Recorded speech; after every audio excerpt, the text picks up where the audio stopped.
the last 30 days, one of my Instagram pages has grown over 60,000 followers and made me nearly $10,000, and it'll continue to grow and make me money like that every single month. And in this video, I'm gonna give you my entire step-by-step course for free. And if you follow it, I guarantee you'll grow and make money as well. Instagram has completely changed my life, so I'm giving out this entire course for free, just as a thank you for all the support I've been getting on my Instagram as well as my YouTube.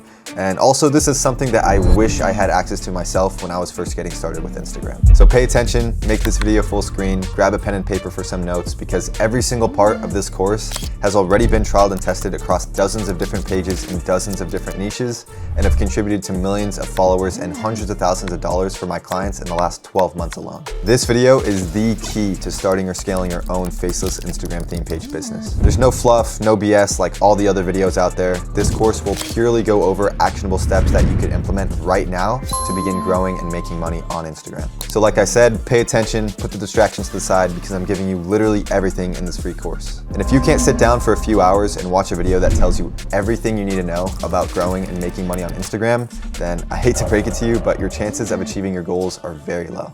So without further ado, let's get straight into it. And if you don't know me yet, you might be wondering, who is this guy and why is he even qualified to teach me about Instagram in the first place?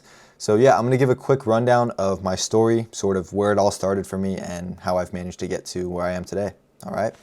So yeah, just a few years ago, I was a regular college student. I was completely lost. I had no idea what I wanted to do with my life. And because of that, I was just working minimum wage jobs in my free time. So I was an ice cream scooper at Cold Stone. If you're from the US, you probably know what I'm talking about. I was a lifeguard, and I was also a hotel worker. So these were the few jobs that I was sort of bouncing between. But yeah, for all of these jobs, it was just boring and repetitive tasks day after day. So whether it was scooping ice cream, doing dishes, mopping the floors, staring at water, like it was all just boring, repetitive tasks every single day. Nothing changed, right? And yeah, it was just slave labor at the end of the day, and it felt like a monkey could do what I was doing, which wasn't a good feeling. And also, I was essentially just trading my time for money, right? I was, no matter how hard I was working, getting paid the same exact amount. So that was not a good feeling either. I wanted to be doing something where I was getting paid in direct proportion to the amount of work that I was putting in, rather than just like a fixed amount or a fixed paycheck per se, right? And overall, I had little to no freedom, right? I was getting scheduled at times or days where it was inconvenient to me, where it conflicted with my own personal schedule. But I didn't have a choice, right? I had a boss, and he expected me to do certain things, and I couldn't necessarily live or do things on my own terms because of these jobs, all right? And most importantly, the thing that bothered me the most was that I knew I wasn't living up to my full potential deep down, right? I knew that I was meant for more than just doing these boring, repetitive tasks every single day, and that there was a lot more potential untapped inside of me for me to go and do bigger and better things. And at the same time, as I was feeling all of this different feelings about what I was doing with my work, I would also see people my age online who were doing cool stuff, right? They were building businesses, they were traveling the world with their friends, they were making lots of money, they were having all these cool experiences, and I was like, I want that, right? I mean, I didn't see these people on the other side of the screen as any better than me, as any more capable than me, as any smarter than me or harder working than me. So I was like, if they can do it, why can't I, right? That was my mindset. And something that I noticed, like a pattern, is that all these people were doing online stuff, right? Online business stuff. So I figured that's what I had to learn more about, because at this point I had no idea about any of that. So I started, that was my foot in the door, and that's what sort of piqued my interest or curiosity and got me learning about that. So that is when I started to figure out how to make money online, right? And to put a long story short, I tried lots of different businesses, and some made me a little bit of money, but most of them failed and I actually lost money. I tried stuff like dropshipping, Amazon FBA, YouTube automation, trading, all the common stuff that you hear people talk about. Like, I tried those things and it just didn't work out for me, right? And I kept pushing. It was discouraging, to be honest. I was spending time and energy, just wasn't getting anything out of it, but I knew that I couldn't just give up and settle for less, right? So that is when I stumbled upon Instagram theme pages, because I was looking for something where I didn't have to show my face, which was really important to me. I wanted to sort of stay behind the scenes, but still leverage, the digital gold rush, let's say, or all the opportunities online. So yeah, I saw Instagram theme pages. I didn't need to show my face. I could build a business around something that I actually cared about and was passionate about, and positively influenced others while making money on the back end. And it was also through Instagram directly. So I was already familiar with the platform. I already used it all the time, just scrolling on Reels. And I saw all the time like other videos on my feed about, different topics where it was faceless theme pages, right? And no one was showing their face. So I saw those videos. I'm like, instead of just consuming those videos, I could instead create it and actually make money off of Instagram rather than just wasting my time, all right? So yeah, I decided to dedicate myself towards that business once I saw the potential for it. And I pretty much put my foot forward, put my foot on the gas, and started really working towards it, right? So fast forward 5 months, I had grown a little bit of a following. I had gotten to 20K followers, and it was a decent start, although I definitely plateaued. I think at this point in the screenshot, I was starting to lose followers. I think I got a little bit lucky at the beginning, got a couple viral reels, and that like carried all my followers, but then I didn't know how to maintain that. So I was definitely stuck. I wasn't making any money at this point. I had no idea where to start when it came to monetizing my page or how to, actually turn this into a business.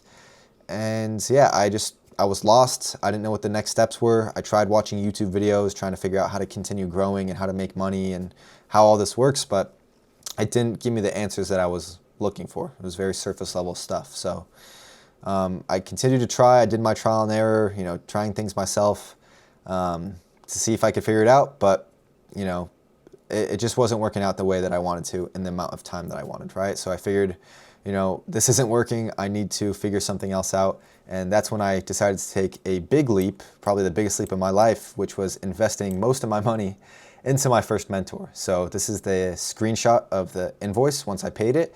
It was £2,500, which is 3.1K USD, I believe. And I think in my bank account at the time, I was like 18. So I had like 3.5K, 3.6K from all the jobs that I was working. I was saving up. And yeah, this was definitely a big decision. It was uncomfortable and I was scared, to be honest. I wasn't fully sure if it would work out, but I didn't see it as having any other choice. I knew that I wasn't just gonna like settle for not figuring it out and just continue to be stuck and stay in the same position. So I decided to do this, right? And fortunately, it turned out to be one of the best decisions that I have ever made in my life. And I'm lucky I got a good mentor. I had someone to show me the ropes, someone who was in the position that I wanted to be in, who I could learn from directly. And that's what set me off in the right direction. So fast forward a couple months from there, I hit my first 100,000 followers on Instagram. And I also started to make $2,000 a month through my page, all right? So yeah, instantly I was able to understand the algorithm, viral content, how to post content that actually gets views, that actually brings me the followers. And I'd seen results quite quickly from making those changes. And then also I started to make some of my first decent money online. Like I'd never been making 2K a month before. So as soon as I started making that through my page, I was like, damn, this is good. This is a good start. And now I have the proof of concept. I have the belief in myself. I really just got to put my foot on the pedal and go all in on this, right? So that's exactly what I did. And I haven't looked back over the past couple of years. And fast forward till now, I've scaled to consistent 20 to 30K months. And I'm essentially living the life that I initially wanted to back when I was working at Cold Stone, for example.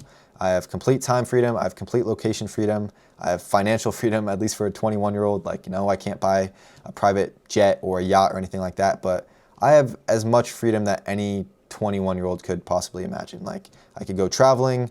I can buy anything that I want, essentially.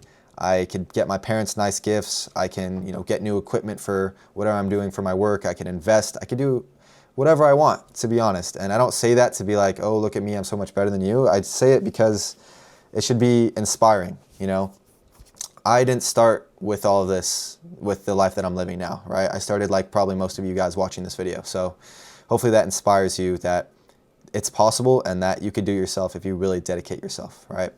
So yeah, I'm blessed, I'm grateful. I live a good life now.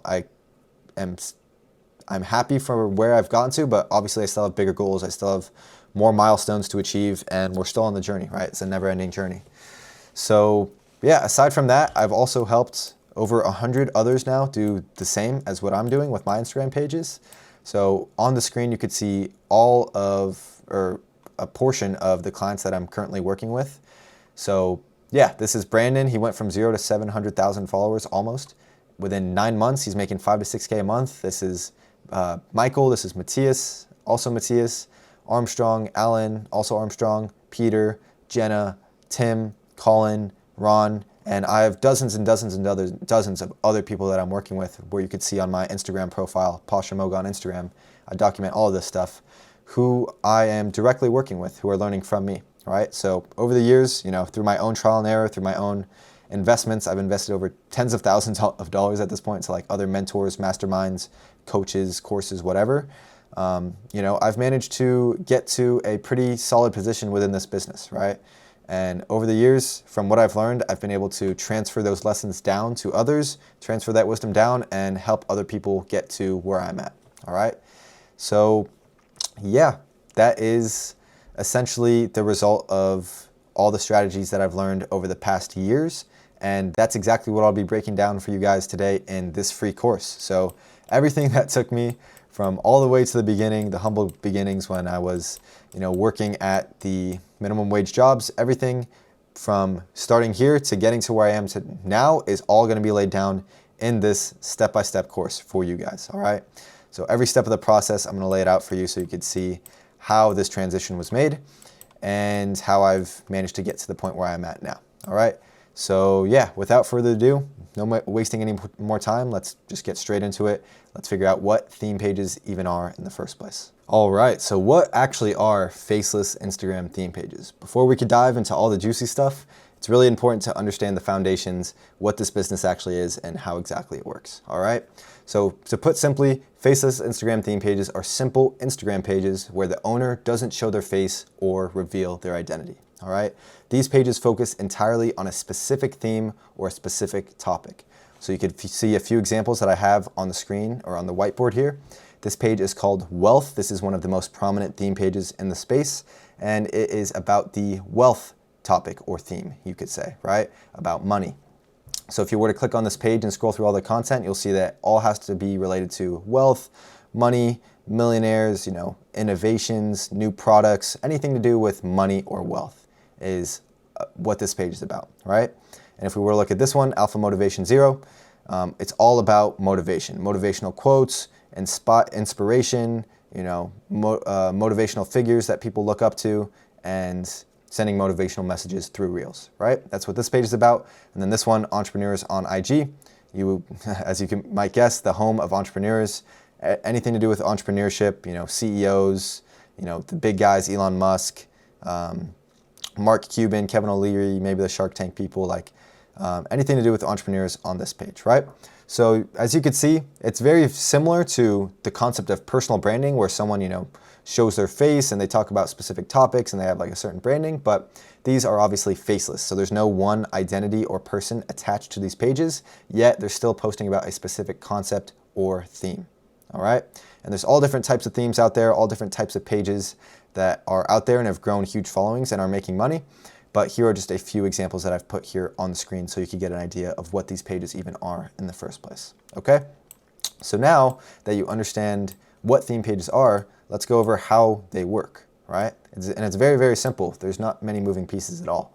You could grow an online audience and get attention by posting content on Instagram, and then you convert that attention into cash through various different monetization methods such as digital products, newsletters, paid promos, brand deals, etc. There's several different ways to monetize an audience once you've built one, right? So it's very simple. There's two main pillars. It's getting attention, right? Building an online audience, and then converting that attention, turning that online audience and that attention that you're getting into income through various different monetization methods. That's literally the main pillars of how it works. There's no complicated steps or things that are out of your control. It's really that simple, right? I'm not saying it's easy, but it's that simple, okay? And now let's just quickly go over why I believe theme pages are the best online business opportunity in 2025. Obviously, I'm a little biased. This is what I do. This is what's worked for me. But this is genuinely my beliefs and what I think, all right? And you can't disagree with these points here. These are facts. So you don't need to show your face. That is one of the most beautiful parts of this business. I'm sure a lot of you guys don't want to be cringy influencers, filming your day 24/7 and having to do dances in front of the camera. This business allows you to still get the benefits of the opportunities online, but without having to sacrifice, showing yourself and revealing your identity. And if you're a reserved person like me, that's a very important thing. And then two, it's also very beginner friendly, right? There's very little moving pieces. As I just demonstrated before, it's all about just getting attention, building an online audience, and converting that attention. That's really what it comes down to.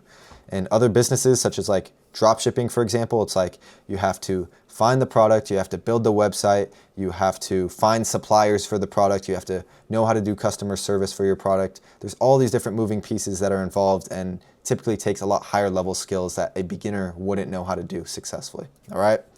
Also, you don't need any fancy tech skills or any other high-level skills, so you don't need to worry about like fancy websites or funnels or anything like that. And also, it's essentially $0 or very minimal startup costs. All you need is Instagram and a Wi-Fi connection, which leads to my next point. It's just low barrier to entry. Anyone can get into this business if they wanted. There's nothing holding you back. Like, you already have Instagram, which is free, and there's all these different platforms out there where you can begin creating content for free as well. And for example, if you wanted like a CapCut premium subscription, I believe it's like $7 or $12 a month. It's nothing, especially compared to other businesses where you have to invest thousands of dollars upfront in order to actually compete in the market. All right. And also just the overall familiarity with Instagram. Like, I guarantee you already use Instagram for hours a day anyways, just sort of consuming content, following your friends. So you're familiar with the platform, you know how it works, you know where to find profiles, how to search things up, how to post, pictures or whatever. So you're already familiar with the platform. It's nothing new. And the mindset is just using it as a producer rather than a consumer. So instead of, spending hours a day scrolling on Reels, wasting your time, using that same platform to begin posting and uploading content as a producer and beginning to make money from it instead. All right. And lastly, one of my most favorite points here is that it's a business plus a passion project. All right. You get the best of both worlds. So not only do you get to choose something that you're interested in, something that you're passionate about, and, post about that sort of stuff and make a positive impact and build an audience around that, you also get to build a business and monetize it off the back end, which is a luxury that not many other businesses can say they have. They don't have the best of both worlds, right? If you want to do trading, if you want to do drop shipping, like, is it really fun to stare at a screen and look at charts all day? Like, no. Is it fun to talk with Chinese suppliers and building websites and doing all this stuff? No, like they're not fun, and people do it only to make money. Whereas with a business like this, you get to make money as well as pursue something that you're passionate about as well, which makes it a lot more sustainable, makes it a lot easier to show up on those days where you're not motivated or you don't feel like working, because it doesn't feel like work. All right. So now that we've gone over what theme pages are, how they work, and why it's such a great opportunity in 2025 and beyond, now let's go over the first step, which is picking your niche. All right, so step number one is to pick a profitable niche. Before you could go on to the other steps like growing and monetizing your page, it's important to understand how you could pick a niche and how to make sure you choose the right one for you, okay?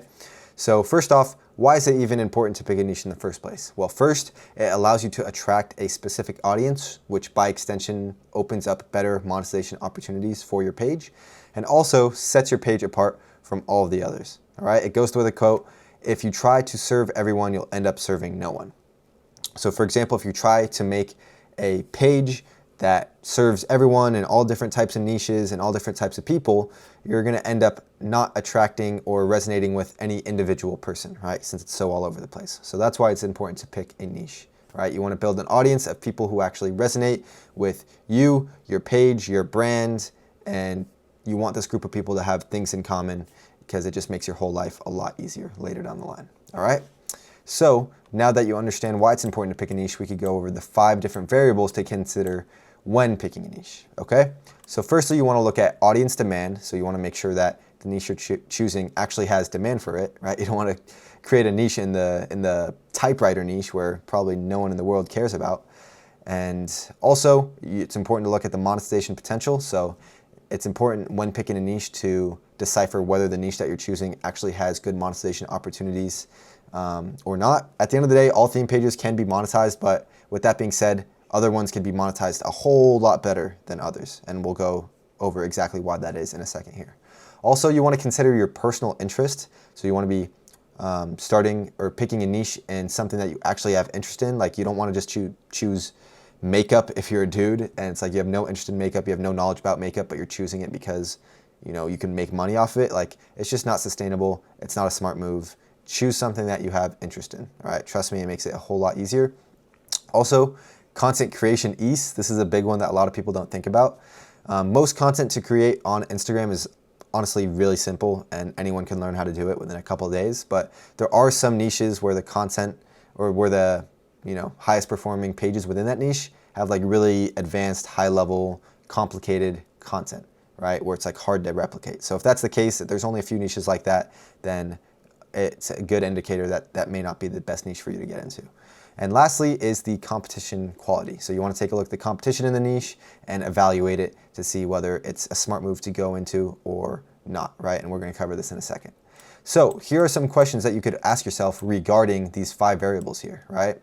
And the goal is to be able to say yes to all of these questions. So is there a large enough audience interested in this specific topic or theme?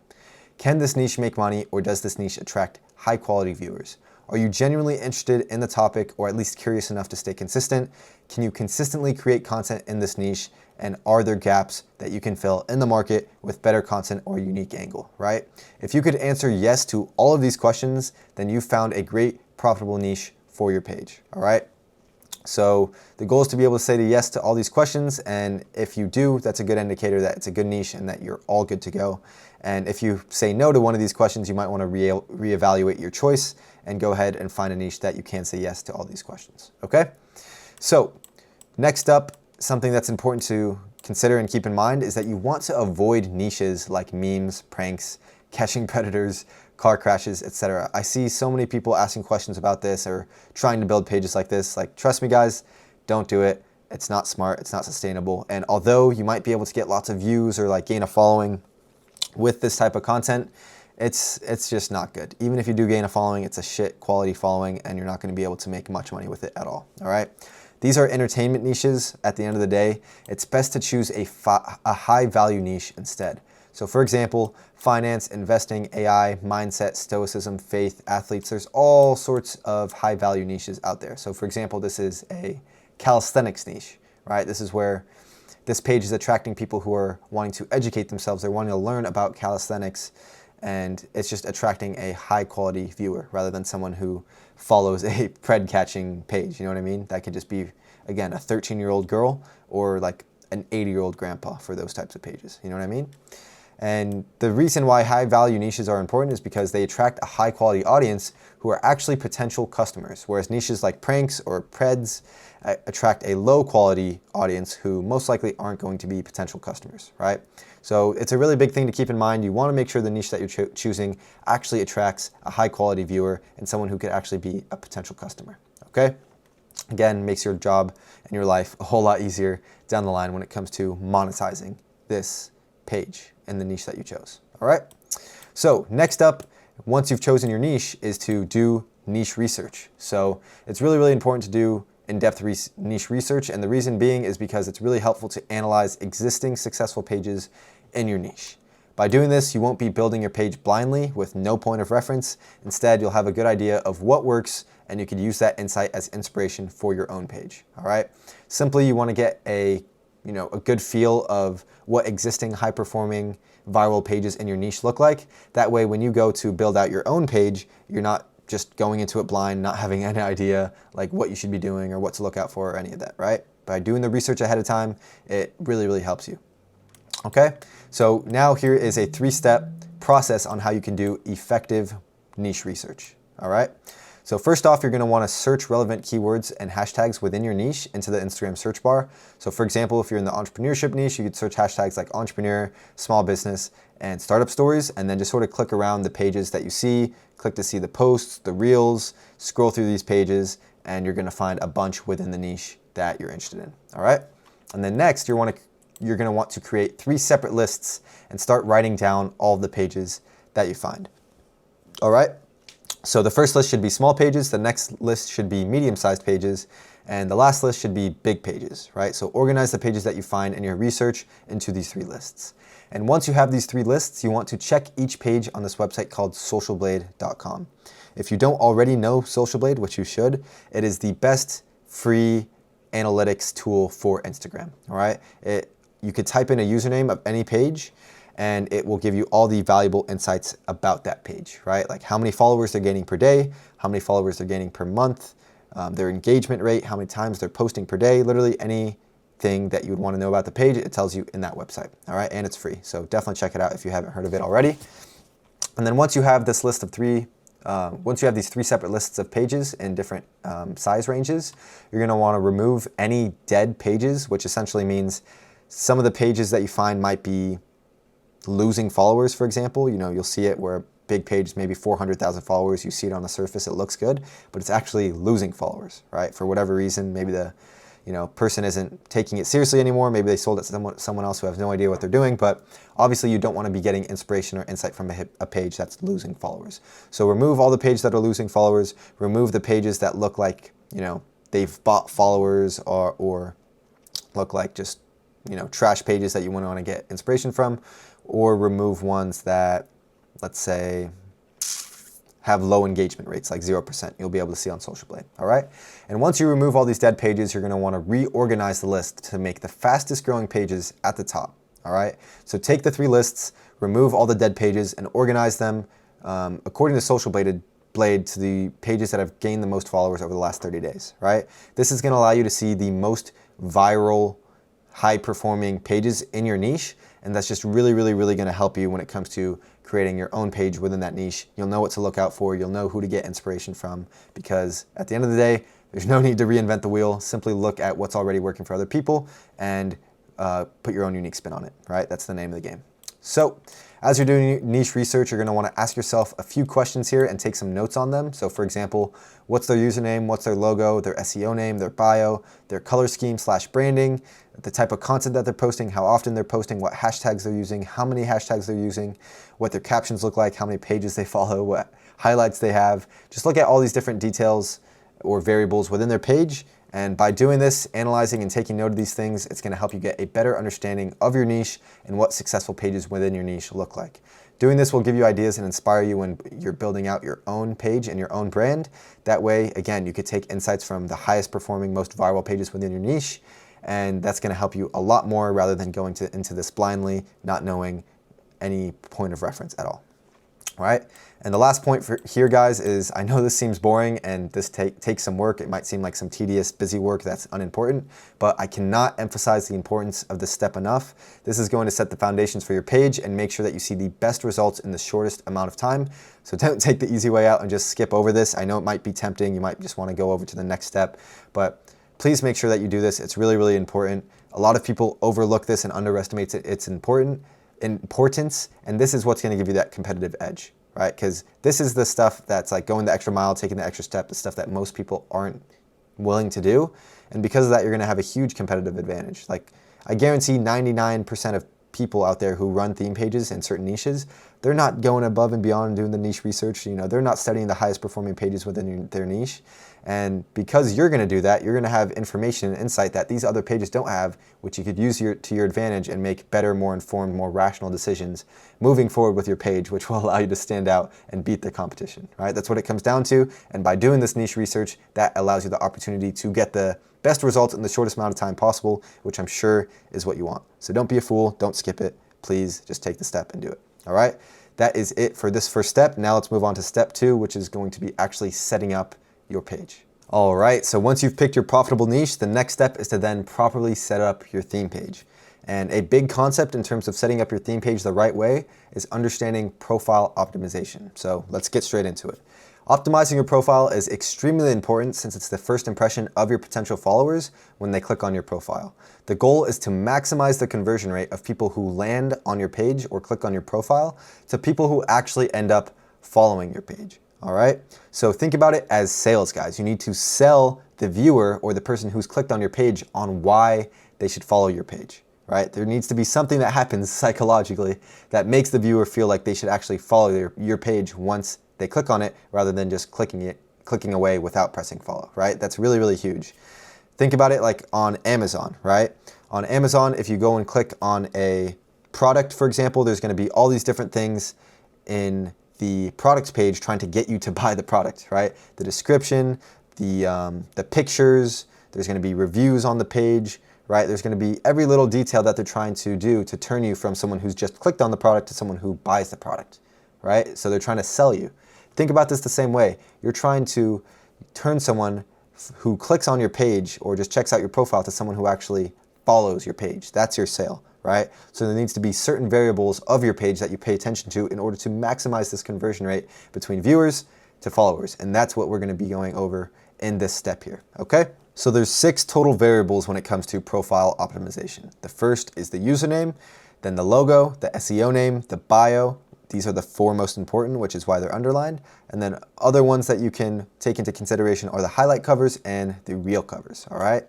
So something that I want to note is if you see a page that's getting lots of views and reach, but they're not gaining many followers, it's most likely because their profile isn't properly optimized. So either they need to go back and change one of these or multiple of these things to make their profile more optimized and more highly converting from a viewer to a follower. Okay, so these are the 6 main variables, and these 4 are the most important, which is what we're about to go over now. All right, so the first thing that we're going to go over is creating your username. Okay, this is the very first step, and it's very, very important since this is going to represent your entire brand. So you need to make sure it's thought through, and you need to make sure it's a good name. Okay, you want to make it, here are just some rules of thumbs, or let's say principles to keep in mind. You want to make sure that it's something short, sweet, and easy to remember, and of course, make sure that it is relevant to your niche. You know, you don't want it to be out of alignment with your niche. It just doesn't make sense. And also try your best to avoid using periods, underscores, or any numbers. It's ideal to come up with one that's clean and original. And, you know, I'm not saying it's impossible to grow and go viral and make money with a page that does have a dot, underscore, or numbers, but like I said here, it's ideal to come up with a clean, aesthetic, original username that's not already taken, okay? So, here is a formula that you could follow in order to create a professional, high-quality username. So the best way to create a good username is to brainstorm 2 keywords and then to combine them together to see what fits, right? The first keyword should be relevant to your niche. So for example, if you're in the motivation niche, it could be like motivation, motivated, motivational, hustle, hustler, hustling, inspire, inspiration, etc. And then the second keyword could be a noun or objective that actually matches your brand. So for example, kingdom, prime, club, circle, elite, hub, magnet, society, nation, clique, squad. You could literally combine any version of these together. You'll have to try it a couple times to see what's available and just find one that fits, right? Find one that fits the criteria that I mentioned earlier. Make sure it's short, sweet, easy to remember, and make sure it's relevant to your niche, right? So this is just a rule of thumb to go about creating a professional username. You could just pair some of these together, and then also, you know, you might find that some of these main keywords are already taken, so you could just look up synonyms of these words and just keep trying and finding pairs until you find a good one. And also keep in mind, this is not the only way to do it, guys. This is just what I found to be an effective way, is combining 2 keywords. You could also try and find like just one word. Like it might be really, really tough because, you know, one word Instagram usernames are very rare, but something that I've seen people do is they like look up a cool like Greek word that has a meaning in English that people usually don't think of or say, but it like sounds cool, and it's a one-word name that a lot of people like haven't necessarily already taken, right? So that is an option that you have as well. But the 2 keyword formula is also probably the all reliable. You could put it that way, okay? And obviously, with the amount of help AI has aided in this whole process of creating the page, and literally every step of this process that I'm about to go over in this course, you could use AI to help you with the username as well. So you could literally just copy and paste this prompt. You could say, I'm looking for a clean and original username, Instagram username for my Faceless theme page brand. My niche is, and then insert your niche. The username should be short, sweet, easy to remember, and ideally roll off the tongue. Since many usernames are already taken, I want something unique. It should consist of 2 relevant keywords that make sense in the context of my niche. For example, and then you could insert some usernames that you like right below. That way it can get an idea of like sort of the vibe or the vibe that you're going with your username, right? And then it's going to give you tons of different options. You could say, give me a list of 10, give me a list of 20. Some might be taken, some might be trash, but you know, this is going to give you a good starting point. It might spark some ideas and give you some inspiration and point you in the right direction in terms of finding your username. All right. So you could use this prompt. And then also, if you're still struggling even after using AI, you could also use an AI website called namelix.com. So to be honest, I'm not too familiar with this website myself. I've never needed to use it. I always find good usernames on my own. But I've also heard within my network that they found good results in terms of using this website to find usernames. All right. It's AI generated usernames, and I'm sure you could give it some keywords the same way with ChatGPT, right? So you can give that a try if you're still struggling. So now, once you find a good username, obviously you need to make sure that it's available, right? Sometimes people struggle with figuring this out and they sort of just like look it up on Instagram. But sometimes, even if you don't see it in the search bar, like it doesn't mean it's available. Sometimes they're taken, but they don't show up in the search bar. So here's the best, most reliable way to figure out whether a username is available or not. You're going to want to click on Add Instagram Account, obviously within Instagram, and then click Create New Account. And then what you're going to want to do is type in your username. If it's red, that means it's taken. It'll say a user with that username already exists. And if it's green, that means it's available. All right. So obviously this is like a general username that's obviously taken. And then this one's like more unique, and that's why it shows up as the green check mark. So yeah, what I would do, guys, I would just make a list of like the 10 most favorite usernames that you have, and go ahead, check the availability, see which ones are red, see which ones are green, and then you'll want to decide between the best green ones, right? And then you can go with that username. Okay, so that's how you check the username availability. Next up, my phone's ringing. I don't know why it's not on do not disturb. Anyways, here are some good username examples, just so you can get an idea of like some good, ideal, optimized usernames to get inspiration from, right? New mentalities, energized motive, right example, mindset sculptor. So you could see all of those have in common the criteria that I was talking about earlier. They're short, sweet, they're easy to remember, and ideally, like I said, you want to have them roll off the tongue. So new mentalities, like that's not a tongue twister. It's not hard to say. It's very memorable. Right example, again, same thing, right? And you could see they don't have any dots, they don't have any periods, they don't have any numbers, they don't have any underscores. Whereas if we go to look at these bad usernames examples here, you'll see, right? Motive official, right? It's got a 0 as the O, it's got an underscore, just not ideal, right? If it was motive official where there was just a regular O and this wasn't here, then that'd be a really good username. Pressure underscore gang 36, you know, it's got the underscore and it's got the 36 there, not ideal.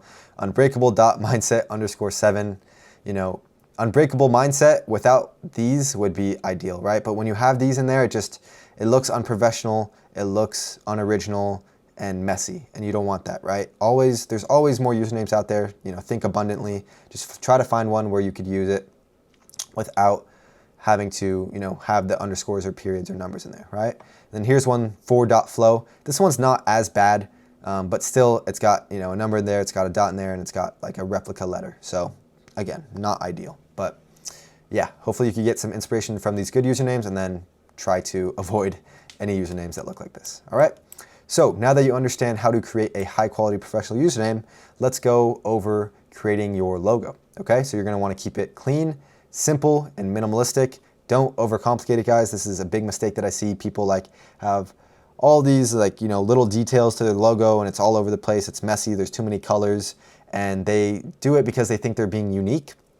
When in reality, yes, it's important to be unique and stand out, but don't overcomplicate it, right? Keep it minimalistic, keep it bold and simple, right? It could be your username, right? Simply just like the letters of your username. It could be the initials of your username. So for example, if your username is Motivation Basin, it could be like MB and some sort of cool design, or it could just be a symbol representing your brand. So I don't know, if you have a page called like Lion Mentality, like you could have a lion as like a symbol of a lion as your profile picture, right? A symbol that represents your brand. And now I'm going to show you guys a quick Canva video tutorial of me going over a simple sort of step-by-step walkthrough of how you can create your own logo based off of your username. What's going on, you guys? I hope you're all doing well. And here I'm just going to give you a quick tutorial on how you could easily create your own logo in Canva. All right. So there's a couple ways you could do this. First, you could work off of a template, or you could do it from scratch, getting a design from elsewhere. All right. So firstly, let's go over the template example. So all you're going to do is go into Canva, you type in the search bar logo, and then press Canva templates. All right. And then there's going to be a ton of different templates that come up for you to work off of. Right. So I'm just going to choose this one for the sake of the example. You press customize this template, and then you get pulled up here. All right. So essentially, this is going to be your like foundation that you work off of. So I'm just going to delete this to start off with. And what I want to do is make sort of like a white text with a black background. All right. So first I'm going to make this white. So you just go here, white, and then here, white. Then I'm going to make the background black here. All right.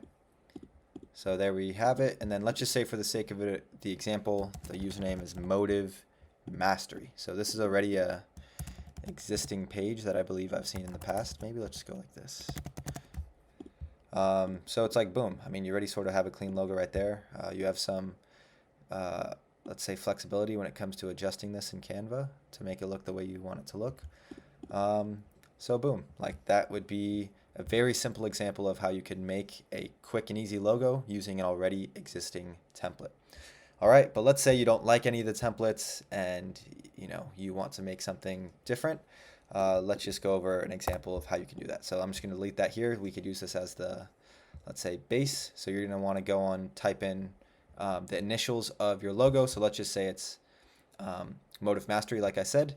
And then you could see all these different sort of like logo examples that come up on the internet.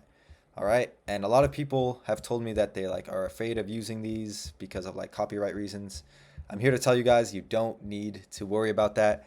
I've been in this game for like years now. I've talked with dozens and dozens and dozens of people who are in this space, and nobody has ever had a problem with like copyrighted logos or anything like that.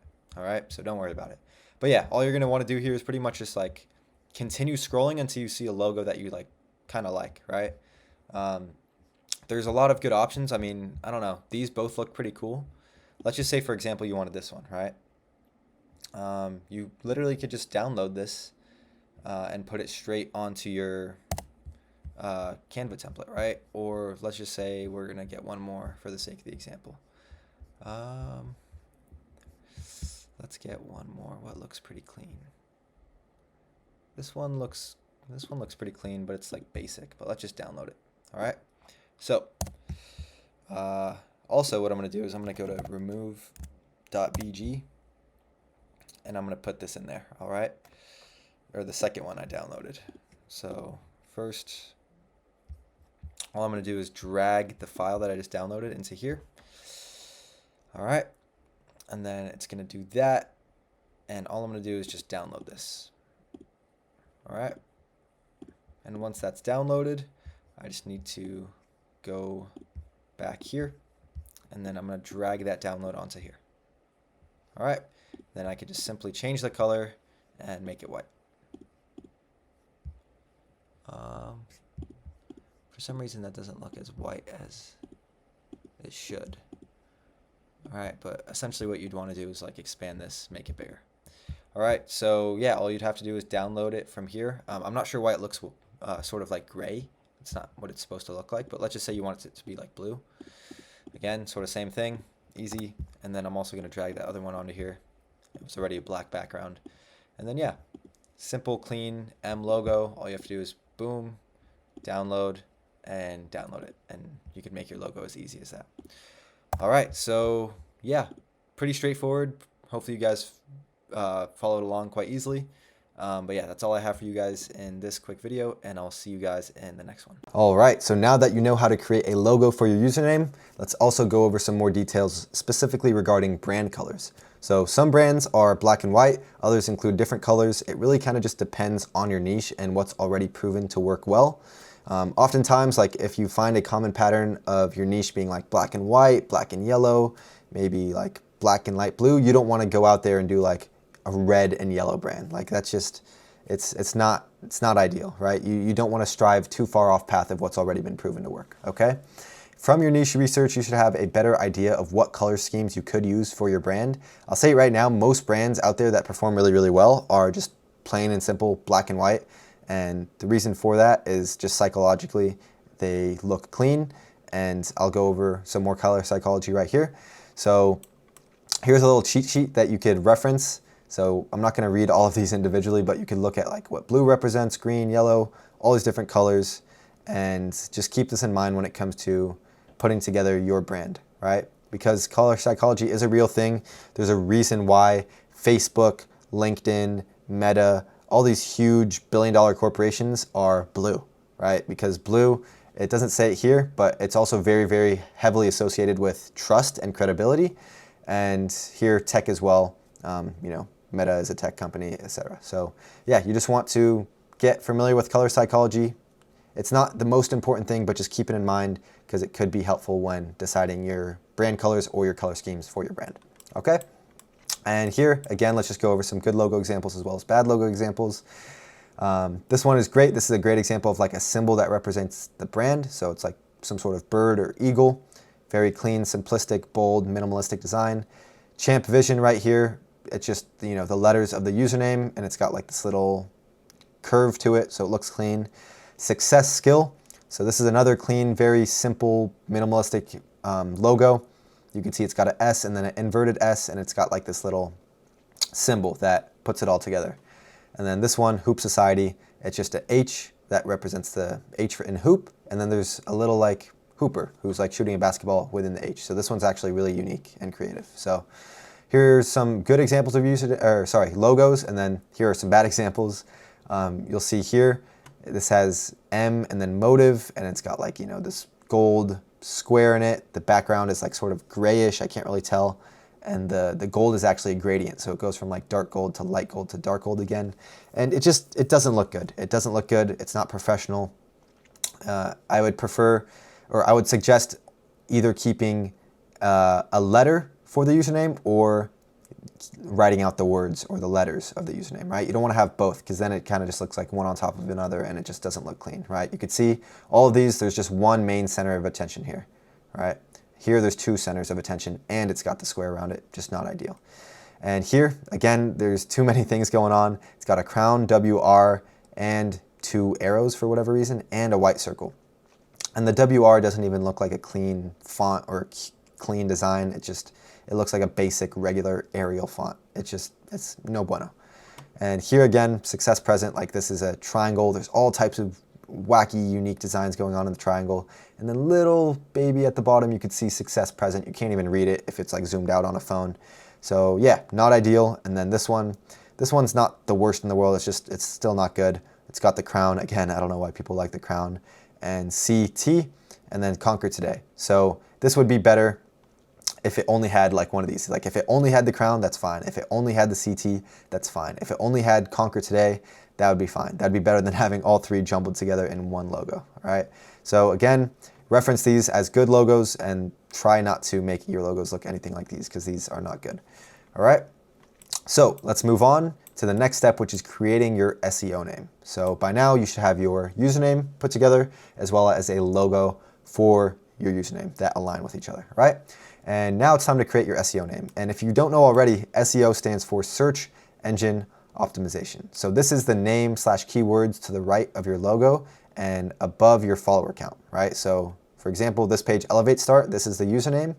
And this is the SEO name. You'll often see that pages have like 3 keywords separated by lines.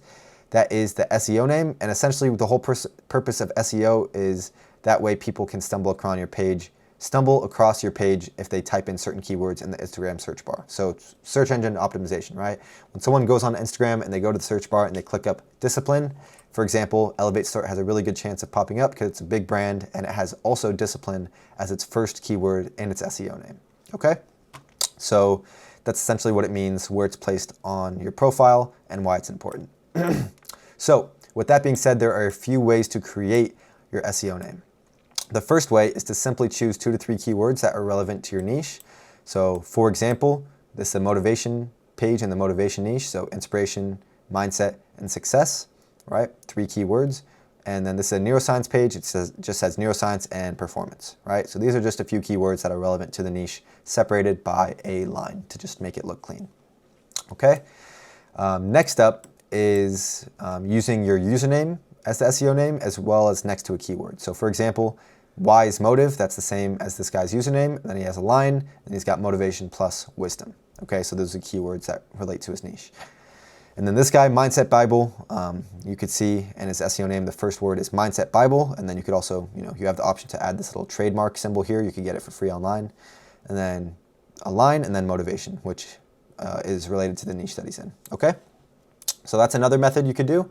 And then once you've already established your brand, you also have the option to make your SEO name the same exact spelling and word as your username. So for example, 11 Stoic, it just says 11 Stoic, again, trademark, just kind of looks clean, looks professional.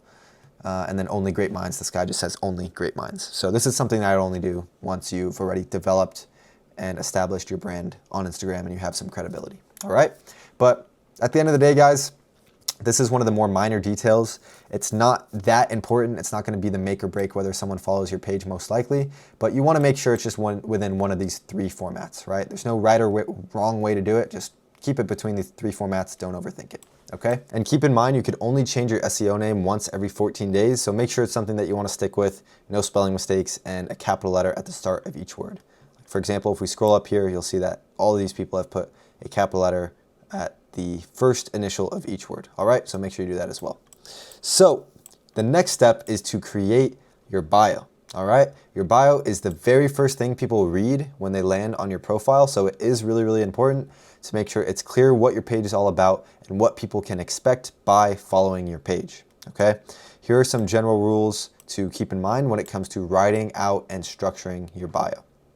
So you're going to want to make it clear, concise, and specific. Typically 3 lines to start off. Include emojis / icons which align with your brand and also match your brand colors. You're going to want to use add a capital letter at the start of each word, the same as the SEO name.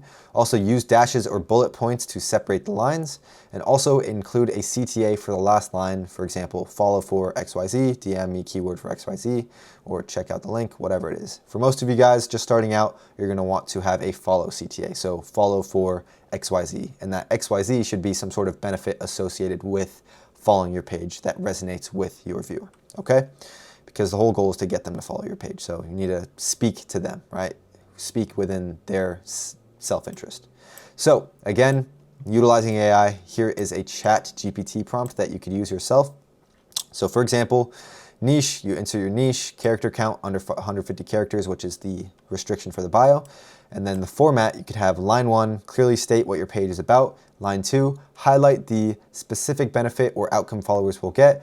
Line 3, a strong CTA with an added benefit to motivate the viewer to follow, right? To incentivize them to follow. And style tips, keep it clear, concise, specific. Capitalize the first letter of each word. Separate each line with dashes or bullet points for clarity and easy reading. And then here's an example that I give you. This is a Bible quote motivation niche. So the bio is Bible quotes to elevate your mindset. Discover God's truth in every verse. Follow for daily inspiration, all right? And also, so yeah, you could just put this directly into ChatGPT. It's going to give you a good foundation to work off of. Most likely it's not going to be perfect on the first try, but yeah, you could keep talking with the AI, making sure that it, comes out in the way that you would like. And as long as you keep these rule of thumbs in mind, you'll be able to find a good one to start off with. All right. And also, like you saw down here, here are some mistakes to avoid. You could also put this into the AI if you'd like. But the first one that I see is being too vague. Your bio should be clearly articulate for what your page is about and so that people instantly know what they can expect from your page. The last thing you want is someone to click on your page, read your bio, and still not know what they would gain from following your page or how they would benefit from following your page. You need to make that very, very clear and articulate. And ideally, I'm going to get to this next one here, but in as little words as possible, right? So I'm going to skip to 3 before 2, but too much information. A cluttered bio with too many details can overwhelm visitors. Keep it concise and focused on the essentials. So you only want to include, like each word in your bio should serve a benefit. There shouldn't be any fluff or any clutter in your bio with unnecessary words that don't add to the point you're trying to get across, okay? So keep that in mind, be concise, be articulate. And then the second one here is a lack of a strong call to action. Like you need to have some sort of CTA in some shape or format at the bottom at your third or fourth line, okay? A bio without a clear CTA leaves people unsure of what to do next. A CTA directs them toward taking action like following, signing up, or visiting a link. For most of you, like I said, it's gonna be following, okay? So now let's just go over some good bio examples. So this is the one we kind of just went over. Bible quotes to elevate your mindset, discover God's truth in every verse, follow for daily inspiration. So what I like particularly about this one as well is that he integrated the aspect of his username, Elevate Mindset Hub, into his bio. So he said Bible quotes to elevate your mindset, right? So it's very, very aligned with his username, since his username is Elevate Mindset Hub. So you could also look for like little cheeky things you could do to throw in there to make it even more aligned with your branding, okay? So that's a good bio. Here's another good one for the neuroscience niche. It just says neuroscience, psychology, brain health, exploring the science of the mind, enhance your brand today. So this is a CTA since it's a bigger page and he's monetizing it. Also here, this is like the fitness niche, the science of maximizing your gains, expert advice on building muscle, subscribe to our free fitness newsletter, right? So in all three of these bios, you'll see that there's 3 lines. They all have some sort of symbol or emoji on the side of it. They all have clear and concise bios that articulate what their page is about and what the viewer can expect by following them. And on their last line of their bio, they have a CTA to either follow, check out their like store, or to subscribe to the newsletter. Some sort of CTA telling the viewer what to do, okay? And here are some bad bio examples, all right? So this guy, it just says new vids daily, the art of discipline, the warrior mentality, email me for collabs. Like so general, so broad, like new vids daily, like is that the best he could do? No, like you don't want your bio to look like this. This is way too general. Like they would already expect new vids daily already. The art of discipline, like what about discipline? You know what I mean? It's just not clear. And this guy, motivation, growth, mindset. So this is like this guy put his SEO name in the first line of his bio, which you don't want to do. That's a mistake. And then also motivating you every day, collecting disciplined people. So it's like, it's just so broad, so general. It's like ChatGPT. You could have just said, hey, ChatGPT, make me a, 2-line bio for my motivation page. It'll give you something like this, right? It's just too general. It's not specific enough. You need to be unique, but also be clear and concise with what exactly your page is going to serve the benefit of, right? So for example, this page, discover God's truth in every verse. If you're clicking on a Bible motivation quote page, like that's something that benefits you, something that serves you, discovering God's truth. Motivating you every day, like it's just not very clear how they're going to benefit from it, right? Yes, they know they're going to be motivated. It's just not clear. Again, same here, stay motivated, build mindset, build discipline. Just way too general, way too broad. And really what this does is just makes you blend in with all the other pages out there who are general and broad as well. You want to be able to stand out and show that your page is different from other pages and give people an actual reason to follow you, okay? So yeah, keep all of this stuff in mind when it comes to the bio. Keep in mind the rules of thumb and the principles that I gave you, and also reference the good bio examples and the bad bio examples, okay? So next up, once your page is essentially fully optimized in terms of the username, the logo, the SEO name, and the bio, you're good to go ahead and actually create your page and begin warming it up, okay? So the key points that you want to keep in mind when it comes to warming up your page is to avoid spammy/suspicious user activity. So you just want to engage like a regular user, right? So don't create your page and automatically begin like following like 30 people and liking and commenting like a bunch of photos or reels. Like you might think you're doing the right thing, but you're just looking like spammy or suspicious user activity, right? Because Instagram has literal bots that try to detect this activity, because people do make botted accounts all the time, right? So do anything you can to engage like a regular user rather than a bot, okay? Here's the most important point here, which is to curate your algorithm to only show you content within your niche. So this is huge, okay? This is really what it comes down to when warming up your page. So you want the algorithm to begin to understand what your niche is, okay? So if you're in the health niche, for example, you're gonna want to curate your algorithm on your new page to only show you health-related content, right? So keep scrolling on your reels. At first, it's probably just gonna be a bunch of brain rot, but keep scrolling. And when you find a health-related reel, maybe it's like some doctor giving advice about like your gut health, set your phone down and let your phone watch the video for like 3 minutes, right? Like the video, comment on it, and press like the 3 dots and press interested, right? And keep doing that. over time, you're gonna see more and more videos of your niche, and you just wanna keep doing it to the point where literally when you go onto your feed, all you can see is health-related content, right? So at this point, Instagram already has gotten familiar with you, the content you like, what you wanna see, and this is good because when you start posting content on your page, Instagram is going to show your content to people who are interested in the same things that you're interested in, right? And now that Instagram knows what you're interested in, it's going to show your content to people who are also interested in the health related topics, which means your videos will be sent out to the right people straight from the beginning, right? Whereas if you didn't warm up your page properly, Instagram would have no idea, who to send out your content to, and it would just take longer to get that momentum with your page. Whereas if you do this right, you could get, thousands, tens of thousands of views on your first reel, all right?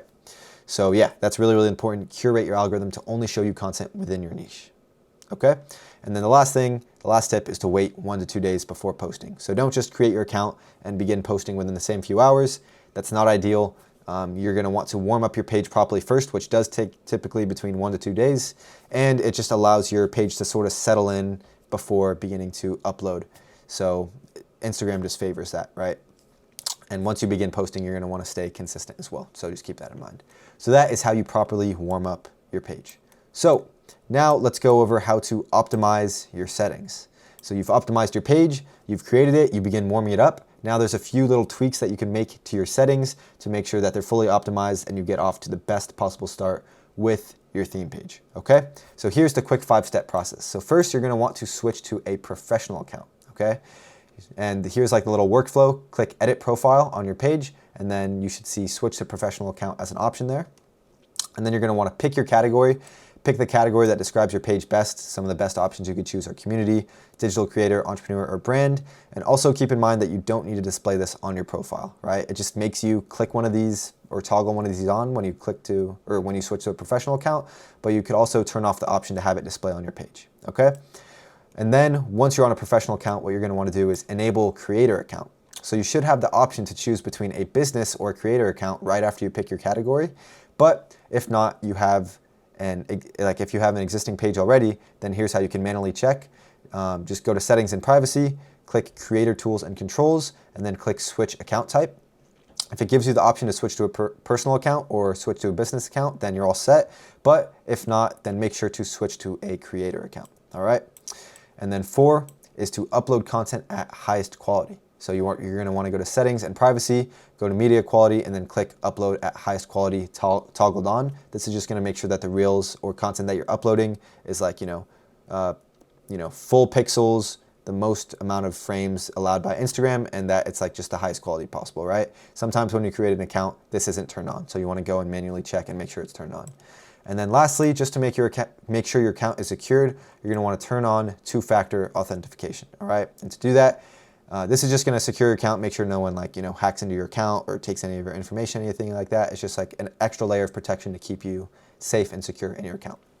So go to settings and privacy, click account center, and then click password and security, and then click 2-factor authentication toggled on. And I think there's a few different options that you have in terms of how specifically you want to secure the account, okay? Because there's multiple ways you can do it. So yeah, that's it for this section, guys. This goes literally over everything you're gonna need to create and set up your page to make sure everything's optimized and to make sure you get off to the best possible start with your theme page and your journey, all right? So yeah, let's move on to the next step. All right, welcome to step 3, where we're gonna be going over how to actually go viral with your theme page, all right? And a big aspect of this is mastering the algorithm. So now that you've fully optimized your profile, it's time to begin posting content on your page and going viral. So this is where it gets more fun. But before you can do that, it's important to fully understand the algorithm and how it works, all right? So let's just dive straight into it. Before we go into anything specific, it's important to understand Instagram's objective in the first place, right? And its objective is to keep people on their platform for as long as possible, right? This is how Instagram's algorithm, this is what their objective is, as well as really any other social platform like YouTube, TikTok, X, right? But we're gonna cover why that is first, and then we're gonna dive into the specifics about Instagram specifically, all right? So you need to understand that platforms like Instagram and all these other social platforms are ad revenue based companies, which means that like most of their revenue comes from other businesses and companies who pay Meta, which is Instagram's parent company, to advertise on their platform to people, right? Because if they know how to run good ads, they get an ROI for, the money that they give Instagram. So with that being said, Instagram makes money every time someone like us watches an ad on their platform, okay? And with that being said, the longer we stay on the platform, the more ads we see, which makes Instagram more money, right? The more ads we see, the more Instagram makes money. So because of that, the longer we stay on the platform, by extension, makes Instagram the most money, right? So that is their goal. They want to keep us on the platform as long as possible, and they go to extreme lengths to do this, right?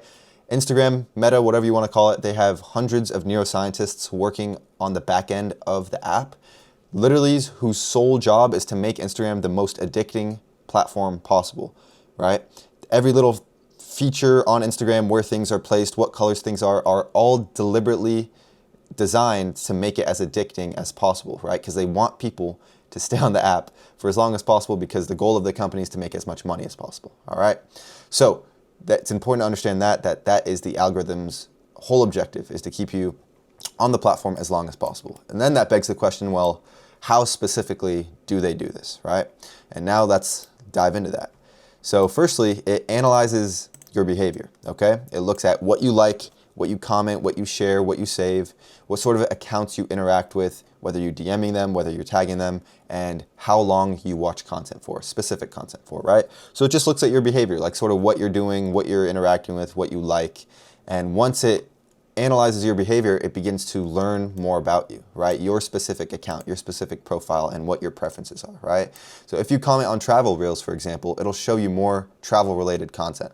If you share a post about art, your feed may show you more content about art, right? So it first analyzes your behavior, and then it learns about you, your preferences, what you like, and looks and begins to place more content within alignment of what you like in front of your feed, because it's like it's trying to predict what you might interact with next, which again keeps you on the platform for longer. All right, so that leads into my next point. So once it analyzes your behavior and once it learns about you more, it's going to begin ranking the content on your feed, right? The algorithm scores content on how relevant it thinks it is for you.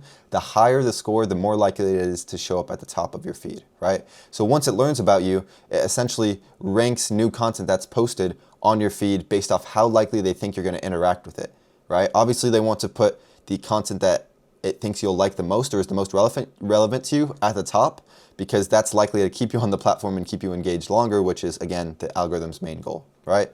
So it ranks your content, and then it decides who sees your content, right? So when you post, Instagram tests your content with a small batch of followers first. If they respond positively, Instagram will show it to a new and larger batch of people, all right? This also goes back to why it's so important to properly warm up your page first, because when you warm up your page, when you create a new one, Instagram is going to get a better idea of, again, what you like and ranking content for you following all these steps here. And then when you begin posting, it's going to post and show your content with a small batch of followers similar to you, right? So if that small batch of followers is already going to be interested in the content that you're posting, that's just going to put you off to the best possible start, all right? So yeah, it's very simple. If they respond positively, Instagram will show it to a new larger batch of people. And then again, if it responds negatively, like if that first batch of people don't really interact with it well, then it will sort of limit the reach, okay? So that is how the algorithm keeps you on the platform for as long as possible, okay? So let's move on to the next part here. So now that you understand the foundations, let's dive into more detail, because really, guys, this is sort of the foundations of how most algorithms work on social media, whether it's YouTube, TikTok, like I was saying earlier, because all of the company's goals is to keep you on the platform as long as possible, because the longer you're on the platform, the more ads you see, the more money they make. It's that simple, okay? So now let's dive into Instagram more specifically and what levers they pull to, again, keep you on the platform as long as possible, right? So what specifically does the algorithm look at? Let's dive into this right here as well.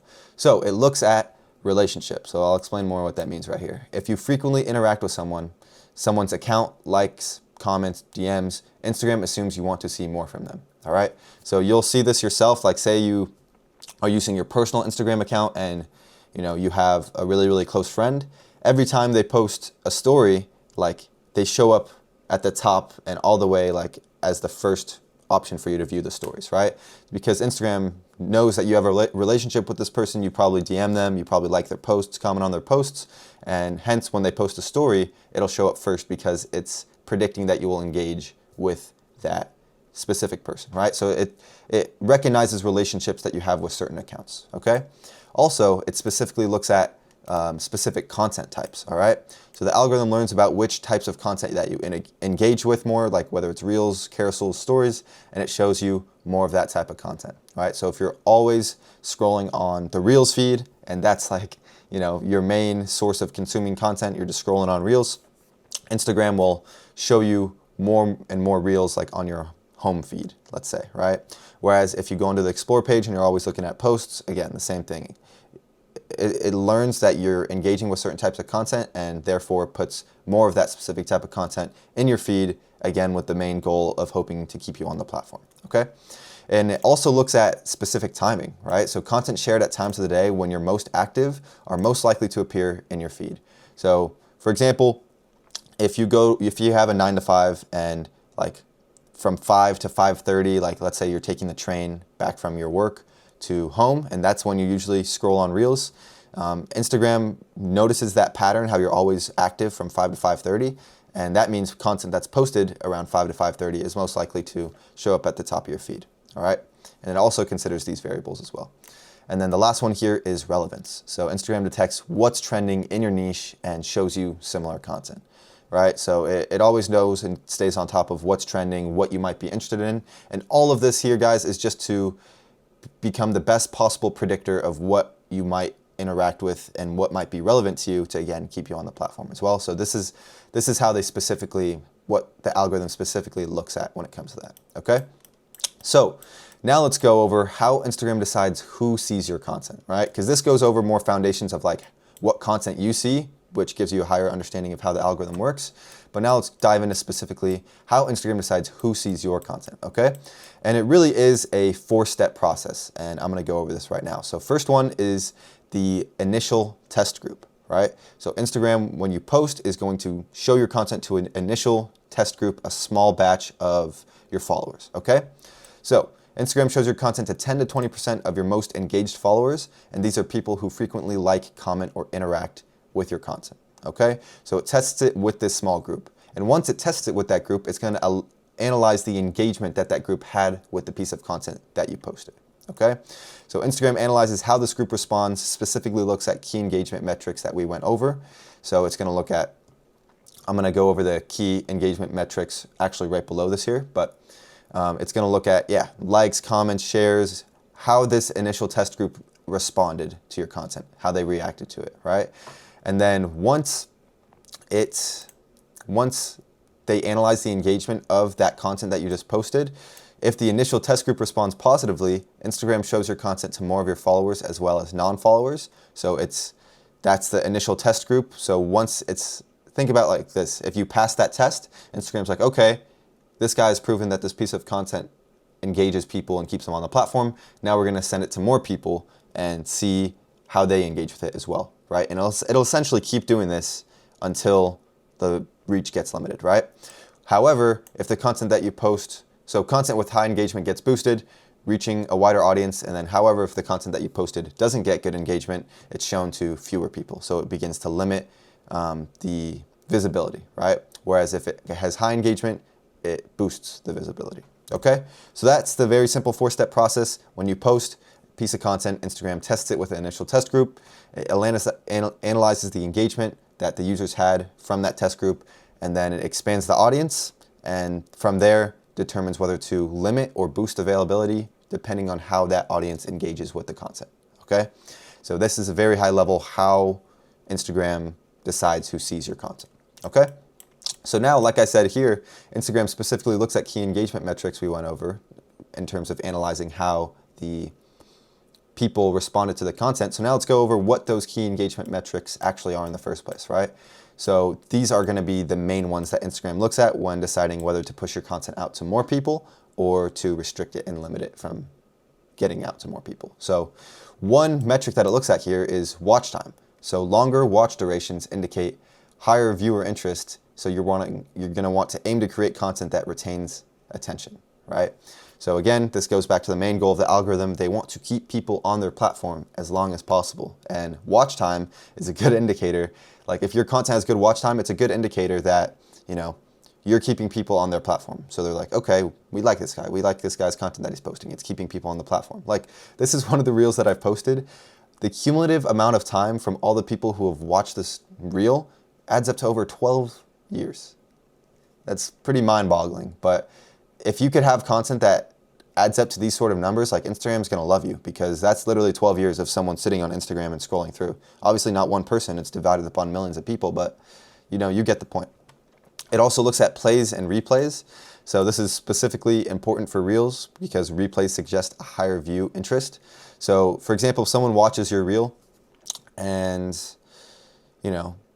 after they watch the full reel, they watch it again because something was interesting about it, something like grabbed their attention, like that's a good sign because again, that sort of increases the overall watch time. So you'll see here, you could check these analytics, the initial plays of a reel. So how many times someone watched it, and then also how many times people rewatched it, right? So if you have people rewatching it consistently, like that's a pretty good indicator that the algorithm sees and they will want to push out your content more. So it's a specific metric it looks at, all right? And then also, this is what I think people more think of when it comes to metrics that Instagram looks at. This is the content engagement. So it's like the likes, saves, shares, comments, etc. So yeah, obviously likes, this is a basic indicator of audience approval, but of course well, not necessarily of course, but it is less influential than other metrics, right? A like holds less weight and less significance than the other metrics I'm about to go over. So next is comments. This signals deeper engagement, especially thoughtful or lengthy comments. And then next is shares.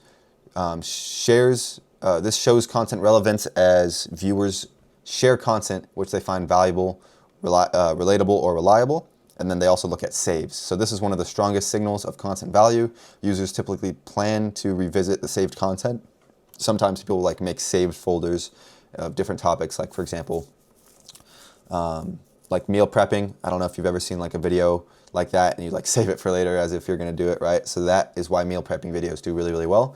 But yeah, these are some basic indicators that Instagram looks at in terms of content engagement, right? So people liking your content, commenting, sharing, saving it.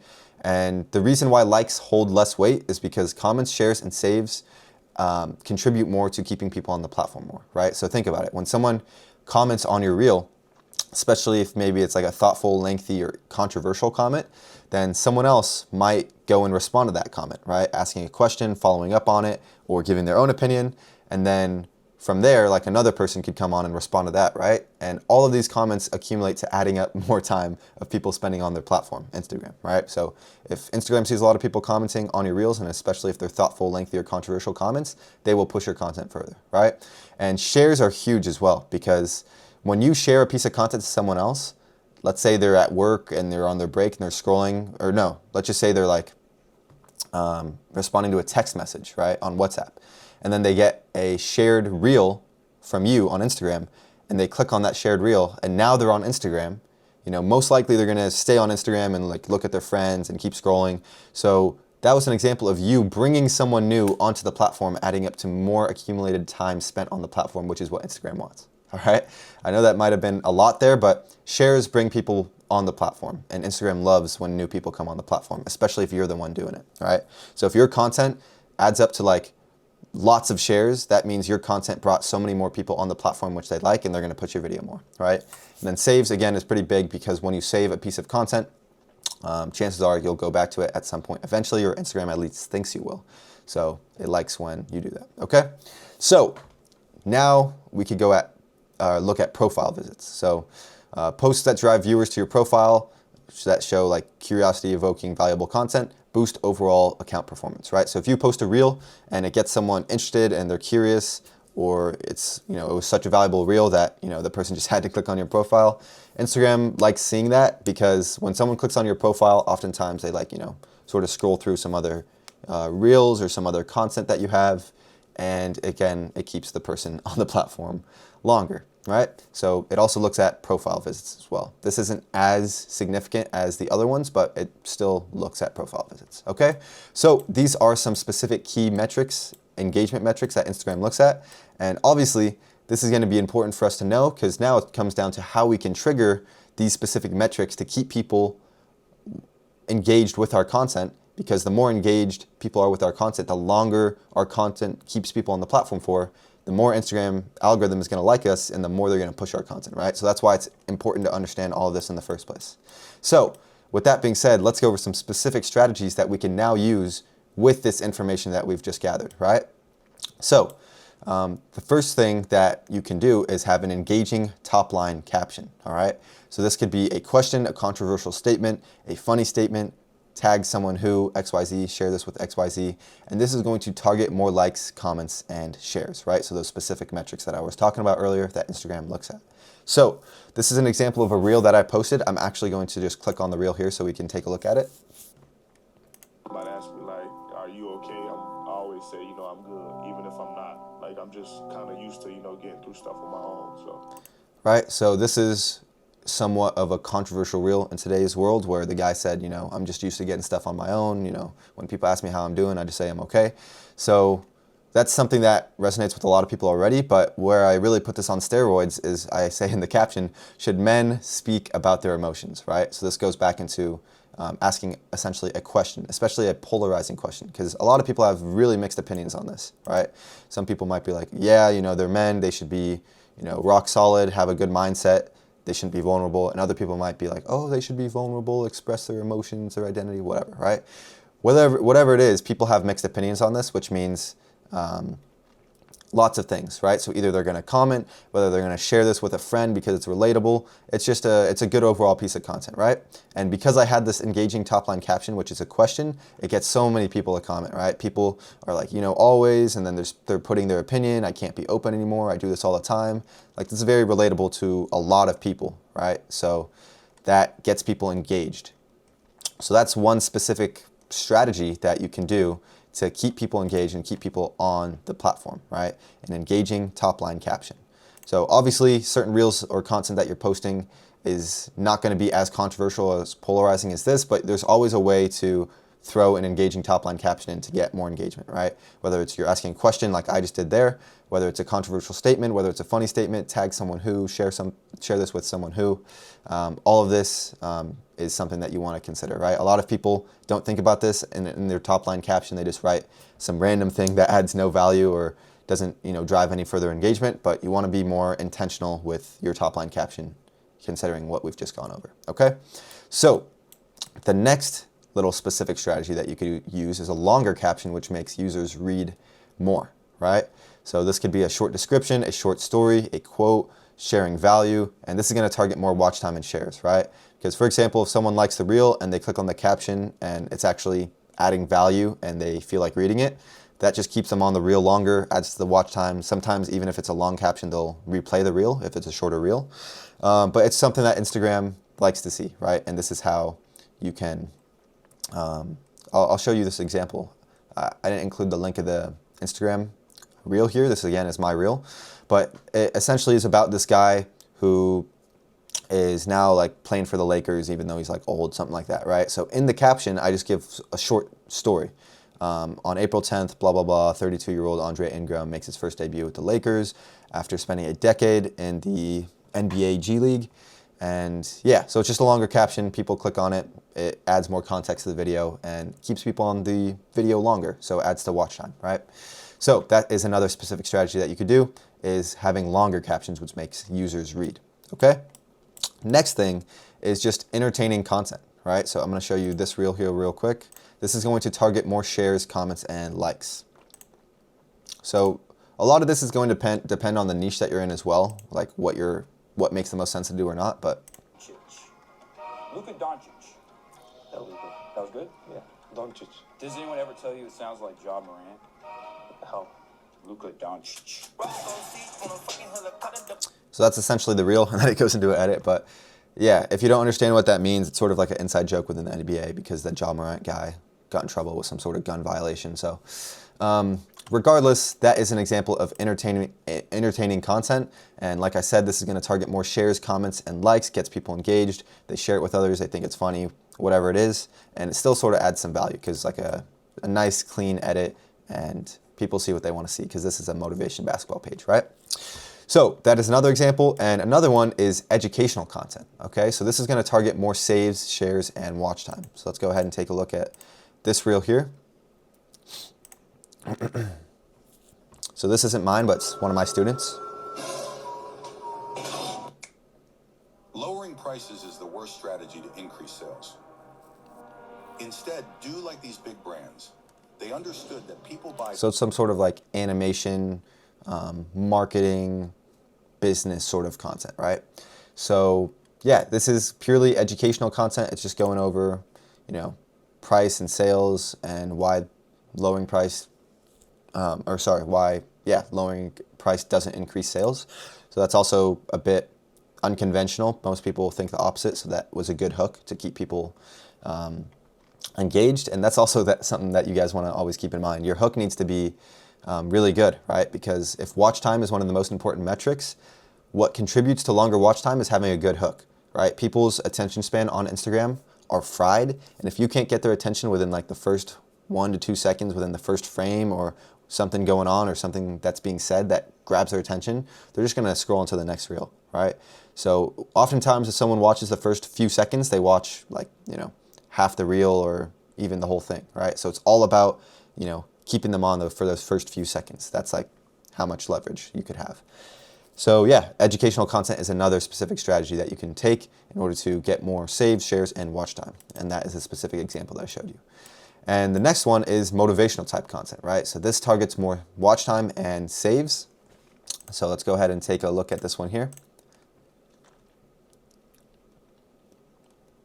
The best advice you've ever heard or received? Trees don't hang around with the grass, even though they all started from the same place. Spend so much time on self-improvement that you have no time to criticize others. The magic you are looking for is in the work you're avoiding. If you're free to So it's just a basic motivational reel that goes over like people's responses to that guy's question at the beginning, which is like, I think it was like the best quote you ever heard, I'm not sure. But yeah, this is another example of a specific strategy that targets more watch time and saves, keeps people engaged, and is just a good sort of content format to go with, all right? So essentially, what I want you guys to do is next time you see a viral piece of content, pay close attention to these details, right? You'll notice how other successful and high-performing pages are using these exact same principles to manipulate the algorithm in their favor, right?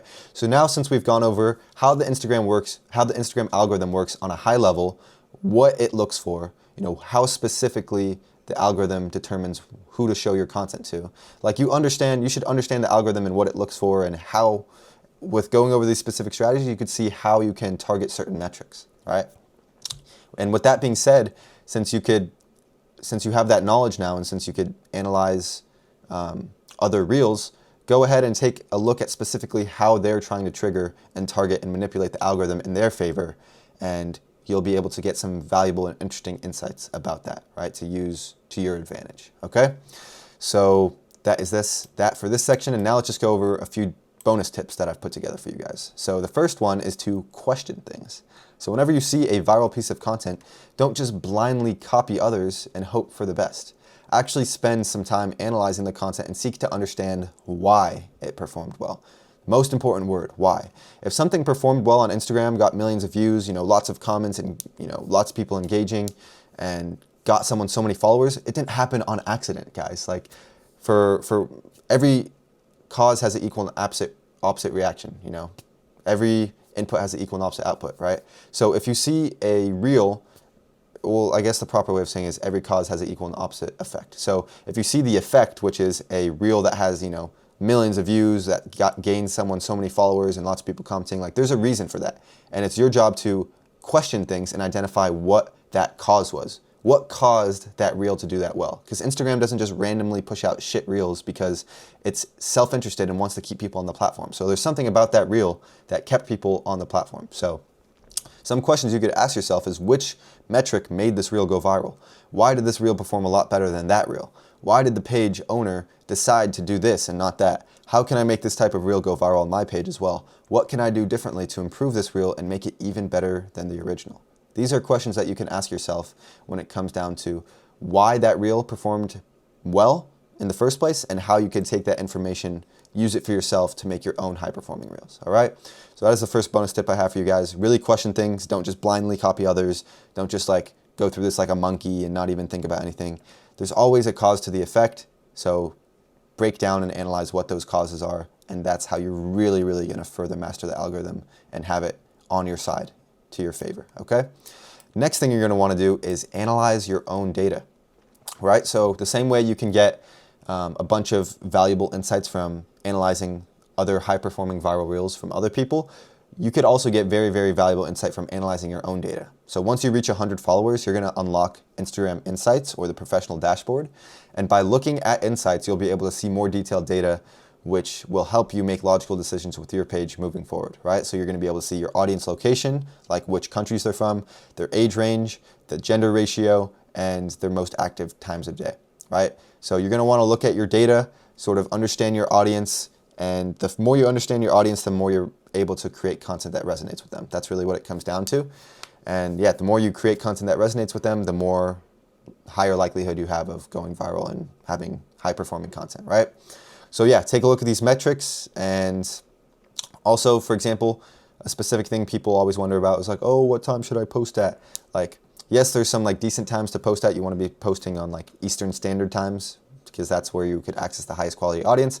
But once you unlock professional dashboard, you're going to be able to see like sort of when your audience is most active. And if it's already a US audience, then just continue posting at those times. So that's just another little bonus tip. And the next one here is consistency, okay? So the key to success in anything, guys, is consistency. Everything you learn in this free video course will be completely irrelevant if you don't stay consistent. Posting high quality content which targets the metrics consistently is how you go viral and grow on Instagram. That's it. Don't overcomplicate it, all right? So if you're doing that consistently, posting high quality content that targets these metrics, like you will grow, and obviously when you grow, you will be able to monetize it as well. But you gotta grow first, and you could grow by staying consistent. So when I talk about consistency, I'm not only referring to posting, I'm also referring to consistency with your strategy. So once you pick your niche, branding, content style, captions, font, etc., you need to stick with it for at least 30 days, right? Don't be switching it up too much. Don't make emotional decisions just because you think something looks cooler or because you had one bad performing reel. It's important to give the algorithm enough time to collect data so you can actually make logical decisions based on real data. Okay? So yeah, once you begin posting, you want to keep your branding consistent. You want to keep the content style that you're posting with consistent. Obviously, you want to do your research and analyze things beforehand, so it's like an educated decision, but stick with the same content style, the same sort of strategy for around like 15 to 30 days, right? Because if you keep switching it up and you're trying a bunch of different things, Instagram is not going to have any idea what you're doing and not going to know who to show your content to, right? Just going to be all over the place. You need to give the algorithm time to adjust to your reels, your content, whatever you're doing, and that's how you're going to be able to properly see if what you're doing is working or not and whether you should make a change. But that's only after 30 days, for example, okay? So now let's go over another concept, which is content is king. So obviously content is really, really important, and now you're going to understand why and how to use it to your advantage. In this one, we're going to be going over more details about content, all right? So like why it's so important, things to keep in mind, and some more important things for you guys to understand, all right? So without further ado, let's get straight into it. So content is by far the most important factor when it comes to growing on Instagram. Every single other growth strategy is essentially irrelevant if the content you're posting is low quality, all right? That's what it comes down to, guys. Content is the most important variable by far, and really nothing else matters if your content is trash, right? So you could, for example, be using the best growth strategies, the best hashtags, the best captions, doing all the right things on your Instagram page to grow. But if you're doing all that and your content is not high quality and it kind of just like looks bad, or it's trash, let's say, then it's going to be really tough to grow, right? Content is going to be the fuel for your organic growth, right? So all it really comes down to, guys, is posting high quality content over a long enough period of time, being consistent, and that's going to lead to good growth on your page, all right? This is what it comes down to. It's this simple. Don't overcomplicate it. Don't get distracted by the shiny object like little specific strategies. Yes, they can help. They will amplify your organic growth, but they're not going to carry your organic growth, all right? Your content is going to carry your organic growth. And then the growth strategies are there on the side to help sort of like amplify the growth, right? But it really all comes down to the content itself and making sure that it's high quality. So I really want to emphasize this, guys. This is by far the most important variable here. So pay close attention and understand how you can actually make your content high quality. And then obviously consistency is just doing it daily for a long enough period of time, and that will lead to growth. All right. So here is a content quality checklist for you guys to keep in mind and reference when it comes to actually creating high quality content. All right. So first up is going to be high quality clips. So avoid using low resolution, laggy, or choppy footage. This should be common sense, guys, but you'd be surprised how many times I see people, whether they're my students or not, when they're starting out, right? Most of my students, I drill this into their head to make sure that they don't do this. But let's say on Instagram, I see a lot of people who use like low resolution, laggy clips, like the footage is in like, 360 quality or 720 quality. And that is just not as good as it could be, right? You want to be making sure you're using high quality clips to make your brand look professional, credible, and make your brand one that people want to follow, right? So it's really important that you use high quality clips. And of course, later on in this module, I'll be showing you exactly how to find and download high quality clips, right? So next up is using a clean font. So make sure that your text is clearly visible on the reel and it matches the reel style, right? So make sure the font looks clean, make sure the caption style is aesthetic and looks nice and is well branded. And then also make sure that it has a nice contrast, right? So the brightness and those sort of elements are in check.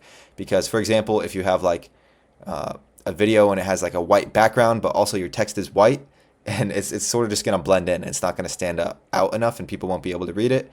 And that just sort of makes the video not look as high quality as it could be, right? So these are just certain things to keep in mind when it comes to your font or the text on the screen of the piece of content, all right? Next is to subtly integrate your brand's colors or logo or watermark within your content, okay? So this is quite important. You want to make sure that you're integrating some element of your brand's presence within your content, whether it is like some certain colors, like if you're coloring certain text a certain color that is based off your brand, or you could have your logo somewhere on the screen, which includes your brand colors or whatever the aesthetic is of your brand, or you could have a simple watermark of your username or your logo somewhere on the screen just to indicate that it is, branded content, right? Just to make it look clean. Also, this is supposed to be subtle, guys, little subtle elements to integrate into here. You don't want it to be over the top. You don't want it to be sort of in your face, right? You don't want to have your whole reel have like a huge logo on it and like every color is like the exact color of your brand. Like for example, if you have like a blue, white, and black brand, right, for your logo, for example, you don't want to like make the whole reel like blue trying to match. Like don't do that. Take it with a grain of salt. You want to find a way to subtly integrate your brand's colors, logo, or watermark within the content without going over the top and making it an eyesore, let's say. All right. Next up is to use clear, high quality audio. So again, this is a sort of no-brainer here. You need to make sure that the audio sounds good with your content. You need to make sure if there's a voice within your piece of content that it is audible, that people can hear it, that it's crisp, clean, sounds good. And same with the background music. Most of your guys' reels, because the content style is going to include background music. So make sure that background music is high quality. Make sure that it is the right volume. A big mistake I see is sometimes people make the volume too high and you can't hear anything else but the music, or they make it too low where you could barely hear the music, right? So you want to sort of find that happy medium within the audio to make everything sound good and leveled, all right? And lastly here is consistency and alignment, right? This is important. You want to make sure that if someone clicks on your page that everything looks consistent, everything looks in line, and that is really the whole foundations of a brand, guys, is having some element of consistency there, whether it's the type of content that you're posting, the type of font that you're using, the placement of certain elements in your content, like your logo should always be in the same exact spot most of the time, let's say, right? Yes, you could maybe have a few different variations of a similar content style, but this is a rule of thumb. Make sure your logo is in the same place. Make sure your text is in the middle of the screen. Make sure that things are just consistent and aligned among your content, right? This is important for building a high quality brand and making sure you look professional and credible, all right? So Now, when starting out, simply remodel what's already working. We've talked about this a little, guys. There's no need to reinvent the wheel. There's no need to try and come up with a brand new innovative idea until you already have a foundation of followers. And of course, like I mentioned as well, remodel doesn't mean copy everything exactly, like word, for example, and like every little detail.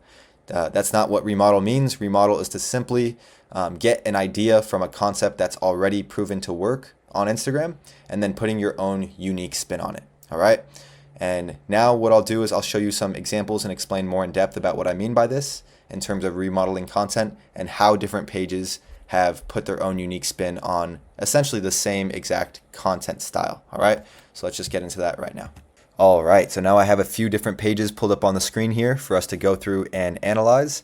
And all of these pages use a very similar content style, all right? And the name of this content style is subtitle reels, which essentially where there's someone talking, right?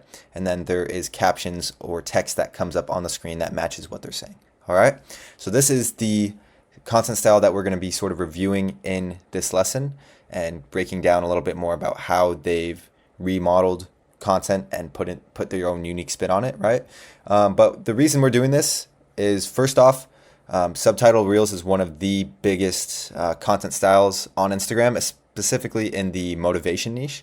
But what you're going to want to do, guys, is obviously apply this to your niche, right? So if you're in a different niche where they don't do, let's say, subtitle reels as much, then you're going to want to take a look at other pages in your niche. You could just check your niche research worksheet and sort of see what these pages are posting, try to analyze their content style, try to find patterns among what they're posting, and apply the same principles that we go over in this lesson here to whatever niche you're in and what sort of content style that you'll be posting with. All right. But yeah, without further ado, let's get straight into it.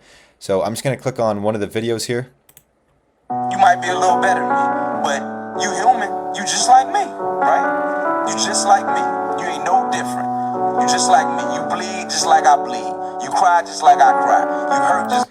All right, so as you can see, guys, it's a very simple content style. So there is Allen Iverson, a basketball player who's retired now, but he was speaking in a post-game interview, I believe, or post-practice interview. And yeah, so he's speaking. It's like a little speech, right? And this person has taken this clip and put captions on the clip, right? So as you can see, the words show up as he's saying it. Just like I hurt. I ain't no different than you. Right, and then as this video goes on, there is different overlays that come up on the screen as he's talking that sort of reflect what he's saying. So for example, when he's like, you hurt how I hurt, or you cry how I cry, they were showing clips of him crying or him putting his head down, you know what I mean? Things that actually align with what's being said. And on top of that, there is a sort of emotional background music in the background. All right, so it's a very sort of simple content style, and this is a subtitle reel content style, like I mentioned. So someone talking and then subtitles or captions coming up on the screen. Okay, so now let's go over another page. This is my page, actually. I'm going to go over a clip here that I believe is the same interview of his. So let's just take a look at it. My best friend dead, and we lost. And this is what I gotta go through for the rest of the summer. I don't care what you say. You can try to put your feet in my shoes. They won't never fit. Cause you can't go through what I go through in my life. I'm the MVP, and I gotta worry about trade talk. I'm the MVP. I was honored with the MVP. And when I lose, this is what I gotta go through. When I lose. So yeah, as you guys can see, it's a relatively similar sort of style here of the video. There are some subtle differences where I've made it unique to my brand. So for example, I have my logo or my watermark here on the screen, and instead of his here, his is full screen, right? Mine has sort of like this cropped, rounded, square format, right? So that's another little example of how you can put your own unique spin off of another video. So remodeling it, right? And then yeah, different font as well, as you guys can see. You might be like his is a lot more smaller and it's sort of like pointier, where mine is bigger, bolder, and let's say more round, right? So again, very simple example. It's him speaking, the text comes up on the screen, there's overlays, but there's a few different unique elements that I've added or integrated within this piece of content to make it more unique, right? So this is an example of remodeling content, all right? Now let's just take a look at a few other examples just to further emphasize my point. So here's another page. This is actually a student of mine. His name is Mate. And let's just go over one of his videos. My buddy Khabib, there's no friends in this game. Business has no friends. I eliminated everything out of my life. I focused on everything, every aspect of my game, the mental game, everything evolved, and my striking has come on leaps and bounds. My mental game has... So yeah, as you guys can see, again, it's the subtitle reel content style. Very simple. The captions come up on the screen as he's saying them, and obviously they're in the middle of the screen. They're above. The best place for these captions are sort of in the middle of the screen, like on the nose, or below on the chin, right? You don't want it to be covering their lips exactly, ideally, right? But yeah, so he has this cropped format as well, but instead of the rounded sort of format like I have it, he has it where it is just sort of straight, so it's like a regular square. And then he has this little watermark here as well. And then he has another sort of darker filter on it to make it look sort of more, dark, more aesthetic, more deep. And that is another few examples, you guys, to see how he's remodeled content, right? How he has his own unique spin off of something that's already worked, right? So he could have found this clip that someone else posted that already went viral. He downloaded that clip, which I'll show you guys how to do later. And then he made his own edit where he has his own unique elements to make his own version of that original clip. All right. Again, that's another example. Now let's look at another one. Everything you love, you're going to lose someday. Right. So to love something is to accept the inevitability that it's going to break your fucking heart someday. And yet we do it. So again, very simple, guys. He's speaking. The captions come up on the screen. The text comes up on the screen. And he has this rounded corner look to his content as well.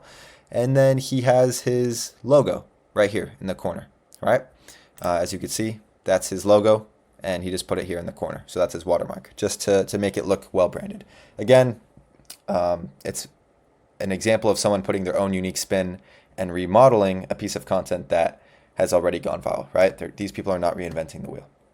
I guarantee this guy found this clip viral on a different page and then just reposted it on his page with his own unique branding, right? That's really the name of the game when it comes to theme pages, all right? And let's go over a few more examples. I'll move quickly just to wrap it up, but you guys should be getting the point by now.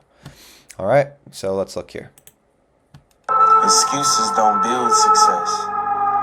Hard work does. Dedication. Discipline.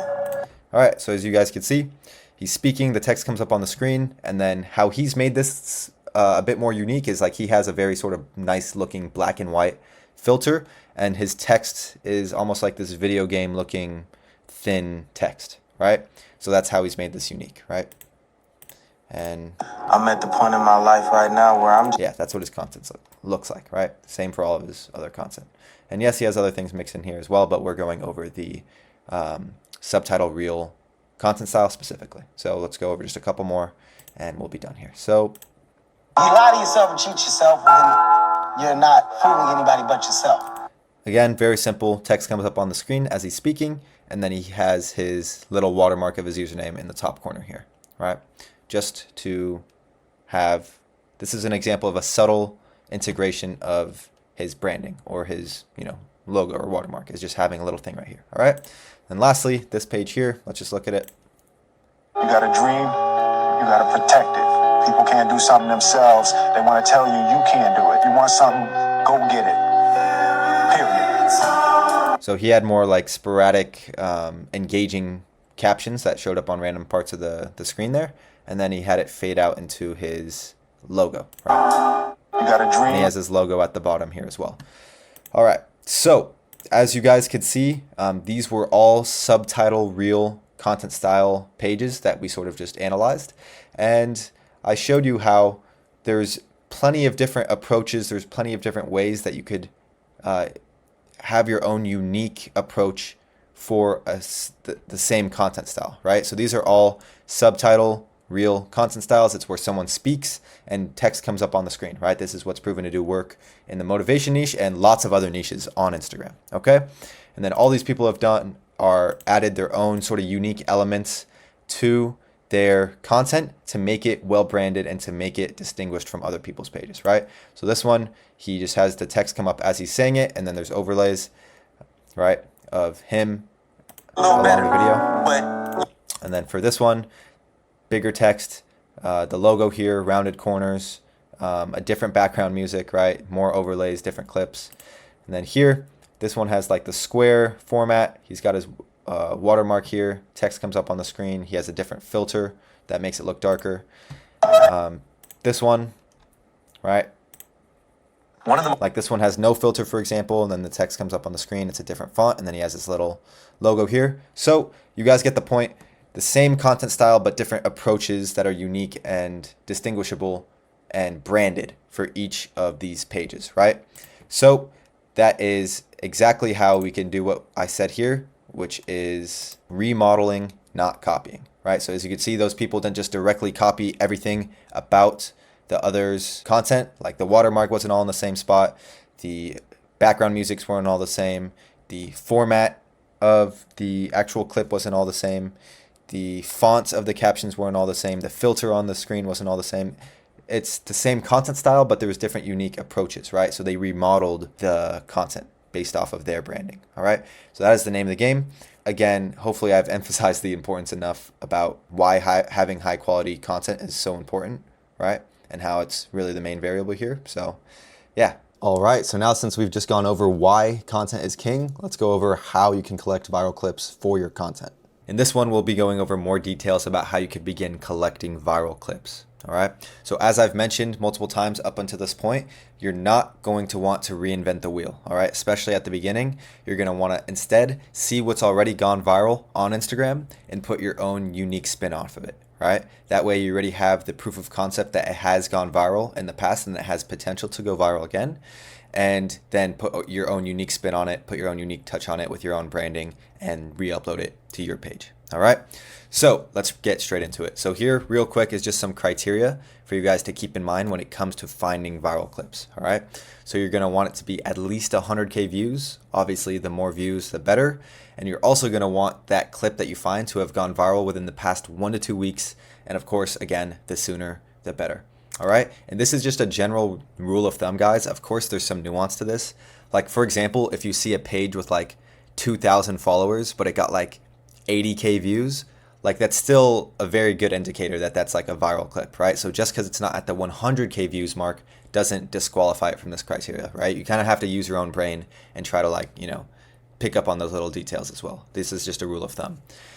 Same thing here, went viral within the past 1 to 2 weeks, the sooner the better. Like, yes, if it's 3 or 4 weeks or a month even, like most likely you're still good to go, but 1 to 2 weeks is ideal. Even a few days, if you could find a video like, you know, the day it goes viral, right? And then you could like get on that as soon as possible, the sooner the better, right?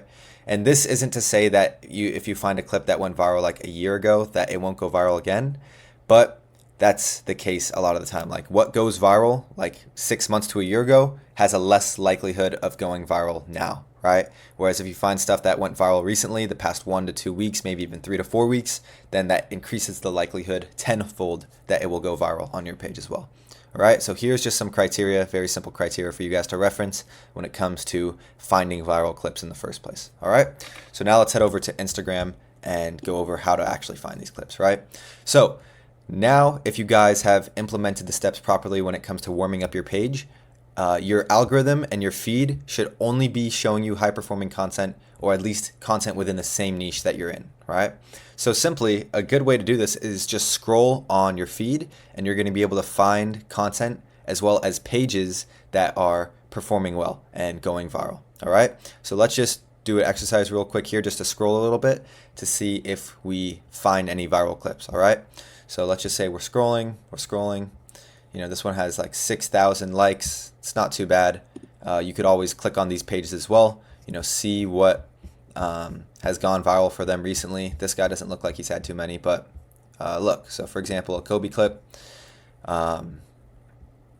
it's pretty much him speaking, but then there's like overlays in the background of like different people, right? So boom, you could see the comments were like a week ago. So this was posted within the past 1 to 2 weeks.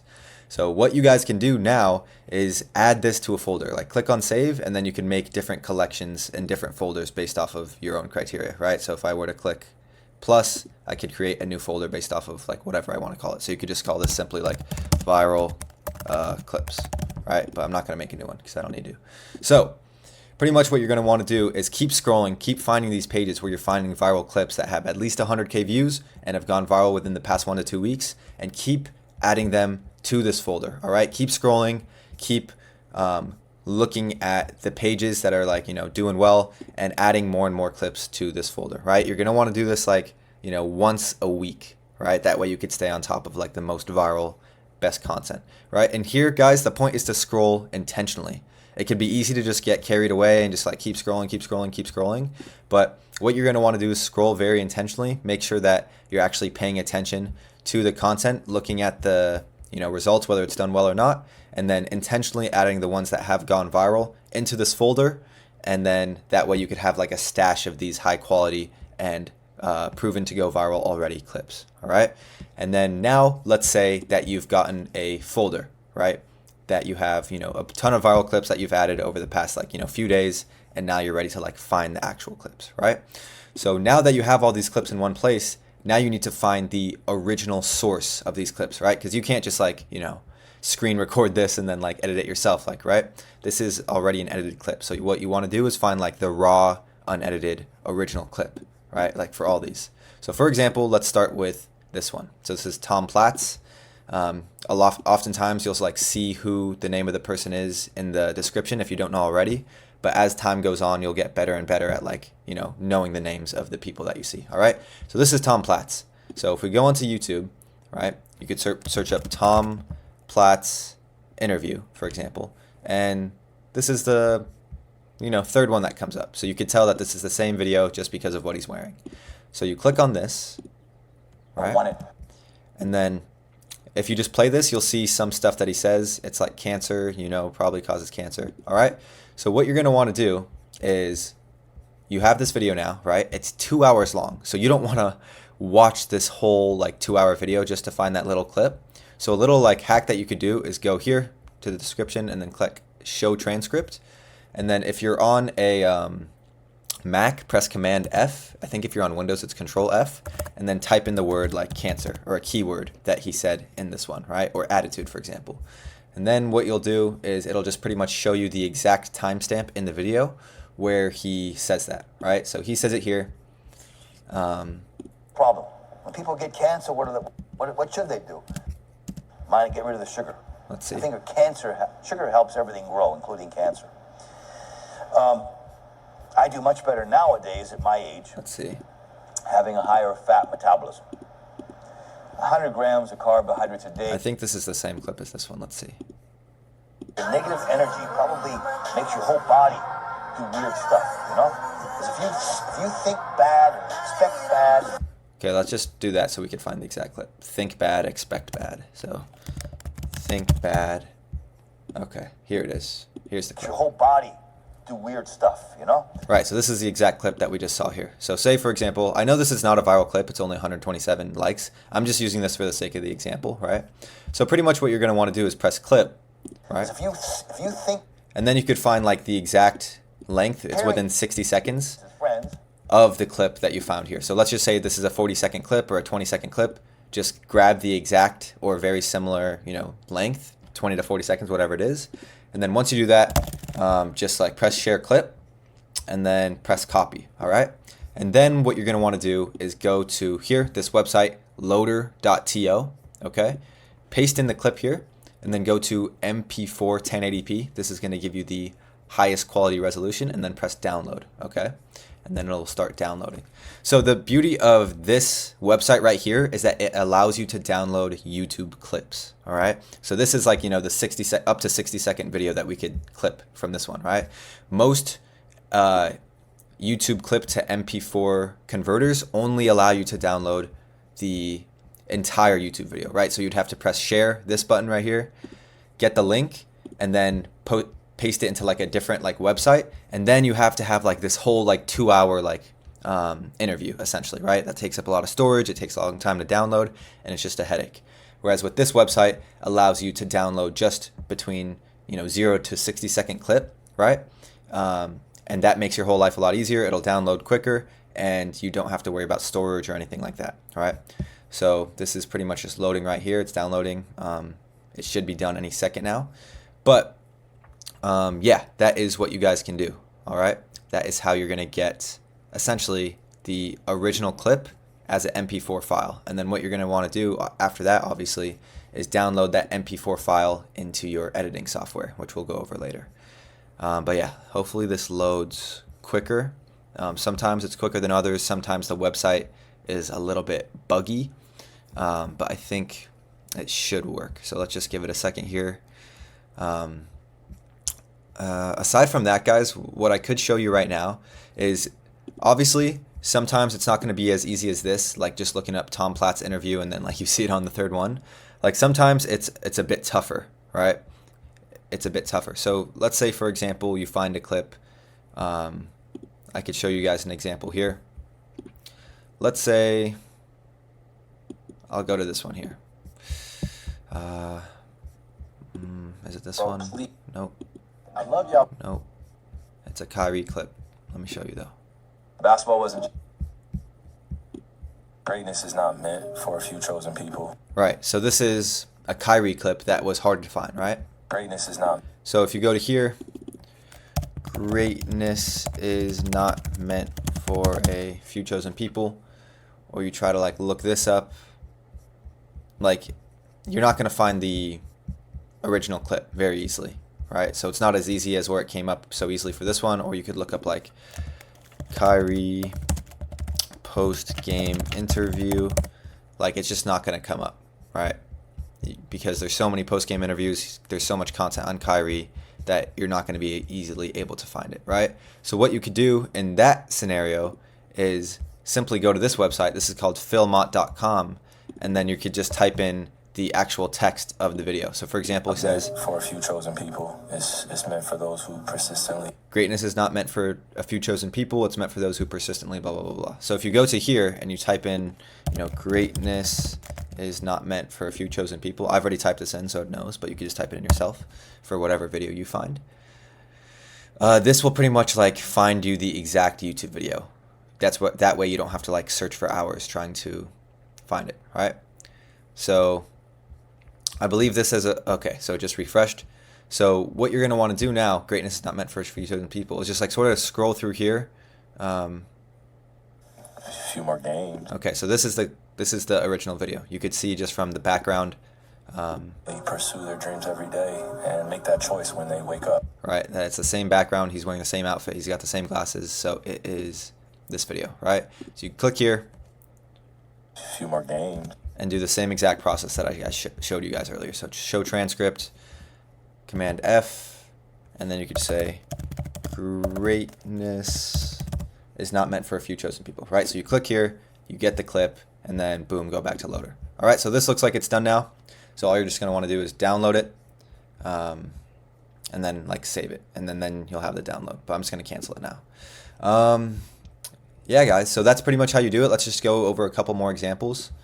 So, for example, right, let's say we want to find this original clip. This is NLE Choppa, and it looks like he's in a podcast setup, right? So let's just go to this NLE Choppa podcast. Boom, it's literally the first one that comes up. So yeah, sometimes you'll get lucky, guys. It's the first one that comes up. Other times you'll have to search a little bit, more, and then other times you'll be looking for like 5 to 10 minutes. You still can't find it. Then I recommend using Filmot. All right, but here. So let's just try to find this part of the video. He said, For 18, I was ungrateful. Ungrateful. So that's like a keyword that you should be able to find easily. So go here. Show transcript. Type in ungrateful. Boom. There's a couple different spots though. Here. This is the part of the clip, right? I blew up, got what I prayed for. 18, I was ungrateful. Right, so just what you're going to want to do is, again, watch the whole video, get the exact timestamps that you need, make it as long as you need, like this. Boom. Type in whatever name, get the clip, and then once you get the link for the clip, you're just going to want to go in here and then paste it, and then download it, right? And that's how you're going to get the raw, unfiltered, original clip that then you could then edit and put your own unique spin off of, all right? And let's just do one more clip here for the sake of it. But as you grow, you lose certain homies. Okay, so that's Snoop Dogg. Snoop Dogg. Let's just say interview at first and see if we see it. All right, yeah, it's this one right here. So most of the time you'll be able to find it pretty easily. With yourself, as far as being connected. So then again, show transcript, go up here. Lose certain homies, right? Grow, you lose certain homies. Same Because process. it's called closing the Just make it as long as you need, and then grab the clip, go to loader.to, paste in the clip here, download it, all right? So that is essentially the process of how you could start collecting all of these viral clips, all right? So first, you do the research, you scroll on Instagram, you see what's already going viral, you find clips that have gotten 100K views within, or sorry, 100K views, and then ones that have gone viral within the past 1 to 2 weeks. Just keep that as a rule of thumb. And then once you find all those clips, add them to a folder, and once you have this huge folder, you could do this every few days or like once a week, then you could go into that folder, start looking up the original files and clips through YouTube. Once you grab the, or find the exact timestamp in the video, then go over here, grab the link, paste it, and that's how you're going to download the unedited raw YouTube video or original clip for then you to edit yourself and put your own unique spin on it and your own branding on it. All right. And then this is a tool that you could use if you have some trouble finding the actual clip itself. So you just paste in like whatever words that are said in the video, and then it'll help you try and find the actual YouTube video. All right. So yeah, guys, that is essentially the whole process of how you could start finding viral clips for your theme page in your niche. And to make your life easier, again, just make your feed, like I'm literally just scrolling on Reels, and it allows me to find clips that have gone viral like really, really easily. All right. That way you don't have to like, go through all this extra headache and effort just to find viral clips. It's so much easier when you could just open up and scroll and then like add clips to your folder like on autopilot, right? So yeah, guys, that's the whole process. This is how you're going to most quickly and efficiently find viral clips for you to then recreate and remodel. So yeah. All right, so now that you have your viral clips, it's time to set up your editing software. So let's get straight into it. In this one, we'll be simply going over how to set up your own editing software. And in this lesson, we'll be going over two main softwares, which are CapCut and Adobe Premiere Pro. All right, so CapCut is going to be the most easy to use, user-friendly editing software that there is out there. Most people use it. There's lots of capabilities and potential with what you can do on CapCut to make your videos the exact way you want it. And that's just a really, really good option. That's probably the one I suggest for most of you guys. And then also there's Adobe Premiere Pro. For some of you guys, you might already have this installed and be more familiar with the platform, so that will probably be most ideal to you. And I think it does have more advanced capabilities in terms of editing, right? So we're going to go over that software as well. So let's just get straight into it. So for CapCut, you can pretty much just go to CapCutWebsite.com, and then you have the option to edit through pretty much web, or you can download the app, right? I would just suggest doing whatever you prefer, but let's just go over the website for this example. So all you're really going to do is just like create an account and then click new video. All right. And then once you click new video, it's going to bring you to this page, right? So this is like the software, the user interface, and it's very, very simple. You could either press here to upload your video, or you can just drag it straight from your files onto the timeline. So let's just do it that way. I'm just gonna, click this, and it will show up here. All right. So this is the 9:18 format. You want to make sure that it is this format. This is the format used for all sort of like short form content. Make sure it's not like, this or this. Like this is not the format that you want. You want to make sure that it is 9:16. Okay, so it should look like this. And then once you get to this point, you have the option to either sort of like expand it to a full screen format like this, which a lot of videos do look like this. Most of them probably do, right? Where it's like full screen. But also there is a content style that sort of has like some black background in the middle or on the top and bottom, right? So you could do it like this. You could even make it even smaller. Some videos I've seen go as far as like, having it look like this, right? With the black on the top and bottom. But yeah, you could pretty much choose to your preference or the content style that you want to go with, right? So yeah, once you have it here, obviously you're going to do your edits, which you're going to learn how to do later on in this module. But once you're all done, you're just going to want to go to export and then click here. And then you're going to want to make sure it's 1080p resolution. And then, because that's like the most ideal resolution for Instagram. If you try to do, higher, it just won't make any difference. If anything, it'll sort of like correct itself, which isn't good. You want to just make sure it's 1080p. And then also choose the frame rate 60 FPS. I think the standard is for it to be on 30, so just change it to 60. This is going to make your video look as smooth and as clean as possible. All right. And then you just simply press export once you're done with your edit, and you will have the final sort of version that you'll be posting. All right. So that is how you get set up with CapCut. Very, very, very simple. And now let's head over to Premiere Pro. All right. So once you're in Premiere Pro, pretty much you could just open a new project, open a new sequence. That should be pretty intuitive, self-explanatory. But once you're on, the sequence, just press Command N if you're on Mac. If you're on Windows, I believe it's Control N. Then go to Settings and make sure the frame size is 1080 and the horizontal is 1920. So this is again the 9:16 format that I mentioned earlier. And then yeah, this could be 30 frames per second, 29.97. Doesn't really make a big difference. And then press OK. All right. And then now you have your new sequence, and you could essentially drag your video onto the timeline. So let's just like drag it here, press keep existing settings, and then you'll have this sort of same format that we saw on CapCut initially, right? And then yeah, from here, like I said, you could use the scale option to either make it full screen to look like that, or if you want to go with a different content style, you could just simply sort of keep it like this and, keep some black at the top and black at the bottom. And this is just going to depend on sort of like which niche you guys are in and like what style you're going to choose to go with, right? But with this sort of podcast, let's say subtitle reels, which we went over earlier, this is a common sort of format to have, right? And then yeah, simply once you're done editing the video, you'll just go up to here. This is the export button. Make sure that you have these settings, H.264, 1080 by 1920, 29.97 or 30 frames per second, 1.4 Mbps, and then press export, and then you will be all good to go. All right, so now that you've set up your editing software, let's dive straight into the Content Hub. Welcome to the Content Hub. Now it's time to actually spend some time practicing, developing, and sharpening your skills in content creation, all right?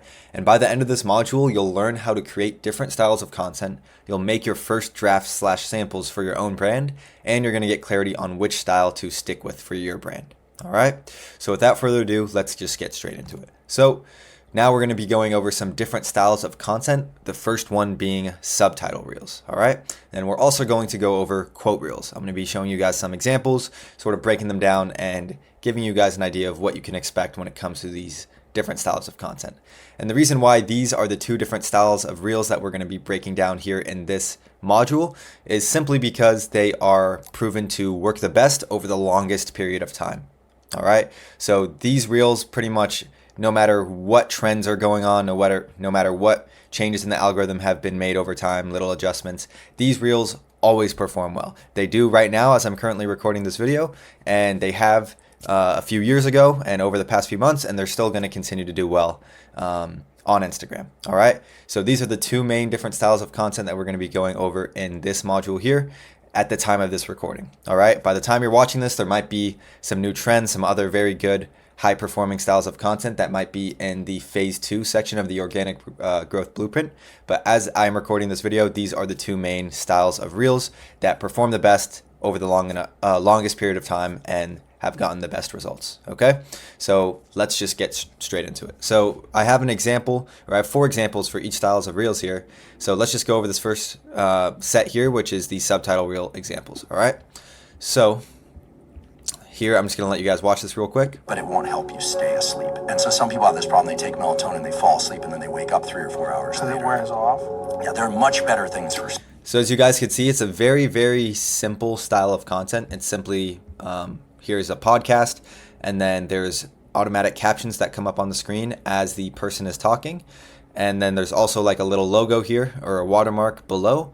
And then also there is music going on in the background, all right, at the same time. So it's a very simple style of content. There isn't too much going on. And that is why it actually performs really, really well, is because it's a very simplistic style. All right.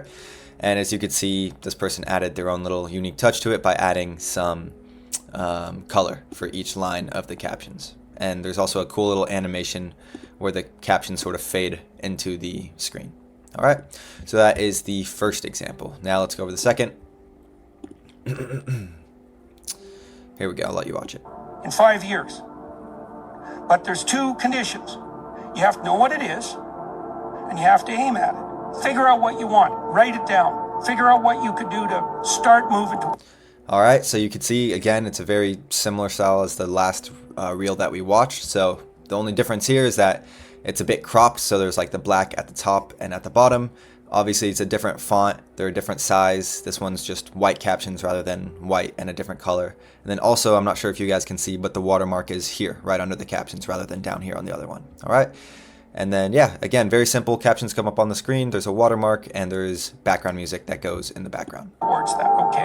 Do that with your family. So very simple. And now let's just go over a couple more examples here just to drill the point home and to show you this content style. Me, brick by brick. And I'll be damned if I let you tear it down just because you don't like the way another nigga talk. Fucking bet against me. Bet against me. Tell me it's not going to happen. Tell me it's going to fail. I love everything. So yeah, again, you could see very simple content style. This one is also cropped where there's black at the top and at the bottom. And then here, what this guy did differently is now there's actually 2 clips. Maybe there's even 3. Yeah, there's 3. Maybe there's even 4 or 5. We're not going to watch the whole clip here. But yeah, so instead of just one person talking the whole time or it being one clip or one podcast, it sort of transitions to multiple different, all right? And then as you can see, again, the captions come up on the screen, but this one is more of a different, more unique style. So sometimes the captions come up like one by one as they're saying it. Sometimes a whole line of captions come up when they speak. So like if I press play, you're gonna see what I mean. No one's gonna fucking come to help me. No one's gonna fucking come to help me. So it's a more unique caption style. It's pretty engaging, and yeah, it's clearly performed well. I mean, it's got almost 50,000 likes in almost 5 days. So yeah, that's another example of the content style here. Now let's just go over one more, just again to drill the point home. The emotions after a loss like that, it stings real bad, but this is a funny business. I've been on the end of many defeats in my life, and I've rose back. Again, very simple. Captions come up on the screen as the speaker is speaking, and then there is a watermark here at the bottom of the screen. And you could also see that this is the cropped black format. So at the time of this recording, that is sort of like a trendy style that is going on where it's like cropped and there's like black at the top and bottom, which is why the past 3 reels that we've watched that have performed well have that format. But yeah, guys, this is an example of subtitle reels. So yeah, as you guys could tell, it's very simple content style, very easy to edit as well. It's simple, you know, there's just captions that come up on the screen when there's someone speaking, and then there's a watermark somewhere on the screen, and then there's a background music that fits the vibe of the speaker and like what the topic of the video is about. All right, so that is content style number 1, subtitle reels, and this has performed really, really well over the past weeks and months and years on Instagram. It's still performing well as I'm recording this video, and it's projected to still continue to perform well on Instagram. All right, so this is a very good style of reel to learn how to edit, and depending on your niche, this might be the best style for you to go with. All right, and next up is the quote reel style. All right, so this is another style that again is performed really, really well. And what's funny about this one is that it's even easier to make than the subtitle reels. So the subtitle reels are really easy. You know, we already went over how to find the clips effectively, how to set up your software, and then, you know, you simply just drag in the clip, do the auto captions. It's very simple. You guys are going to watch tutorials in this module about that as well. But the quote reels is like next level simple. Like it's really, really easy. And I'm going to show you guys a few examples so you know exactly what I mean. All right, so let's get into it.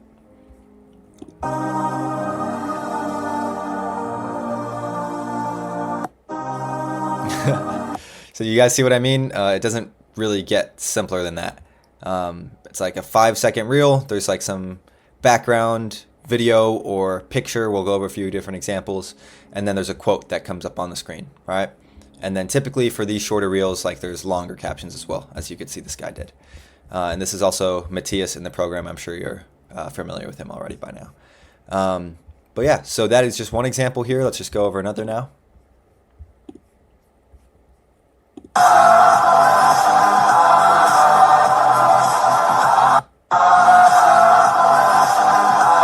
Alright, so this one is now a picture rather than a video in the last one, and then the picture actually fades in from being completely black to then uncovering the picture, right? And then there's the quote on the screen, and then just the simple watermark here under, right? Again, with the long caption. So very, very simple, guys. Like, this probably takes literally 5 minutes to make maximum. And also, like, I mean, look, this has almost 90,000 likes. It's probably over 1 million views, and it's only been like a couple weeks. So yeah, guys, you know, it doesn't, you don't always have to spend so much time and energy creating content for it to do well. Sometimes it's just about identifying the best content styles that perform the best over, you know, a longer period of time, and then learning how to master that content style within your niche and staying consistent. That's really the name of the game. All right. So now let's just go over a couple more examples.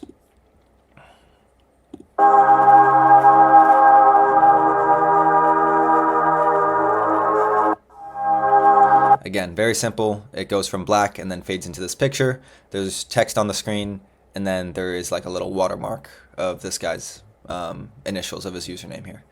All right, and this is Kevin. He's also in the program as well. He's been growing like crazy recently. I think he grew over 20K followers in just a month. So yeah, this content style right now with the quotes is also performing really, really, really well if you know how to do it properly, which Kevin has learned how to do. All right, so yeah, let's just go over this last example here. This one is a little different from what I remember. Yeah.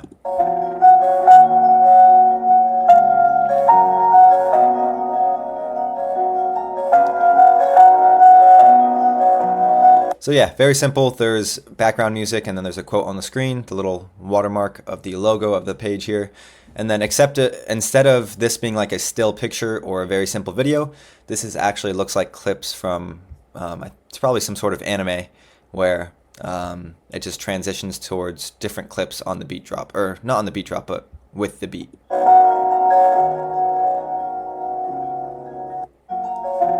So very simple, all right? And yeah, again, you can see 19,000 likes just a few weeks ago this was posted, so performs quite well, to say the least. So yeah, guys, those are the two main styles of content that I wanted to go over with you guys in this video: subtitle reels and quote reels. Very, very effective content styles for most niches. Obviously, you know, the niche that you go in, it's going to depend. Like, the content style that you choose is going to heavily depend on the niche that you go in. But for most niches, subtitle reels and quote reels apply most of the time, right? But yeah, so like I said, as I'm filming this video right here, these are the two best styles of content to go with at the moment. So I would choose between one of these. But also, like I said, depending on different trends on Instagram, or as time goes on and things change, I'll constantly be updating you guys with like the best types of content styles to go with. And then again, like I said, it depends on the niche. So you could always ask around the community. You could always ask me sort of like which content style you think would be best for the niche that you're in, and I'd be happy to guide you and direct you into the right direction. All right. But hopefully by seeing these examples here of the different content styles, it gives you some ideas and inspiration on how you could take these content styles and put your own unique spin on it for your own brand. All right. So yeah. All right, so now that you've sharpened, refined, and practiced your content creation skills, it's time to begin preparing for the launch of your theme page. And this one will be officially preparing for launch. This lesson here is just to solidify these last final steps to make sure you're fully prepared for launch and that you get started off with your theme page journey in the best way and as smooth as possible. All right, so let's get straight into it. So by now you should have decided which content style / which content strategy that you'll be posting with on your page. And now it's time to officially prepare for launch. So before you do begin posting on your page, it's important to prepare efficiently. That way, when you do start posting, you can easily maintain a consistent posting schedule. All right. Like I said earlier, guys, you know, you're going to want to be posting at least once every single day. So it's important to prepare properly to make sure that you can make that happen as smoothly and as efficiently as possible. All right, so here is a couple things that you guys can do.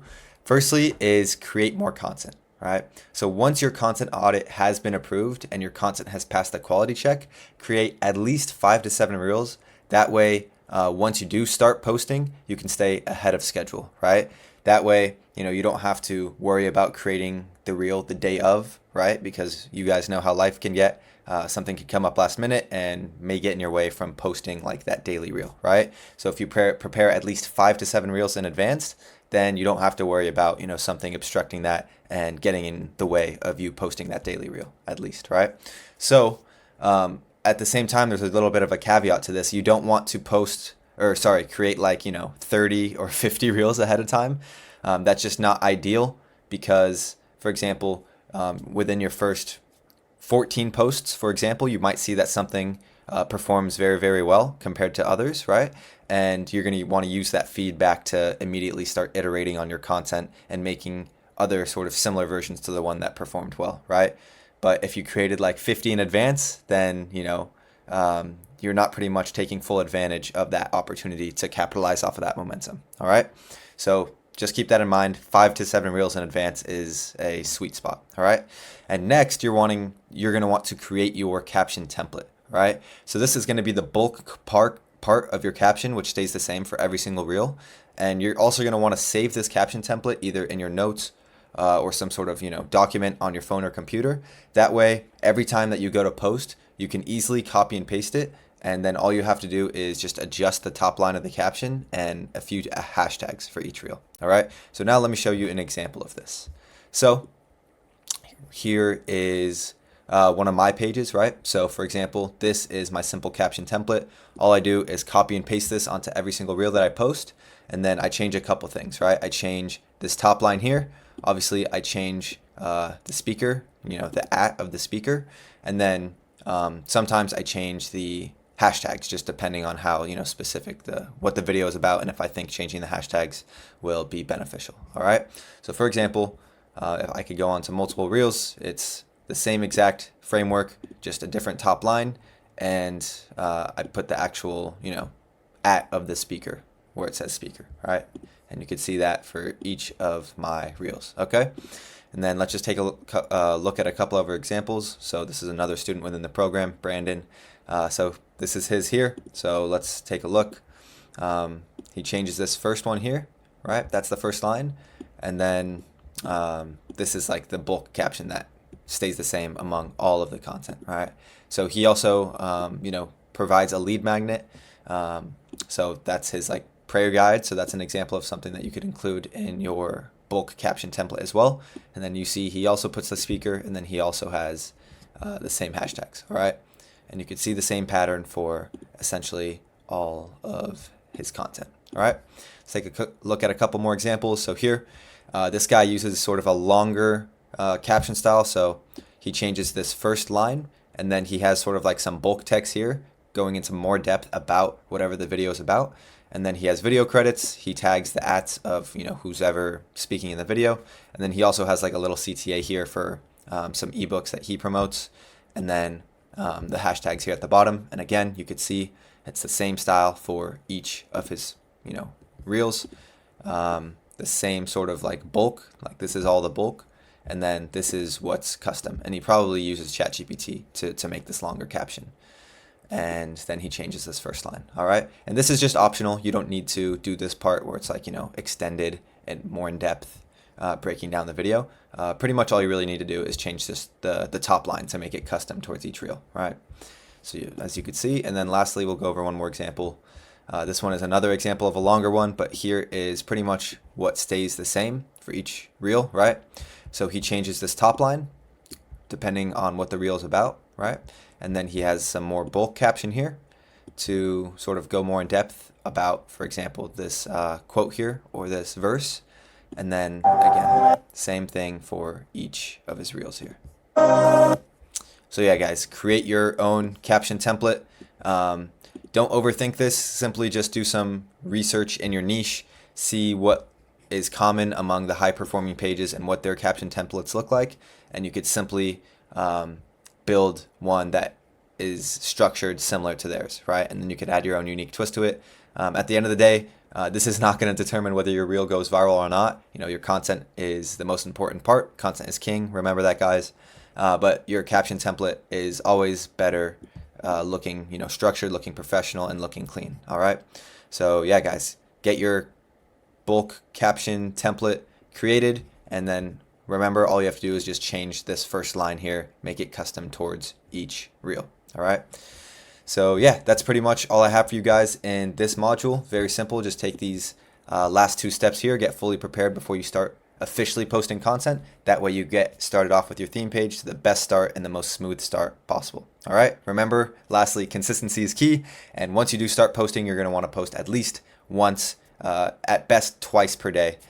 Every single day, right? That way you can maintain momentum and get yourself inserted into a nice place in the Instagram algorithm. All right, so now that you've stacked up on some more content as well as prepared your caption template, you're officially ready for launch, okay? And the first thing that I want to go over when it comes to launching is your posting schedule. So your posting schedule is going to vary depending on the size and the demographics of your page. So if you are just starting out, then 1 reel per day should be the minimum, right? At least 1 reel per day, ideally 2 or 3. But if you've already got an existing audience, then you could continue posting 2 to 3 times per day. Also mix in some posts and check your competitors to see whether that's something you should do or not. For most niches, once you get to the 20, 25, maybe 30K followers plus, that's when it becomes beneficial to mix in posts. But if you're under that, most likely it's going to be reels, but also check your competitors because maybe in your niche, posts do better when starting out, which is quite rare, okay? So you're also going to want to convert your local time to Eastern Standard Time and aim to post in the most active Eastern Standard Time to target more American audience, and simply because they have the highest buying power. So it's like the highest quality audience you could get on Instagram, all right? So some good posting times are 9 a.m. Eastern Standard Time, 12 p.m., 4 p.m., 6 p.m., and 8 p.m. Eastern Standard Time, okay? And like I said, you could start off with these if you're starting from scratch, but once you get to 100 followers, if your audience, you could check your audience demographics. If they're mostly from America, just post at the times that your audience is most active, right? Because like we talked about earlier with the algorithm, Instagram shares your content to a batch of 10 to 20% of your followers first. Based off how they react to it, they determine whether they should send it out to more people or restrict the reach. So if you are posting at times where your audience is most active, chances are they're going to engage with it more favorably, and by extension, Instagram will post your reel further, okay? So next thing I want to go over is your captions. So just a few minutes ago, you should have already created your caption template, and this is going to be the caption of every piece of content that you upload. However, you want to make sure that you're changing the top line of the caption and making sure it's custom for each reel. So yeah, I know we talked about a little bit earlier some different strategies you can do to engage your audience with like the, engaging top line caption or a longer top line caption. So here are some strategies to maximize the engagement of your captions. I'm just going to summarize these ones that we already talked about.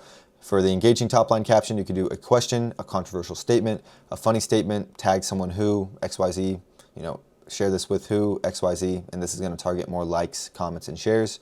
Or you could, again, do a longer caption, which makes users read, right? A short description, short story, quote, sharing value, giving more context to the reel. And this is going to target more watch time and shares, all right? So now that we've covered captions, let's go over hashtags. So you're simply going to want to use 6 to 10 hashtags per reel. Make the first 2 to 3 hashtags super specific to the reel itself, and the remaining can be specific to your niche and your SEO keywords. And also aim to use bigger hashtags, minimum 500,000 uses, right? So if you go in the Instagram search bar and you type in like, I don't know, if you're in the health niche, you could do like gut health.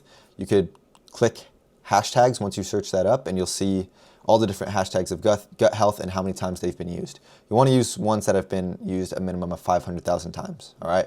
But you also don't want to use the ones that are like in the 20 million or something, right? You want to just find somewhere in between. So yeah, the first 2 to 3 hashtags, you can make it hyper-specific towards the reel itself, depending on the context of the reel. And then the remaining ones can be more general that are just related to your niche or your SEO keywords, okay?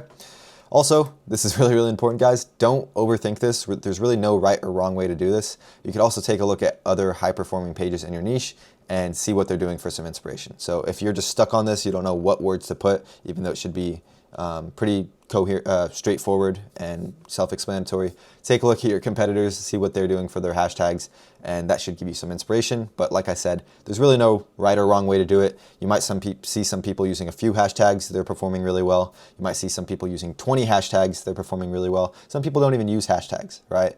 Because really the main important variable that I've mentioned before is just that the content is good. If the content is good, it makes the other factors less relevant, okay? So yeah, by now you're officially ready to start posting. So keep in mind, all of these strategies are going to be completely useless if you don't stay consistent, okay? You must post at least 1 reel per day. So if you need to, don't hesitate to spend more time in the preparation phase. That way, once you have launched your page, you won't have any issues with staying consistent. Staying consistent is key, guys. You want to show Instagram that you're serious, page, and that, you get your daily uploads up and that they can rely on you to keep people on their platform, right? Because that's what Instagram cares about at the end of the day, right? Stay consistent, build that momentum, and obviously you're going to aim to get those first viral reels as soon as possible to create that snowball effect on your page to get you the best results in the shortest amount of time possible. All right, so stay consistent. That's the key. Next up is going to be growing your page. So now that you've launched it, it's time to actually grow it and go viral with it, right? So the first thing that I want to talk about is content. And as I've emphasized time and time again, content is king, and if your content is poor quality, then all the other strategies are going to be irrelevant, okay? Reels are by far the easiest way to grow your page, and 1 viral reel can explode your page overnight. I've seen it before. Someone starts off, first couple weeks, they get a viral reel, a couple 100,000 followers, and next thing you know, they wake up and they have like thousands of followers on their page, right? Reels are what's going to do that for you at the beginning, right? Posts, as I mentioned earlier, aren't necessarily ideal for new pages starting out, only for other pages who have already established themselves in their niche. So reels are by far the easiest way to grow from scratch. All right, that's why it's so important to be posting at least 1 reel per day. And just to clarify, reels are used to attract a new audience and put you in front of a new audience, and posts are more used to nurture your existing audience, which is why I suggest having already an established brand or an existing audience before you begin implementing posts. So that is what I have to say regarding content. Next, I want to talk about trending audio. So combining high quality content with trending audio significantly increases the likelihood of your reel going viral, okay? You could put together your own folder of trending and high quality audios for your specific content style and your specific niche. And the best and easiest way to find trending sounds is the same exact method used to find viral clips. So simply, scroll on your Reels feed. It should already be curated to only show you viral reels in your niche. Check to see what the most highest performing reels are, check to see what sounds they're using, and most of the time there's like a specific set of like 5 to 10 sounds that are just consistently going viral because they're proven to work well, right? So it's important to consider, like I said, it depends on the niche, because there's certain sounds that go viral in one niche, right, that don't necessarily apply and align with a different niche, right? So you want to make sure that you're looking within your niche to find these viral sounds, these viral audios, okay? So now I want to go over some specific organic growth strategies, okay? So if you're just starting out, you can use some of these manual growth strategies to help you break through your first couple hundred, couple thousand followers. And this is going to consist of just going out there, engaging with other pages, networking, and overall putting your page out there for other people to see, okay? And I'd only suggest doing these strategies if you're under 1,000 followers, and if you're still struggling to get consistent views on your reels, right? Because once you pass 1,000 followers, you sort of, it's really the toughest part is to get your first 100, your first 1,000 followers, right? Because you're new and people feel hesitant to follow you because you're just like a small page. But once you break that threshold, you should really just be focusing on content, because that's what's going to carry your organic growth. These manual strategies will help you sort of get that momentum and get you to that point. But once you cross 1K followers, it's not something you should really be focusing on, right? You can still do it here and there though. But with that being said, here are some safe limits that you need to follow, right? And I'll explain what safe limits mean in a second, but 25 to 30 likes per 3 to 4 hours, 50 to 60 comments per 3 to 4 hours, 30 to 50 DMs per 3 to 4 hours, or 40 to 50 follows per 3 to 4 hours. So these are your safe limits. So if you go over these limits, like if you're doing 60 likes within an hour, it's just kind of suspicious activity on Instagram's side. Sometimes you might get away with it, but other times you're going to get flagged for like bot behavior or suspicious activity, and Instagram's going to be sort of like, why is this guy spammy? Why does this guy have spammy activity? What's he doing? Is he a bot? So you don't want Instagram to see you that way, right? It's just not ideal. So make sure that you're staying under these safe limits, okay? So the first organic growth strategy that I want to go over is called the 1-2 punch strategy. So I'm going to explain step by step how this works. So first, find an active account in the same niche as you with under 10K followers, go into their followers or their following list and find other smaller accounts in your niche who look legit, like they have a regular name, logo, etc. And when you go into their following list, oftentimes people are like following pages in their niche or the ones that get inspiration from. So you'll be able to find lots of these pages. So you're going to want to click on their page, follow them, like 3 to 5 of their latest posts, and leave a meaningful comment on one of their reels, okay? I'd suggest doing this 10 times per hour, because once people see that you're supporting them, there's a high chance that they're gonna go ahead and reciprocate, and this is gonna help you boost your engagement at the start, right? So this is really just due to the law of reciprocity. Like it's a very, very researched psychological sort of bias, you could put it that way, or concept. But it's like when you support someone, when you like someone's stuff, comment, like they're gonna feel almost obligated to do it back to you, right? I know some people won't, but some people will, right? So if you're going and doing this, 10 times per hour, like that can give you a lot of extra follows, likes, and comments on your page just by simply going and doing it to other people, right? And doing this way, you might find other people sort of on the same journey as you. You can connect with them, network them, maybe even make some friends. So it's a good thing to do at the beginning when you're sort of first getting that momentum, okay? The next strategy that I want to go over is called the stealing follower strategy. So again, step by step, here's how you do it. Find 2 to 3 large accounts in your niche, so between 100 to 500K followers. Don't go over 500K because it's going to make this strategy more difficult, okay? Follow these accounts and turn on post notifications, okay? And once they post, oftentimes you're not going to be on your phone, so you won't see the notification when they post. But if you are on your phone and you see them post and you get the notification, try to be the first one to leave a comment on that piece of content, okay? And then go and like that comment with other accounts so you give it a boost and it shows up at the top of the comment list, right? So post your comment, and then maybe if you have a couple other pages, like your personal page, another page, just go and like that comment so it shows up at the top when people check the comment section. And I've seen pages gain up to hundreds of followers with one of their comments popping off. So I'd suggest staying consistent with this strategy for 2 weeks and seeing which page is giving you the most traction, and stick with that. Just stick with that one page. Like guys, I've had people reach out to me who have tried the strategy. They're like, dude, the strategy is crazy. Look, I got 15,000 likes and I got a couple hundred followers just from a comment, like on a reel, right? But the whole point of this, guys, like the make or break is the comment needs to be good. You can't just see the notification, click it, go onto the content, and then comment some like BS that's irrelevant, that doesn't make any sense. Like that's not going to get you any likes or followers. You need to actually leave an insightful comment that either provides value, is funny, is contradicting, something that actually grabs people's attention and is a good comment, okay? Or else it's just going to be a waste of time. So make sure it's a good comment. You could get a few extra 100 followers. Obviously not every comment is going to go viral, like maybe 1 out of every 5 or 10 or something like that, but it could give you some extra momentum and followers coming in from really just doing no work, just a comment, okay? And the next strategy that I want to go over is the shout out for shout out / collaborations, right? So this is a more well-known one, but you could reach out to other accounts with a similar size following as you, the higher the better, of course, and ask them if they'd be down to do shout out for shout out with you. You could also do the same thing with real collaborations. That way you can tap into their network and vice versa. So just find people sort of at the same size as you, sort of at the same stage of their journey. When you're like looking at some other pages on Instagram, reach out to them, just be like, hey, what's up, bro? I see we're in the same niche. I see you've been staying consistent, so good shit, keep grinding.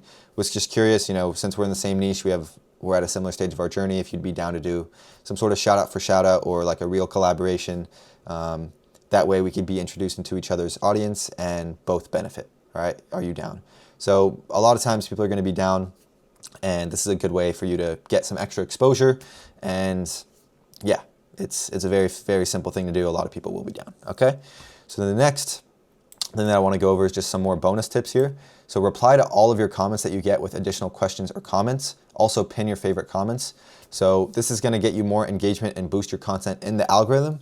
So for example, aim for opportunities to subtly start a debate in your comment section. Overall, engage with your audience, and by doing this, you'll incentivize and encourage them to engage with your content more in the future, right?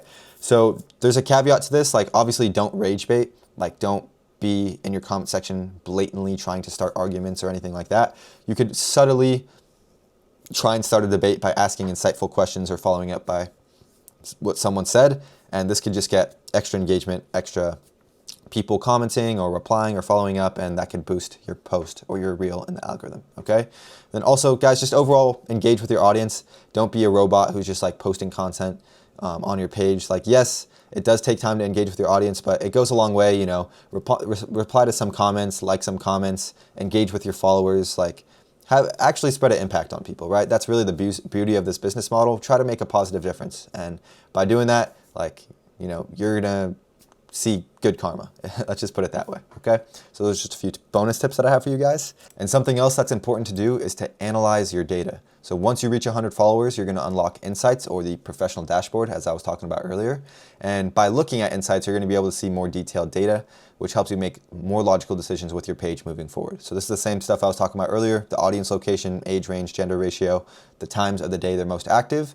And you want to make sure that you're analyzing your reel's performance regularly. Like anytime you see a reel perform better than average, it's really important to understand that reel and why it did better than average, right? So you're going to want to analyze it and just break it down. So again, look at these, ask yourself these questions. Which metric made the algorithm tick? What's the topic of the reel? Who's the speaker of the reel? And which category do they fall into?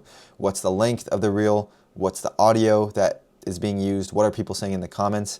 And you're going to want to use this data to double down on what's already proven to work well for your page. And if you do this consistently, you will create a snowball effect, right? So really stay on top of your own data. I know it's like some of the more boring stuff. It depends on who you are. Like some people are just like bored by data. They don't really care. And some people are like really into data. But regardless, you should spend the time to look at the data. See what's working, see what's not working, see if your most viral reels have anything in common by looking at these questions or asking yourself these questions. Like maybe you find that the topic of the reels are always about a specific topic, or the speaker, that is in the reel. Every time you post them, they do above average, what category they fall into. Maybe your highest performing reels are like 15 to 30 seconds long. Maybe people are saying a certain thing in the comments. You're gonna wanna use all this data, identify all the possible patterns that you can, and once you've identified patterns and you've seen, okay, well, usually my reels perform well when this, this, and this is in there, right? Or if it's about this, this, and this. Then use that data, double down on what's already proven to work for your page, and that's how you really, really get momentum on your page and create that snowball effect, okay? So the next step here is going viral. So this is really the whole objective, guys, is to not only grow your page, but to go viral with your page and to pretty much grow as fast as possible. And that's what all of this is for. And to be clear, let me simplify what going viral actually means. So it does depend on the size of your page, but typically if a reel performs 10 to 15 times better than your average reel, I would consider that as viral, right? So for example, if you usually get like 1K views on your reels and you get one that gets like, I don't know, 10 to 50K views, I would say that's relatively viral. Obviously, it's not as viral as like 100K or millions, but it's an indicator that it did perform better than average, right? And this is really the formula for going viral, guys. High quality content plus consistency plus analyzing data plus a little bit of luck equals virality, right? High quality content is in your control. You can make sure everything looks clean. Check out the quality content checklist criteria, make sure you're checking all that off. Stay consistent, that's also in your control, right? Staying consistent, showing up every day, posting 1, 2, however many reels per day. Analyzing your data, that is also in your control. You could look at your data, see what's working, what's not working, where there's potential to double down, etc. And you could rely on a little bit of luck, right? I'm not gonna lie, there is a little small factor of luck involved here, right? You could be doing everything right, but sometimes you just need a little sliver of luck to go viral and get a huge reel pop off. Maybe something happens in the news which makes the person in your reel more relevant and people want to see them. You know what I mean? There's stuff out of your control that sometimes influence the performance of your reel. But it doesn't make any sense to focus on that since that's out of your circle of influence. You can't control it. So with that being said, you want to focus on the things that you can control: the quality of your content, consistency, and analyzing your data. Doing those three things plus maybe a little sliver of luck here and there equals virality, okay? It's that simple. And once you get your first viral reel, the rest of your views will start to increase as a result of that, and this is going to make growing your page a whole lot easier. So every time you hear me say momentum or snowball effect, this is what I'm referring to. Once you get a really viral reel, let's say if your common view reel is like 2,000 and you get like 200K, that is a really good sign because that reel is going to do well, get lots of views, bring in lots of followers, and Instagram is going to be like, okay, this guy's reel did really well, it's proven to perform well. Let's test some of his other reels and push them out to more people to see how they do, right? And that's how people, because if your reels are good, that's how you could really get momentum. You'll have multiple reels popping off at the same time, and that's what you're going to want to aim for, okay? So that is the whole point of this, guys, going viral and trying to grow as quick as possible and also maintain a solid brand, okay? So now let's go over stories, okay? So this is a whole other aspect when it comes to growing your page, growing your brand, going viral. Well, not necessarily going viral, but just building your brand, right? Stories is more of a brand building activity rather than like a gaining followers, going viral activity. So it's still really, really important. A lot of people overlook the significance of this, but posting really good stories can separate like just any other theme page to a page that people actually resonate with and connect with, right? So considering you're building a faceless brand, guys, it's really important that you stand out in other areas in order to help you build more trust, credibility, and authority and relatability in your niche.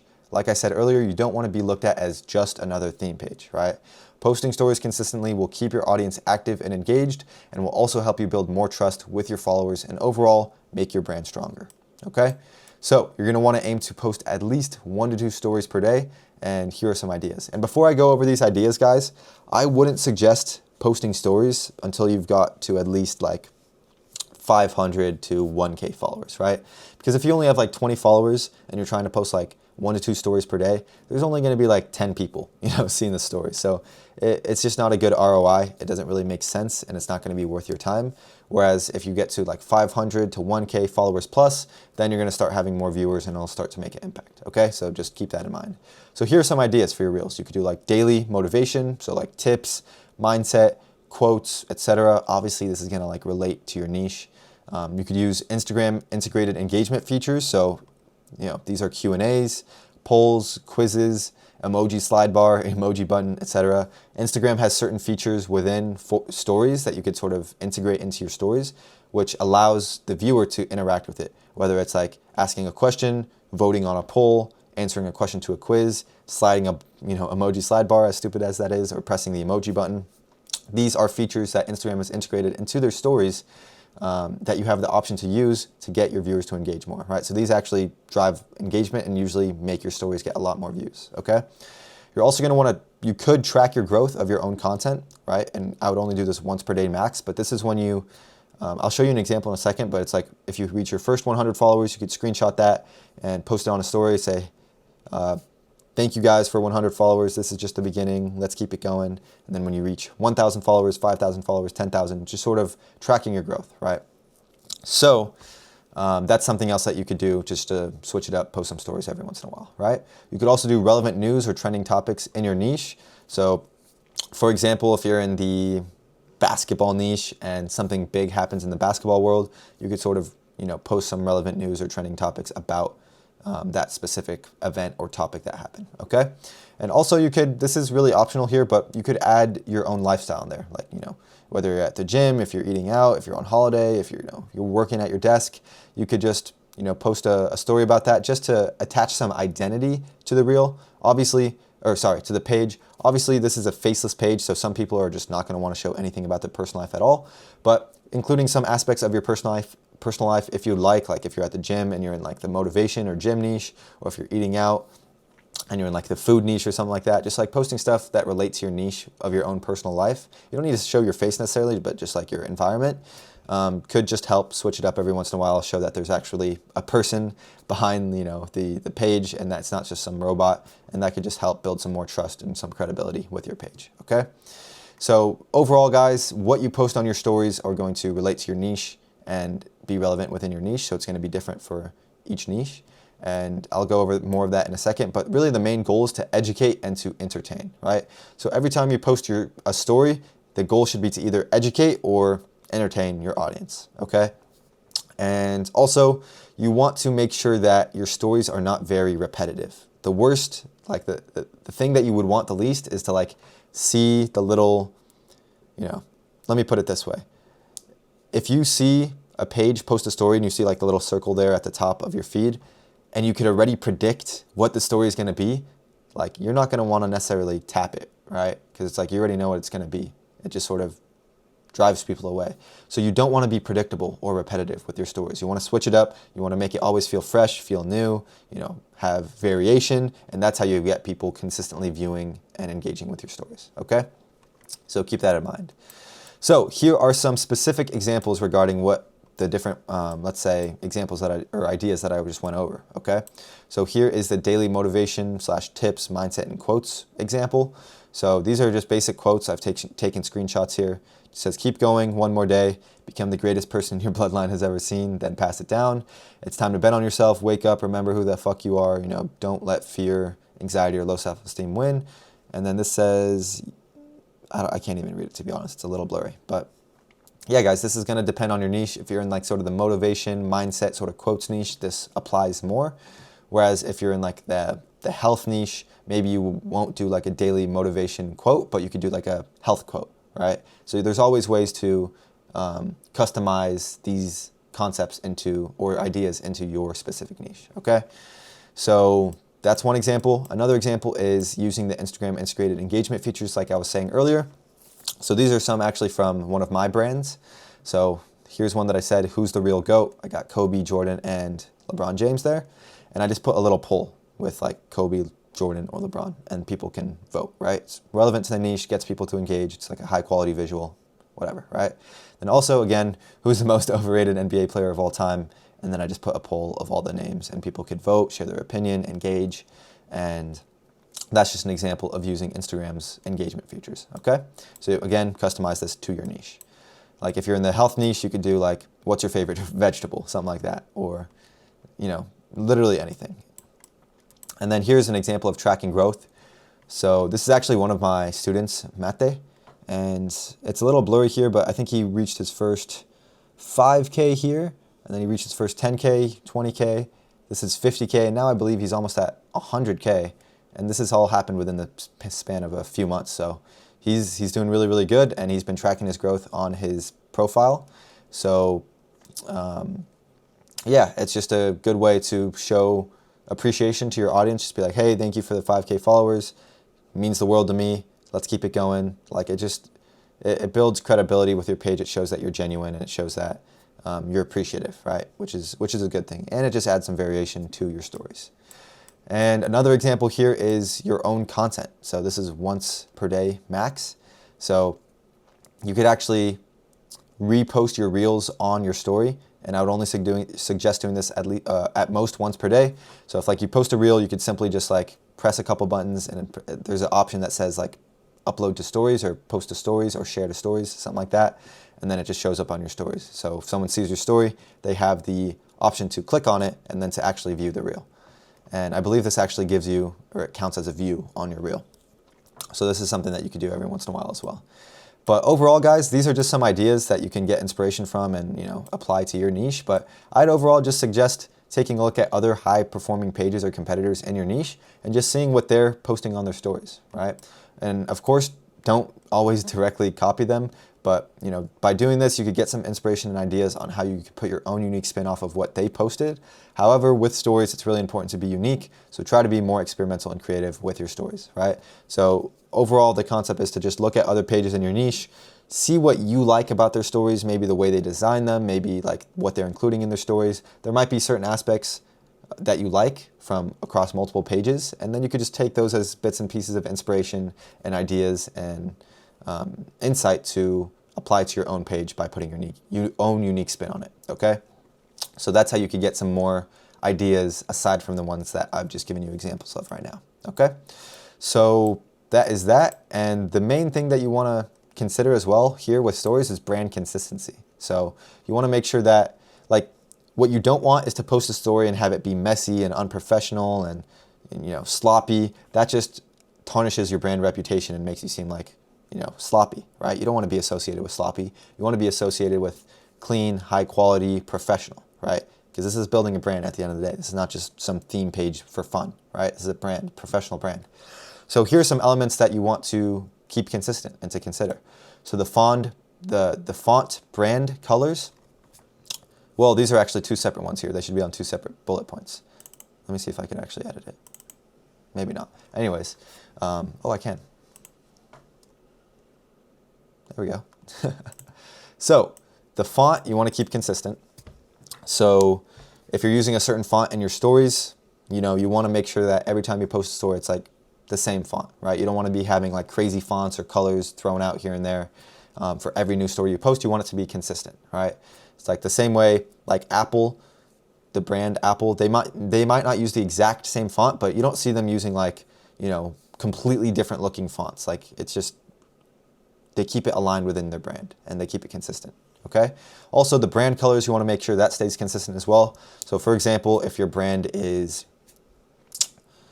black and blue, you want your stories to emulate and resemble black and blue branding, right? You don't want to have random green or yellow colors thrown in here and there. You want it to stay consistent with your branding. Again, this might seem like common sense, guys, but you'd be surprised some of the stuff I see. No bueno, okay?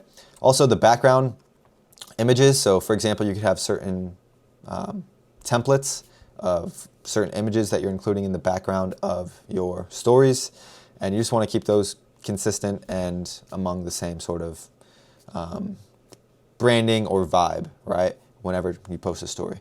Also, your logo and watermark. This is optional. You don't need to include your logo or watermark in your stories, but you have the option to place your watermark or your logo somewhere on the screen in your stories just to keep it more well-branded, give it that branded feel and that professional feel. And lastly, you want to keep the structure and the placement of things consistent as well. So if usually when you post a story, like you have the text at the top and you have like your watermark at the bottom and there's some sort of visual going on in the background or in the middle, like you want to keep that relatively consistent as like a structured template, right? You don't want things to be all over the place and in random locations every time. Just makes it look a little bit sloppy, right? So by following these, let's say, this criteria and making sure that these elements stay consistent will make your brand look clean, professional, and high quality, okay? Which is what you want at the end of the day. So here is another bonus tip, and that's to use trending audio on your stories. You know, when you post a story or when you are editing a story, you'll see that there's like buttons at the top. Audio could be one of them that you include in your stories. And obviously this is gonna depend on the type of story that you post and whether it aligns and makes sense to have audio or not. But where you see potential to use audio, you're gonna want to use a trending audio, right? This could just help boost your story. You could get more views, more engagement with the story because Instagram will see that you're using a trending audio and push it to more people, right? So that's a little bonus tip I have for you guys. But aside from that, that covers and finishes off step 3, which is going viral with your theme page. So by covering every single thing that we started off, you know, all the way at the top here, I'm not gonna scroll all the way up because it was a bunch, but we went over everything from how the algorithm works to how you could use that to your advantage, you know, certain strategies to trigger the algorithm and trigger the metrics, you know, how to do content, different things to keep in mind, different content styles, how to set up your editing software, how to grow your page once everything's ready, how to go viral, you know, how to post stories, literally everything in the step for going viral and growing with your page, okay? So with that being said, that should be covered, and now let's go on to the most exciting part, which is monetizing your page. So I will see you guys there. All right, welcome to the next and most exciting step of this process, which is how you can actually monetize your theme page and begin making good money from it. So as you're going viral with your page, there's several different ways that you can convert the views or the attention that you're getting on your page into actual income. And in this step, I'll be going over 3 specific methods that you could learn and follow, as well as 1 bonus method at the end, okay? So let's just get straight into it. So the first method that I want to go over is newsletters. So you might be seeing the word newsletters and are like, well, how the fuck could you make money from that? Right? I feel like most people, when they think of newsletters, they think of like, you know, early 2000s email spam, just like when the internet is sort of just coming out. Like, it just is not the most attractive or sexy sort of concept, right? But nowadays, newsletters are where it's at, guys. There's so many opportunities to make money and actually build a real source of income through newsletters. And in this step, I'm gonna be covering how exactly they work and how you can leverage them for yourself, okay? So the main benefits of newsletters are that you could earn $50 to $100 a day passively. There's multiple ways that you can monetize a newsletter, which I'll be going into detail in a second here. Your audience doesn't need to spend any money for you to make money with a newsletter. I know that sounds crazy and might not make any sense, but I promise it'll all make sense in a second here when I explain it. It builds more trust and a connection with your audience because of that, right? Because your audience is going to be able to get free value for you for free. And AI also does most of the heavy lifting, so you don't have to write any emails or do anything of that nature yourself. AI helps with this whole process, and even the platform that we use to leverage newsletters is also an AI-based platform. So the last step here is that, or the last point here is that it increases the valuation of your brand, all right? So let me put it this way. if you have a theme page that's like 200K followers, and it's like a decent page and a decent niche, you have some decent audience, you could probably sell that page for like 6 to 8 to 9K in that range, right? Minimum, maybe up to like 12 to 15K. And let's say you had that page alone on Instagram, it's like, let's just say 12K, right? Let's just say 12K. It does depend on like the niche that you're in, and it does vary, right? That's why it's such a big range. But if you had a newsletter aside with that page, right, and say you had like, 30,000 newsletter subscribers, your valuation of your brand went from 12K to now potentially even double that to like 25K, right? That is the power of an emails newsletter, because you're having access to your audience or a specific audience outside of the Instagram platform, right? It's like a separate entity that has all of these high value contacts and emails. And that's valuable, right, for a business, because they could send emails and make lots of money from that, right? So it just increases the overall valuation of your brand. So now that you understand like the main benefits of the newsletters, let's go over specifically how they work, okay? So here's like a little diagram here, but this is explaining how it works. So this first step is to actually create your newsletter. No shit, right? So in terms of creating your newsletter, there's a few main components that go into it. It's like sort of coming up with the name of the newsletter, the logo, a short description entailing like who the newsletter is for, and just like a couple other details to get it set up and created, right? And once it's created, you need to set up your landing page. So this is essentially the landing page where someone has the opportunity to type in their email to begin getting signed up and receiving emails from the newsletter publication. And also, the next step is to set up monetization within the newsletter, okay? And this is all done within the platform Beehive, by the way. This handles literally everything, okay? This is a great, great platform. I recommend looking into it and learning about it, all right? So yeah, the next step is to set up the monetization. So there's multiple ways, like I said earlier, to monetize a newsletter. And there's certain little widgets and things that you have to set up within the platform, connecting payment processors and all that in order to actually receive the payments. And then once that's all set up, this is like all the back-end stuff, then all you have to do is begin promoting it and driving traffic to the newsletter. But here's the thing. You're not actually promoting the newsletter itself, okay? Because if you were to go on your page and promote, hey, sign up to my newsletter, like, you're gonna get emails. Like, that's not a very attractive thing, and it doesn't really pique much curiosity or interest or anything, right? So instead of directly promoting the newsletter itself, the beauty of this is that you're gonna be promoting, well, first you're gonna be creating a lead magnet or some sort of free value, and then you're promoting that, okay? So let's just say, I'll explain how all this works right now, okay? So let's just say you're in the calisthenics niche, right? Instead of saying, hey, here's my calisthenics newsletter, you're gonna learn how to do calisthenics through emails, which no one would be interested in. You say, hey, I have a free beginner's A to Z guide on how you could go from a beginner to intermediate to advanced in calisthenics, including exercises, whatever people who are interested in calisthenics would be interested in, right? And you say, okay, that's what you're gonna be promoting. So you have to create a free lead magnet or free value, which is very, very easy, especially with the help of AI. And then that's gonna get a lot more people interested in getting that free value rather than the newsletter itself. But the catch is, in order for someone to get access to that free value, right, like the A to Z calisthenics guide, they have to put in their email on your landing page in order to get access to it, all right? And that's where you have the potential to monetize and make money just like that without having your audience to spend any money, okay? And I know it might sound a bit confusing right now, and there's lots of moving pieces to it, but trust me, it's not confusing at all. And I'm gonna break down a specific example right here just so you know exactly how this works and you can sort of see it tangibly, all right? So this is actually one of my clients, Brandon. This is his page, Kingdom Mentality, almost 700K followers here. And he is in the motivation, faith, sort of Christianity niche. So you can sort of see it in his SEO name here, God, Faith, Mindset. So all of his content sort of revolves around like preachers and pastors, giving advice about prayer, God, having faith, these sorts of things, right? So he's attracted an audience of almost 700,000 followers who are interested in that, right, and resonate with that. So what he does is he has a 21-day prayer guide, okay? This is his free lead magnet, his free value that he promotes in order to drive traffic to his newsletter, okay? So what he does, like you could see, this is a caption of one of his posts. He says, after posting a reel or in the reel, want our free 21-day prayer guide, comment prayer, and we'll send it over to you. And then he has the name of the speaker, right? So then people see that reel, especially if it's like a really well-performing reel. For him, he probably gets, you know, hundreds of thousands and millions, so he could have hundreds, if not thousands of comments of people saying prayer.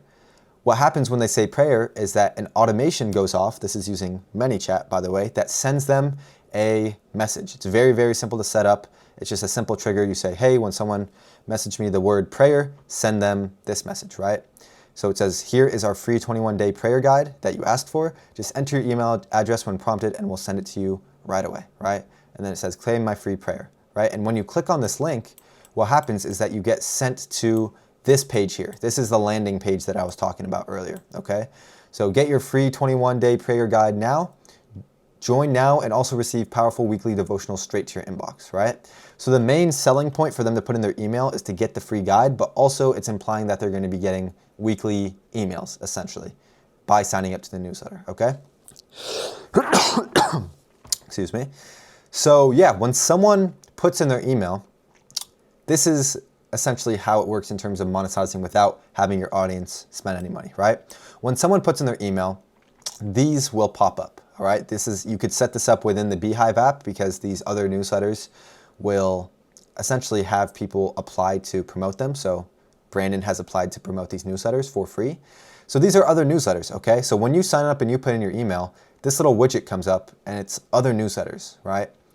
You know, let's just say the success code, your blueprint to a new mindset, high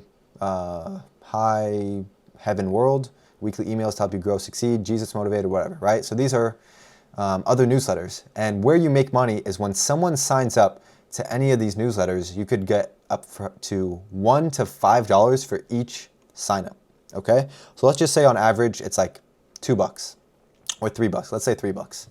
So if someone were to sign up for all 5 of these here, Brandon can make up to $15, okay? And that's because these newsletters want new signups, right? So they're willing to pay Brandon for essentially getting those signups for them, if that makes sense, all right? So Brandon is monetizing and making money not off of his own viewers, but from the publications paying him money from getting the viewers to sign up to their publications, okay? That's sort of how it works, okay? So for example, if someone were to toggle all these on, he would get $15 from one person, right? So imagine if you have hundreds or thousands of people coming into here signing up. So this is one of the monetization methods called boosts, okay? So this is all set up within Beehive. You know, Beehive pays you by, you know, having you connect your payment processor and you could make money that way. But this is just one of the monetization methods through Beehive. It's called boosts, and it's where you make money off of your viewers signing up to recommended newsletters like these ones here, okay? Obviously, not everyone's gonna sign up to these toggled ones, right? But every so often, you're gonna have people who are like clicking some of these, or if not all of them, and you can make up to from $1 to $5 for each of these, right? So yeah, that's boosts. And then also, once someone clicks continue, he also has a paid sort of subscription newsletter as well. So this is to become a monthly member. This is like extra.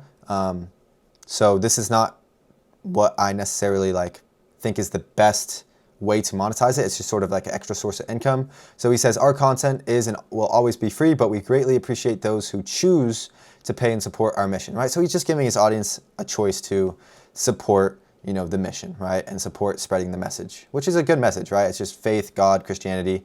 So some people will feel like they can pay to support, right? And it's just $2 a month. So, you know, even if you're having like 100 people subscribe to this, like $200 a month, even if you have 1,000 people subscribe, $2K a month. So it, you know, it can be just some good extra income just sitting there, right? So that's just very optional, of course, like I said. But Boosts is one of the main ways to monetize. And this is like a paid subscription that you could set up as well, right? And then, for example, once someone goes through with this and they press continue, that's when they get access to the free value that they were promised initially, right? Because if you remember up here, it said, get your free 21-day prayer guide below. So it's not like we're deceiving them and they don't get their guide. Like they still get it. It's just like they get, you know, prompted with these first, where you can make money off here, you can make money off here.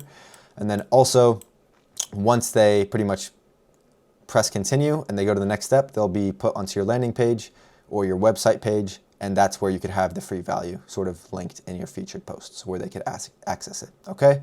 So that is sort of the workflow and how it works. And just to give you another visual of how it works, it's like you have your viewers, right? And you have the free value that you're wanting to give them. There's just like a little step in between that they have to unlock in order to get the free value. So say it's the calisthenics page and these people are interested in calisthenics, and you have a free value or a free lead magnet, which is like the free A to Z beginners to intermediate to pro guide for calisthenics. And they want access to it. All they have to do is essentially put in their email and go through that little workflow in order to get the free value, right? So it's an extra step in the process, but they still end up getting their free value, which makes them happy. But you could also monetize and make money off the back end of it without your audience having to spend any money. So obviously with this method here, your audience doesn't have to spend any money, which is what I was mentioning earlier, but this is like optional. If they do want to spend money, they can, okay?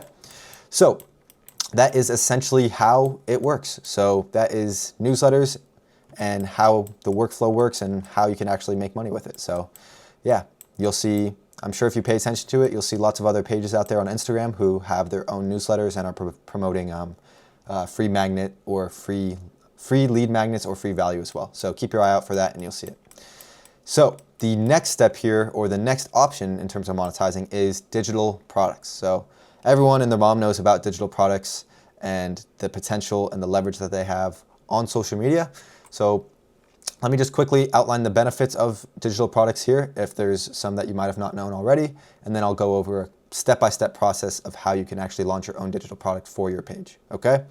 So first off, they're very high profit margins. This is one of the most attractive aspects of digital products. It's 90 to 95% profit margins. And you create it once and sell it infinitely. So you put your time and energy into creating it once, and then you could sell it as many times as you want because it's not an actual product. It's just pixels on a screen, essentially, right? And because of that, there's no inventory or storage needed, the same way physical products need to be stored. You could start for free. There's literally no upfront cost to beginning to make money with digital products. You could easily set up and automate it. Instant delivery because it's pixels on a screen. They can just get it right away. It's passive income as well if you set it up properly. And also there's no shipping or return hassles, right? Since it's a digital product, you don't need to worry about someone receiving something physical and then having to return it. None of that, all right? So it eliminates all the headache that goes along with physical products. So here's a little workflow of how it works. And I've sort of summarized it into a 3-step process here. So the first step is to ideate, the second step is to create, and the third step is to promote. Okay, so now let's break down each of these steps in more detail so that you could get a full idea of how you can do this yourself. Okay, so step one is to ideate. So before you begin selling a digital product, you need to first understand what your audience wants and needs, okay? And there's a few ways that you could find this out, right? You could have polls on your stories, sort of just like asking different questions or trying to get insight about your audience. You can look at the comments, right, of your posts or on your reels to see what people are engaging with, what they're interested in, what resonates with them, and also DMs. So for example, you could just reach out to some of your followers, maybe the ones who have voted on the polls, have a quick, genuine conversation, get to know them a little bit more, and try to understand like who your average viewer is, right? It really goes a long way. It might seem tedious and sort of like boring, but trust me, just having like a few conversations with like your actual followers who are engaging with your page can teach you so much valuable insights about your followers as a whole, okay? And also, by researching high-performing competitors can give you an idea of what your audience wants and needs as well, right? From seeing other people in your niche, what they're offering, how they're supplying that demand from their audience, it can just give you some ideas or high-performing concepts that perform well, right? So for example, you could see this guy here, Levin Stoic, said, "Why do you follow Levin Stoic?" Very simple little like question that he put on a story. And he's going to have all types of people respond and give a little reply as to why they follow the page. And understanding why your followers have even followed you in the first place can give you a lot of interesting insight as to what they're like, what they want, what they need, and what would provide value to them, all right? And the whole point of this, guys, this is really one of the most important steps, is that you need to make sure that the idea of your digital product is actually valid, right? I see so many people, too many people, go through the whole headache of creating, of getting the idea for the product, creating it, going through that whole headache, even though it's not too tough, and like beginning to market and promote it, and they're like, "Oh, I don't know why I'm not getting any sales." It's like, dude, your idea was shit. No one wanted your idea in the first place, right? So this is why it's the most important part. If your idea is not good, then nothing else matters, right? You might be able to make some sales here and there, but it's like, it's not going to be sustainable, it's not going to be reliable, and it's not something that people need at the end of the day, right? Or want even. So you need to make sure that the idea in the first place is actually proven, it's valid, you have actual insight as to your audience and whether it's something that would provide value to them or not. And here is just some tips on how you can do that. You know, you need to make sure you understand your audience and what they would actually want or need. And before you can make money and like make everything else work, you need to have a good idea, something that's proven to work. And that's why I suggest looking at high-performing competitors, because you could see that if they're a big brand, if they're a big page, most likely, you know, they have ideas that have already been trialed and tested and proven and are valid, and you get some like good ideas or inspiration from them. I'm not saying copy them, but you could sort of get to see what other people are doing, which helps you with your own creative process, okay? So, of course, you could use AI to aid you in this whole process of trying to find the ideas as well. You know, give ChatGPT context about your page, about your audience, especially, you know, for example, what you're learning. Like, let's just say this guy got like 100 to 200 replies because he's a big brand. Like, he could put all of these responses just like, you know, on a computer, highlight all of them, copy and paste them into ChatGPT and say, hey, you know, this is my page. I post about X, Y, and Z. I'm on Instagram. I asked why people follow my page. This is what they said, then paste in all the responses and say, based off of this information here, tell me more about my audience so I can understand them and give me some ideas of products that I can create, digital products, to help supply the demand or solve a problem that they have, right? It's all about solving problems. So that's a different way that you could leverage or utilize AI to help you with this whole process as well, okay? So that is the ideate process. And the next step is to create. So once you have a valid idea, once you have a proven idea, obviously you have to go ahead and execute and create the digital product. So there's a few different ways that you could do this. You could use WAP, Gumroad, Podia, Kajabi, School, Beacons. There's endless amounts of platforms out there to help you create a high quality and professional digital product. These are just some of the top most popular ones that I'm using, my students are using, and just that are popular overall. So yeah, you could take a look at these different platforms, get to understand how they work. All of them are very intuitive and simple for you to be able to structure everything. And AI could really help you with a lot of the bulk work as well in terms of like organizing and structuring different things, right? Because digital products can take forms of all different forms, right? They could be ebooks, they could be step-by-step courses, they could be guides, they could be templates. And how you structure it just depends on whatever you're offering and what problem you're helping to solve, right? And then based off what format the digital product is in, you can see which one of these formats or platforms suits your interest best and allows you to actually put together a product that aligns with your idea, okay? So that is the next step, to create. And the third step here is to promote. So once you have your valid idea for your digital product and you've went through the process of creating it, then you need to promote it, right? You need to bring people and you need to market it. You need to make people aware of your product. So there's multiple ways that you could do this, right? So firstly, you could actually use the newsletter, right? So this is the beauty of pairing these two at the same time. So if you remember earlier, when someone signs up to your newsletter, they get the free value right away, which is what they wanted most. But don't forget, they're now subscribed to your newsletter. Like, you have their email in the Beehive platform where you could send them daily or even weekly emails, right? Using AI, of course. And what you could do is, as you're sending these people weekly emails, you want to make sure that they're valuable, right? And that your audience is actually getting something out of it, right? You don't want to be like sending shit emails, right? You want to make them valuable. You want to make sure that they're actually providing value to your audience. These are going to be the people who are most likely to buy your digital product, right? Because they've already gone through the process of getting your free value, so they're already happy. They're on your email list where they're being sent weekly or daily emails providing value and solving their problems. So that's built trust, that's built a relationship, that's built credibility, that's built authority. And because you've built all this relationship with that audience, they are the ones who are most likely to actually trust you and buy a digital product that you're selling. So every once in a while in your emails, you could sprinkle some marketing at the end of your email saying, hey, blah, blah, blah, blah. You know, you could have AI help you with the process as well, but you could just sort of make a smooth transition from your email to actually promoting your digital product and saying, hey, if you're struggling with blah, blah, blah, blah, blah, we've just launched a new product. There's a 10% discount. Here, you could access it. And then you could have the link there, right? For example. So that's just one way that you could promote it, right? This could increase your digital product sales by like 2 to 3 times even. And also story CTA, so you can make like, you know, marketing sequences on your stories, just highlighting your product, the benefits of it, how it can provide value to your audience, what problems it helps solve, etc. Obviously, take all of this with a grain of salt, which means don't overdo it. Like, you don't want every single day your stories to be like marketing and promoting and like spamming marketing. Every once in a while, right? I say for stories, like a couple times a week is valid to be promoting your product, okay? Also, you could have a CTA at the end of your reels. You could have a CTA in your caption. You could have a pinned comment CTA, and you could have your link in bio, right? So these are all different places that you could have pretty much your digital product listed and drive traffic to, okay? So, and when I mean CTA, that means a call to action. So for example, it's when you see this right here. Click the link in our bio to enhance your brain health further, right? So this goes back to the other page that we were looking at before, NeuroGlobe.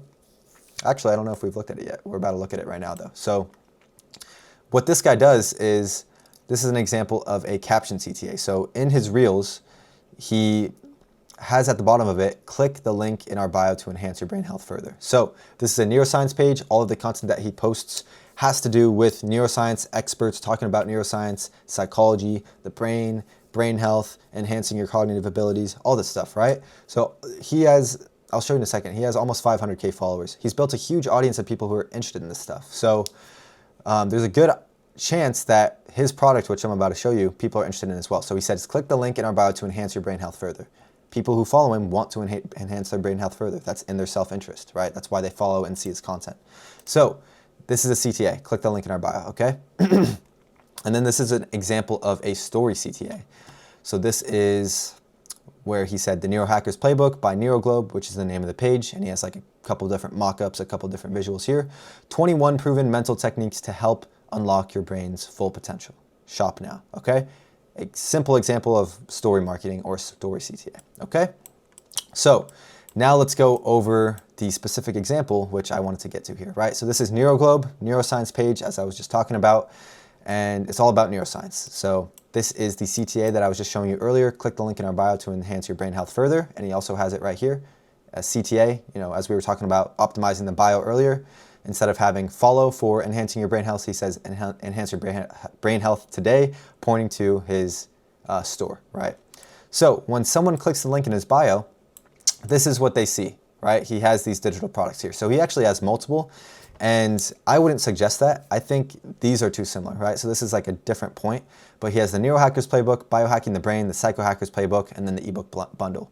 These are way too similar. Like me as a regular viewer, like I can't, you know, find the difference between this. So this gives the viewer analysis paralysis. And so now between choosing whether to buy the product or not, they're now choosing whether to buy one product or the other, or right? And then it's just, it's not good. There's too many and they're too similar. So you want the process to be intuitive for your viewer, or else they're not going to know what to do, right? And these are just way too similar. If they were a little bit different and they had a little bit different price points, like one was 10 and said the Neurohackers Playbook, and one was like 50 and said like the Neurohackers full in-depth A to Z course, like that's a different story. But these just look too similar to me, right? But this is his bestseller regardless. It's the ebook bundle. They get all three of them for $5 off, essentially. So yeah, this is his digital product, right? So it's still a good idea. You know, the Neurohackers Playbook, where people can learn how to enhance their cognitive abilities, whatever it is, or 21 proven techniques. So yeah, this is a great example of a digital product, right? It's aligned with his page and what he posts about, which is like neuroscience. And he has a nice looking product with some nice mock-ups that people have the option to buy. And he promotes them through, you know, stories and, you know, real CTA, caption, pin comment, link in bio. I guarantee if this guy had a newsletter, I'm not sure if he does or not, that he would 2 to 3x his sales. So that's why it's so important to have a newsletter. All right, so that is digital products. And now let's move on to the third one here, which is paid promos, brand deals, and how those work. So first off, let's just go over some of the specific benefits. So paid promos and brand deals are arguably the easiest way to monetize on Instagram. It really doesn't require much effort on your side. It's also pure passive income, and you get to work with long-term clients. So this is good for many reasons. One being networking. You get to become well-connected in the space with other creators, other brands, and also it is sustainable and dependable income, right? So depending on the deal that you have set up with the brand or the creator, you know you have consistent income coming in every single week or every single month from these paid promos or brand deals, right? So it's just good to know psychologically that you have a certain amount of money coming in from your theme page every single month from this specific monetization method, okay? So now let's go over in 4 steps how this process actually works. And before I go over the specifics of how it works, let me explain why this monetization method even exists in the first place, all right? So essentially this is called audience aggregation. It's a business concept where it's a brand, a company, a creator, a business owner, anyone who wants to get in front of your audience pays you to promote something in front of your audience, right? Or to do some sort of collaboration with your brand, okay? Because for example, let's say that you have a huge calisthenics page, to bring up that page again, right? And say you have, 100K followers, 200K followers, and also just a caveat to this monetization method as well. This works for pages above 50K, between 50 to 100K followers, right? If you only have 20K followers, you're not going to be able to necessarily do this monetization method effectively yet, because your audience isn't quite big enough to the point where you could get consistent income from it. You might get a one-off promotion, but nothing consistent, right? So what I was saying is, let's say you have a big calisthenics page, for example, 100 to 200K followers, and you post calisthenics content. Your follower base is filled with people who are interested in learning more about calisthenics. You might have some sort of calisthenics coach reach out to you, or you could reach out to them and be like, hey, looks like we're in the same niche. We could go over both scenarios, right? Someone might reach out to you and be like, hey, it looks like we're in the same niche. I've been following your page for a little bit, and it looks like you've got a big audience of people who are interested in calisthenics. I was curious to see if you'd be open to promoting me and my coaching in front of your audience for a fixed fee, right? So this could be a calisthenics coach who's trying to get clients for his calisthenics coaching, where he teaches people how to go from a beginner to an intermediate to a pro in calisthenics. And it's in his best interest to get in front of people who are interested in calisthenics, right? And a good way that he could do that is by promoting himself on your page or doing some sort of collaboration with your page, right? This allows him to get in front of your audience, to get in front of your attention, but paying you in exchange for that, right? So this is why I say you build a following, then you monetize off that attention. This is a perfect example of that, right? Because he might just say, here is a 2-story sequence. I want you to post this. And typically what happens is you post the stories, you keep it up for 24 hours, and you get what you want, you get paid, and you're giving your audience something that they're interested in, a coach who could help them with calisthenics. And then it's also in the coach's best interest, because now he's being able to promote his service or product or whatever it is in front of your audience, which is filled with people interested in calisthenics. So it's just a win-win-win scenario, right? Obviously, you need to make sure that the person who you would be promoting is aligned with your branding, or else it could have a negative effect on your brand and tarnish your brand reputation, which you don't want. So you want to find people within your brand, right? So that could be someone reaching out to you, for example, right? But also you might need to go out there and reach out to people if they don't come to you. And we could go over specifically how that would work, okay? But that is why paid promos and brand deals exist in the first place, because creators, brands, business owners, whoever want to get in front of your audience and make their product or service known to an audience who might be interested in it, all right? So step 1 is to find a client. So oftentimes what you'll find is that pages have a business email in bio with a CTA, right? So for example, this page, Motive Mastery, in their bio it says something, and then also contact motivemastery10@gmail.com. So this is a big page. I'm sure this page gets reached out to all the time regarding paid promos and brand deals, right? So this way you could have some sort of people coming in inbound who will message you regarding the promos. That way you don't have to go out and find them yourself, right? But let's say you're not getting people messaging you, or you want to find more clients. You could also reach out to brands and businesses when you see their ads, right? So for example, as you're scrolling on Instagram, you've probably seen this before. I'll show you an example in a second, where it's like you see one of these paid promos in action, where it's like someone who's paid another page to promote themselves in front of the audience. And typically in the description or something like that, or where they're tagged, it says, follow whatever the name is, like John. Follow John for more fitness tips. Follow John to learn how to make money with YouTube. Whatever it is, right? You'll see when another page is posting an ad promoting someone else, right? So what you want to do when you see that is reach out to the person, the brand, or the business who is being promoted, right? Because that means they're actively paying other pages to promote their product or service or themselves, whatever it is, right? So that's a good indicator that since they're already posting they're already paying other people for promotions or brand deals, that they could be interested in paying more people, right? So you could reach out to them and say something along the lines as, hey, I saw that you did a promo on XYZ page. And you could throw in a little white lie, say like, you know, I'm in the same network as this page. We've been talking for a little bit, and just was curious if you'd be interested in promoting your product or service on my page as well. I have a very strong, high quality follower base who would be interested in your offer. If you want to hear more details about how that would work and how by promoting in front of my audience we could generate more sales for whatever you're doing, I'd be open to talk, right? A simple message like that. So you could reach out to them, you could send out a certain amount of these messages per day, and you'll very, very, very likely find someone who would be interested in working with you, okay? So you got to find the client, whether they find you or you find them, okay?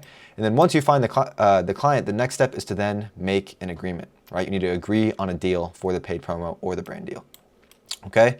So essentially, the amount that you could charge depends on it depends on multiple variables: the number of followers that you have, the engagement rate of your page, the demographic, the brand or business's budget, and also the format of the content. So what I mean by that is whether it's a story, whether it's a post, whether it's a reel, whether it's a carousel, the format, the amount that you could charge depends on the format as well, right? So these are all going to influence the amount that you're able to charge. So for example, let's say you have two pages, one that has 200,000 followers, the other one has 200,000 followers as well, but one page has like a shit engagement rate and you know they're not getting many views or comments and anything like that, but the other one has a good engagement rate. And say the other one has, you know, one of the pages has a bad demographic where like most of the followers are from a third world country or, you know, mostly teenagers or something like that. Whereas the other page, the one that has a good engagement rate, has mostly USA audience from 28 to 35 years old, right? You know, the page that has a better engagement rate and a better audience or higher quality audience demographic can charge a lot more than the person who has a shit engagement rate and not the best demographic, right? So even though they have the same amount of followers, like the pricing is influenced by the engagement rate, the demographic, even the brand, the budget of the brand or the business, and again, the format of the content, right? So you'll just have to go back and forth with the brand owner or the business, and likely they're going to ask for some analytics of your page just to see, you know, whether they would get their ROI for paying you for the paid promo or the brand deal. But you should just be able to supply that information and come to an agreement, okay? So that is the next step, to come to an agreement. And then this next step after that is you get paid. So you simply could collect payments using PayPal, Stripe, or another payment processor, all right? So this is the fun part, obviously. Most times the brand, business, creator, whatever, they will pay you up front. It's sort of just on a trust basis, because obviously if you just like never respond to them, they could dispute your payment and you won't even get paid. So you could just collect the payment up front, right, for whatever deal you agree on. Sometimes you could do a bulk deal where it's like, I don't know, 10 promotions over a period of like 2 months, for example, 5 stories, 5 reels, and you could charge, you know, the upfront fee. Sometimes, you know, you might need to split up the payment if it's a bulkier deal like that, right? So you could split up that payment, but other times it's more like one-off promotions because they want to see how it does first, right?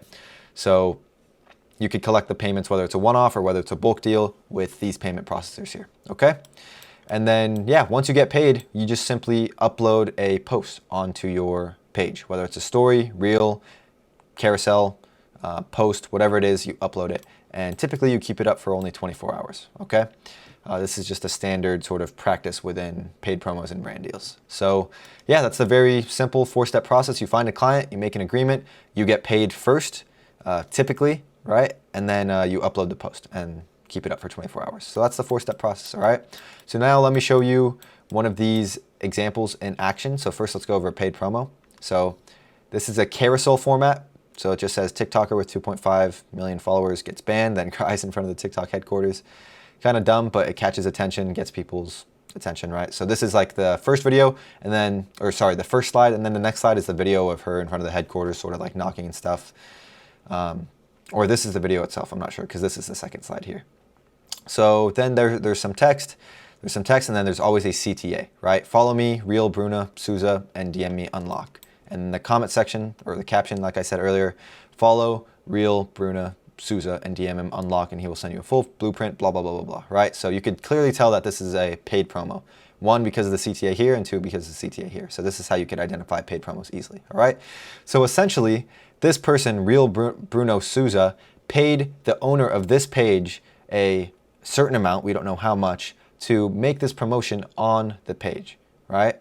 So the owner of the page gets paid, which is what he wants, and then also this person gets to promote themselves in front of the theme page's audience, which is what he wants, right? So it's, again, a win-win situation. So also a caveat to this, guys, is like you don't want to rely on this method as your main monetization method, because obviously you don't want to spam your page with like promotions every single day or every other day, right? That's just gonna aggravate your audience, irritate your audience, diminish your brand reputation, and you don't want that, right?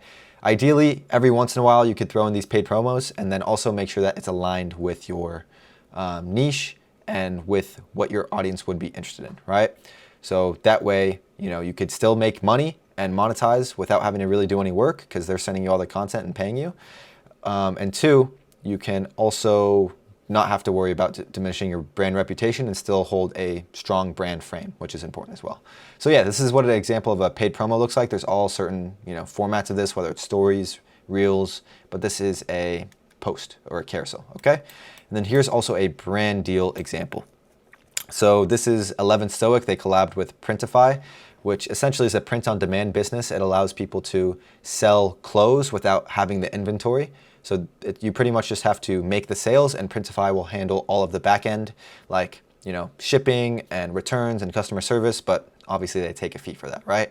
So they collabed with 11 Stoic, which is a larger brand in the sort of cinematic niche. And they sort of made a reel together where he said, you know, you could build your dream brand, and it was like sort of all the benefits of Printify, okay? So what happened here is Printify paid 11 Stoic, the owner of this page, to do this collaboration reel, right? Because this is a huge, let's say, promotion, right, for Printify, because 11 Stoic has almost 1 million followers, and Printify is being able to put its brand and put its business model in front of all of the viewers of 11 Stoic, right? So I'm not sure exactly how much Printify paid 11 Stoic, but I'm sure it's a lot, all right? So, and then in the caption, there's like a little, you know, benefit. Start with the right business model and tool, build your own brand without any startup investment or inventory, drop a print below, and I'll send you the link to get started. And you can see he has a hashtag sponsored post here. So this is just an example of a brand deal where a brand collaborates with a business, a creator, something of that nature, and promoting it essentially, right? And then I've seen multiple reels of them collaborating, so I'm sure they have some sort of bulk deal going on, okay? But that is an example of a brand deal. So yeah, the last one that I wanted to go over with you guys is the Instagram bonus program. So this is a bonus that I wanted to include in here, and it's also coming soon. So just to be clear on that, this is only available in the USA, Japan, and South Korea, and also only on certain accounts. They're sort of in the beta testing with it. And essentially how this works is you could earn money based off of specific metrics like views, engagement, or number of reels posted within a certain time period. There's certain challenges like that. And you could win up to 20 cents to $1 per 1,000 views, right? So that's one of the metrics that I've experienced myself for these reels. And also these bonuses have earning caps as well. From my experience, it's been between $1,200 to $5,000. So obviously, you know, if you're getting paid $1 per million views and you get 10 million views, like Instagram's not going to pay you $10,000, right? So they'll set an earning cap for how much you could earn per specific post. So yeah, that's essentially how this works, guys. This is in the beta testing right now. It's only available in a few countries and only for certain pages. And I figured I'd let you guys in on this because this is going to be big moving forward. When this gets released, a lot of people are just going to be making a shit ton of money off of Reels. So keep your eye on this and begin learning about it for when it does drop, okay? But yeah, aside from that, the main monetization methods that I wanted to go over with you here is the paid promos and brand deals, the newsletters, as well as the digital products, all right? So obviously there's more ways to monetize your theme page, but these are just a few methods that I want to cover in this step here. So without further ado, let's move on to the last step, which is automating your theme page. All right, welcome to step 5, the last step of this process, where we're gonna be going over how you can properly automate your theme page to begin making more money by spending less time on the business, all right? So once you begin monetizing, once you begin making good money with your theme page, it's important to automate the process because this is gonna allow you to make more money by doing less. And the goal of automation essentially is to free up your time to allow you to focus on what actually grows the business, right? So once you get to a certain point where you're making good money, there's no need to continue spending your time and energy on miscellaneous tasks that can be outsourced to other people, right? You don't want to be in the trenches doing the dirty work, the stuff that is tedious, that you have to do on a day-to-day basis. All that stuff could be easily delegated, easily outsourced to someone else, where you pay them a small amount of the profits that you're earning, but you get to save a majority of your time and energy to put towards tasks or actions that are going to actually grow the business, move the needle in the business, and exponentially help you grow to where you want to get to scale, okay? So let's get straight into it. So first up, let's go over why automation is essential in the first place. So essentially, the first point here is automation is critical for scaling, okay? It frees you from daily repetitive tasks so that you could actually focus on growth and a long-term strategy. 2, manual work limits progress. Doing everything yourself keeps you stuck and makes your business fully dependent on your time. And 3, delegate to grow. By outsourcing maintenance tasks, you can make more money while spending less time on the business, okay? This is essentially the 3 main points of what I just covered earlier. You're gonna be able to scale further by automating because it's gonna free up your time from the tedious, miscellaneous, dirty work that you do on a day-to-day basis, and instead you could focus your time on the stuff that actually matters. And because, you know, when you're doing that manual work every single day, like that's gonna limit how far you're able to go, right? Because if you're spending most of your time and energy doing the manual, you know, tedious work of everyday tasks, like that's gonna only maintain your business, right? It's not gonna grow it and scale it to the heights that you want, right? So that's why delegation and automation and just outsourcing different tasks are so critical to allow you to free up that time to put towards the tasks that are gonna actually move the needle. So this is such an important business principle, guys, whether it's with Instagram theme pages, whether it's any other business venture that you end up trying in the future. Delegation and automation and outsourcing is so key.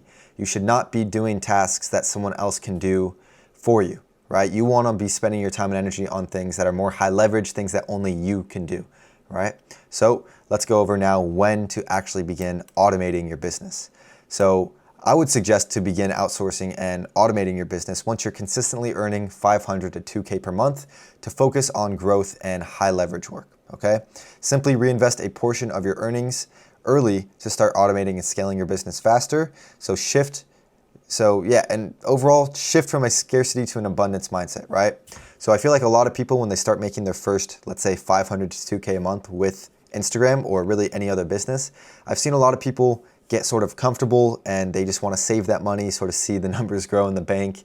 And that's sort of a scarcity mindset, right? Because if you knew that by putting that money back into the business, not even all of it, just a little bit of it, you would grow to new heights and scale your business further, then you would do it without question, right? So it's like something in your mind which feels like you're not going to make more money, which is why you hold it in the bank, and that's going to prevent you from doing the actions and doing the things necessary that are going to actually scale up your business further, right? So simply reinvest a portion of these earnings so you could start automating and outsourcing different tasks in your business, and that's going to, again, like I keep saying here, allow you to focus on the more high leverage, more, let's say, needle moving tasks in your business, which is so key, guys, all right? So overall, try to think about it from this frame, shifting from a scarcity to an abundance mindset. This is even something that I had to struggle with myself when I was first getting started, and most people that I talk to like have struggled with this at some point. So please don't do the same thing, right? You could learn from my mistake rather than making the mistake yourself, right? So when I started making money, like, let's just put it this way. I could have seen so much more progress with my business in such a shorter period of time if I simply just was more detached to my money and put it back into the business easier, right? So that is an abundance mindset when you're like, okay, yes, I'm making some money, let me put some back into it in order to actually scale and make more money, as opposed to just, holding on to every dollar and, being scared that you're gonna lose money, right? So that is the difference between a scarcity and an abundance mindset, and it's really, really crucial to adopt that abundance mindset when going through this whole process of automating and scaling your business, right? And I'm not saying you need to dump every single penny that you make into automating and scaling, but putting a portion, literally 1/4, 1/5 of the amount that you're earning back into automating and delegating certain tasks will go such a long way and will allow you to make even more money, okay? So now that you understand why automating is essential and when you should begin automating your business, now we could go over the main tasks for you to outsource. All right. And this is just a rule of thumb that I have for you guys, like making 500 to 2K a month before you begin automating. But if you already know what you're doing, you could begin automating before even making any money, right? It just depends on sort of your current situation, what you're starting with, if you have any upfront capital, if you have any experience. But for most people, I suggest making between 500 to 2K a month first. That way you could just reinvest the money that you're making from the business into the business rather than spending out of pocket, right? But I've also worked with people, and I know people in the space who've started a new page and just automated everything from day one because they know what they're doing and that it's gonna make them their money back, okay? But for most of you guys, 500 to 2K a month is a good earning place or a good amount to be earning before beginning to automate and delegate, okay? So now, like I said, let's go over the main tasks for you to outsource. So firstly is going to be content creation. So outsource content creation as early as you can to save time on making daily high quality content for your page. You're gonna wanna get good at content creation yourself first, if possible, so that you can better manage and evaluate your content creators' work, okay? So this is the first thing that you're gonna wanna outsource as soon as possible, because if you don't outsource this, you're gonna be creating content essentially on a daily or weekly basis. And this is tedious, busy work that someone else can do almost just as good, if not better than you can, while you're able to save all that time and energy that you would have put towards creating content towards something else that's gonna be more money-making activities, right? So essentially, once you start monetizing your page, it's like, why spend your time and energy on the tasks that are just gonna maintain your page and post content, as opposed to spending that same time and energy towards the monetizing aspect of your page and making even more money, right? So that's why it's so important to outsource something like content creation so that you don't have to worry about the tedious every single day making content, etc., right? And also what I say here, it's best or ideal if you could get good at content creation yourself first before you outsource it. That way you could just better manage your content creator. You could point them in the right direction. You could let them know exactly how they do things, because if you try to outsource content creation before you're even good at it yourself, like, how are you supposed to manage someone and make sure that the content that they're posting is good, right?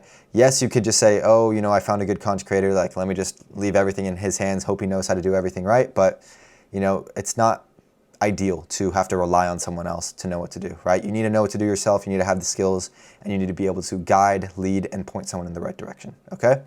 So once you have content creation outsourced, what you're gonna wanna do is outsource your account management, okay? So hire an account manager to actually post the content that your content creator is making, engage with your followers, and just overall manage your page. And this could free up 1 to 2 hours of your day, okay? Ideally, what you could look to do is promote your content creator to this role, because this is gonna simplify management and make your life easier, right? Think about it, it's very logical. Managing one person, right, who's doing content creation and account management both at the same time is a lot more simple and straightforward and easy and less of a headache than having to manage 2 people, one who's doing content, one who's doing account management, right? And most content creators, if you pitch them the opportunity of being able to be an account manager as well, then they are more often than not going to take that opportunity, right? Especially if it's already someone you trust and and they're already doing a good job as a content creator, you might just want to go ahead and promote them to an account manager, okay? And the next thing here that you're gonna wanna look to automate is actually messaging. So you could use a software like ManyChat to automate replies, collect leads, and maintain follower engagement 24/7. And this is just gonna reduce the tedious manual messaging and helps increase conversions with automated follow-ups, right? So instead of you just being in your DMs all day, responding to frequently asked questions, or getting leads, or sending replies to comments, you could have ManyChat essentially automate all of this, right? If you guys don't know what ManyChat is, it's a very reputable software. It's literally integrated with Meta, which is Instagram's parent company, and it's a really, really good software. There's all sorts of automations and workflows that you could set up in there, and any sort of task that you'd want it to do, you could set it up to the point where it can do that efficiently, right? So it works 24/7. It has automated replies. So instead of you having to be in there, all hours of the day, you could just have a system or an automation that is doing all of that work for you, right? So that is the next thing that you're going to want to automate, okay? So I would do it in this order as well. First, automate your content creation. Then once you have that all figured out, then automate account manager, and then automate your messaging, okay? So this cumulatively is going to save you so much time and energy on tedious, miscellaneous, busy work that doesn't make any difference and only maintains your business. Whereas you could take that same time and energy and focus it towards growth tasks or high leverage activities that are going to actually grow your business, scale it, and make it more money. Okay? So now let's go over where and how you can find talent, right? Because it's one thing to know that you need to get a content creator or an account manager, for example, but it's another thing to know where and how to find these people who actually know what they're doing, right? So first off, it's important to know that finding the right team members takes time and trial and error. So you're going to want to think long-term and focus on hiring people who align with your vision, culture, and work ethic, right? It's also important to understand that automation is a journey. It's not something that you could do all in one day and have it perfectly figured out. Likely you're going to have to trial and test with like a couple people, interview people, see their personality, whether they align with your vision, whether they're the right fit for your team. And it's something that you can sharpen up and figure out as time goes on, right? So just think long term, don't think short term. Try to find the people who are really going to stick on your side and be there for the long run to help you out, okay? And also, it's important to know that the best talent is often found within trusted networks or communities, since trust, drive, and skill are crucial to automate effectively, right? So the people who work closely with me within Growth Accelerator, they have access to my personal content creators, account managers, and really any service provider. They're already skilled, they're already trusted. I've worked with a lot of these people in the past, so essentially, when people who are working with me want to begin automating and outsourcing certain things, I always tell them the best place to look is within my network and within my pool of service providers that I've worked with already, right? Because that way, like I said here, there's already trust involved. These people are already skilled. I've worked with them in the past. Like I know they're professional. I know they know what they're doing and that they could help out. And that is the best place to look, right? Because you don't want to have to really go through all the trial and error with the team members if you don't have to. If you could find a trusted network and know that someone's already skilled, trusted, and knows what they're doing, it's better to just tap in with that pool of people, right? But for a lot of you guys, if you don't have any network at all, you can try messaging people on Instagram or use Fiverr and Upwork, right? So something that I've even done in the past before I had the network that I do now, I would simply see someone on Instagram who was posting cool, high quality reels that I personally liked, and I'd literally just reach out to them and just be like, hey, been following your page for a while, bro. Your content is looking real clean. Currently, I'm looking to automate the content creation for my page right now, and I was curious to see if you would be open to offering your content creation or video editing service for me, and I would be happy to pay you, something along those lines. And by sending that message to enough people, you'll find people who are down to help you out and become your content creator or account manager just from you messaging them and reaching out, right? So that's one way you could do it, or you could use Fiverr and Upwork. These are the common sort of freelance sites where you could sort of look up certain terms like content creators, video editors, account managers, any role that you might need sort of outsourced and delegated to someone else. You could look for them on Fiverr and Upwork, although this isn't necessarily ideal because it's not ideal. You're going to be paying more, plus the person who you're going to be working with probably isn't really going to fully know what they're doing, and you just have to be a lot better at like training and managing them since it's like a completely new project. And oftentimes these people are from third world countries. They're just on a different frequency. They don't really understand the game or how to do things. So it's not necessarily ideal, but if you're desperate and you need someone and you just can't find them within your network, or you don't have a network to pull from, then you could go on Fiverr and Upwork as a last resort, in my opinion. But like I said, it's obviously ideal to find talent that's already skilled and trusted within a close network, right? And lastly, don't hesitate to replace team members who aren't meeting expectations to protect your business growth, okay? So at the end of the day, guys, like this is a business and you need to make sure that the people who are working for you are doing their job, right? So if they're not pulling their weight, they're unreliable, they're not being dependable, they're doing sloppy work, and they're just not meeting the expectations, like you need to make sure to handle that, right? It could be tempting to sort of like want to be too nice and understanding and, supportive.